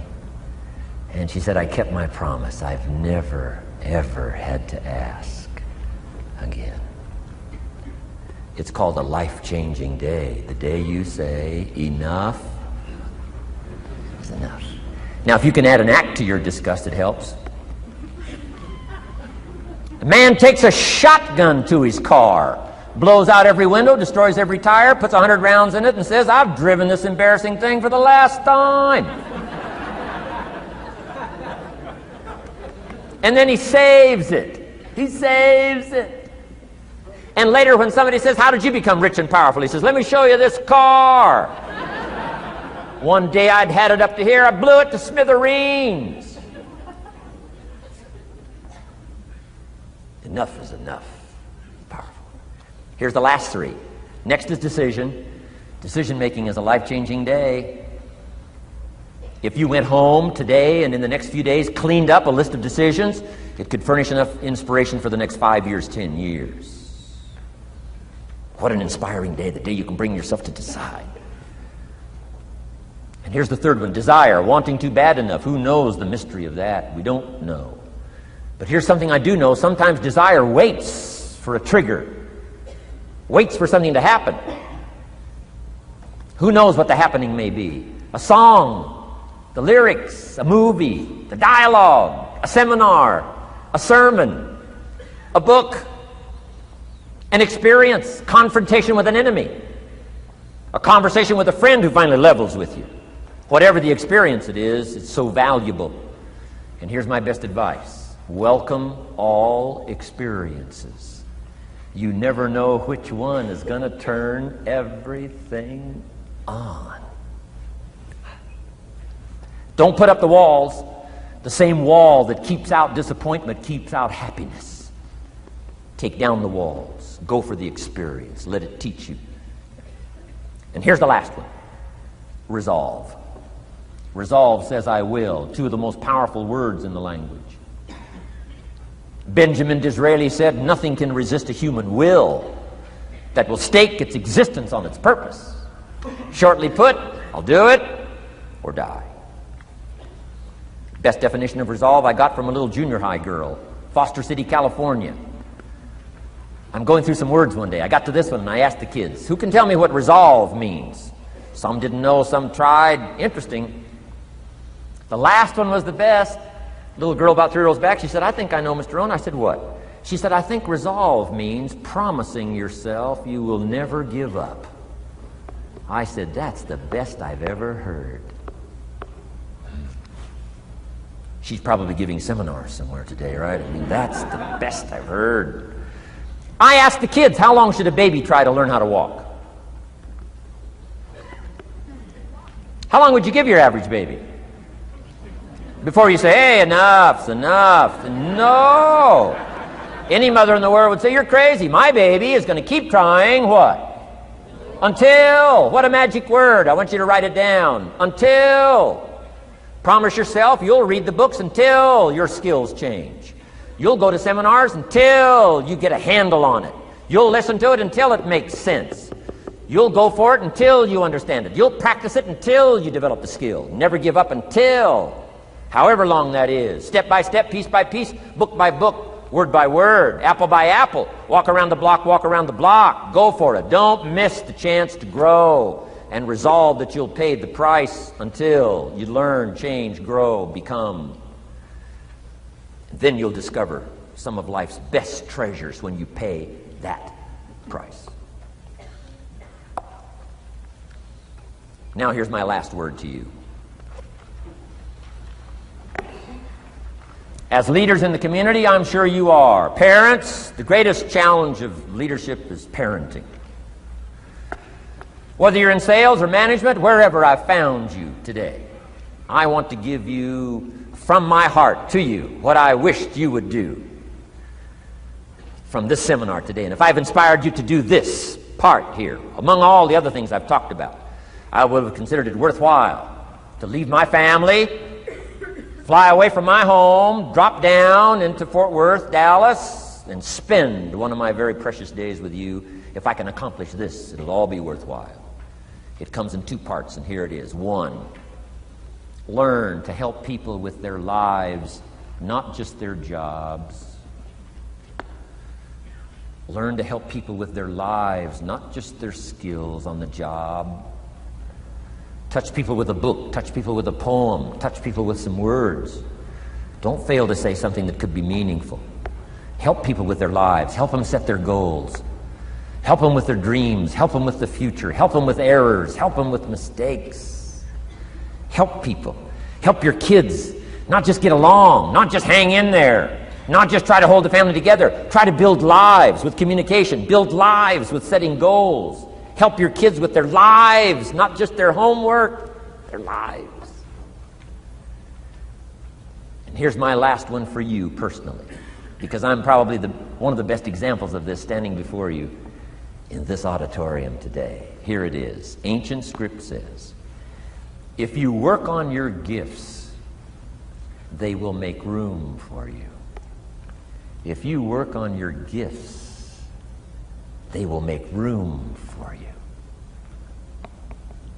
Wow. Look where my gifts have brought me today, to this room. A chance to invest in this many lives.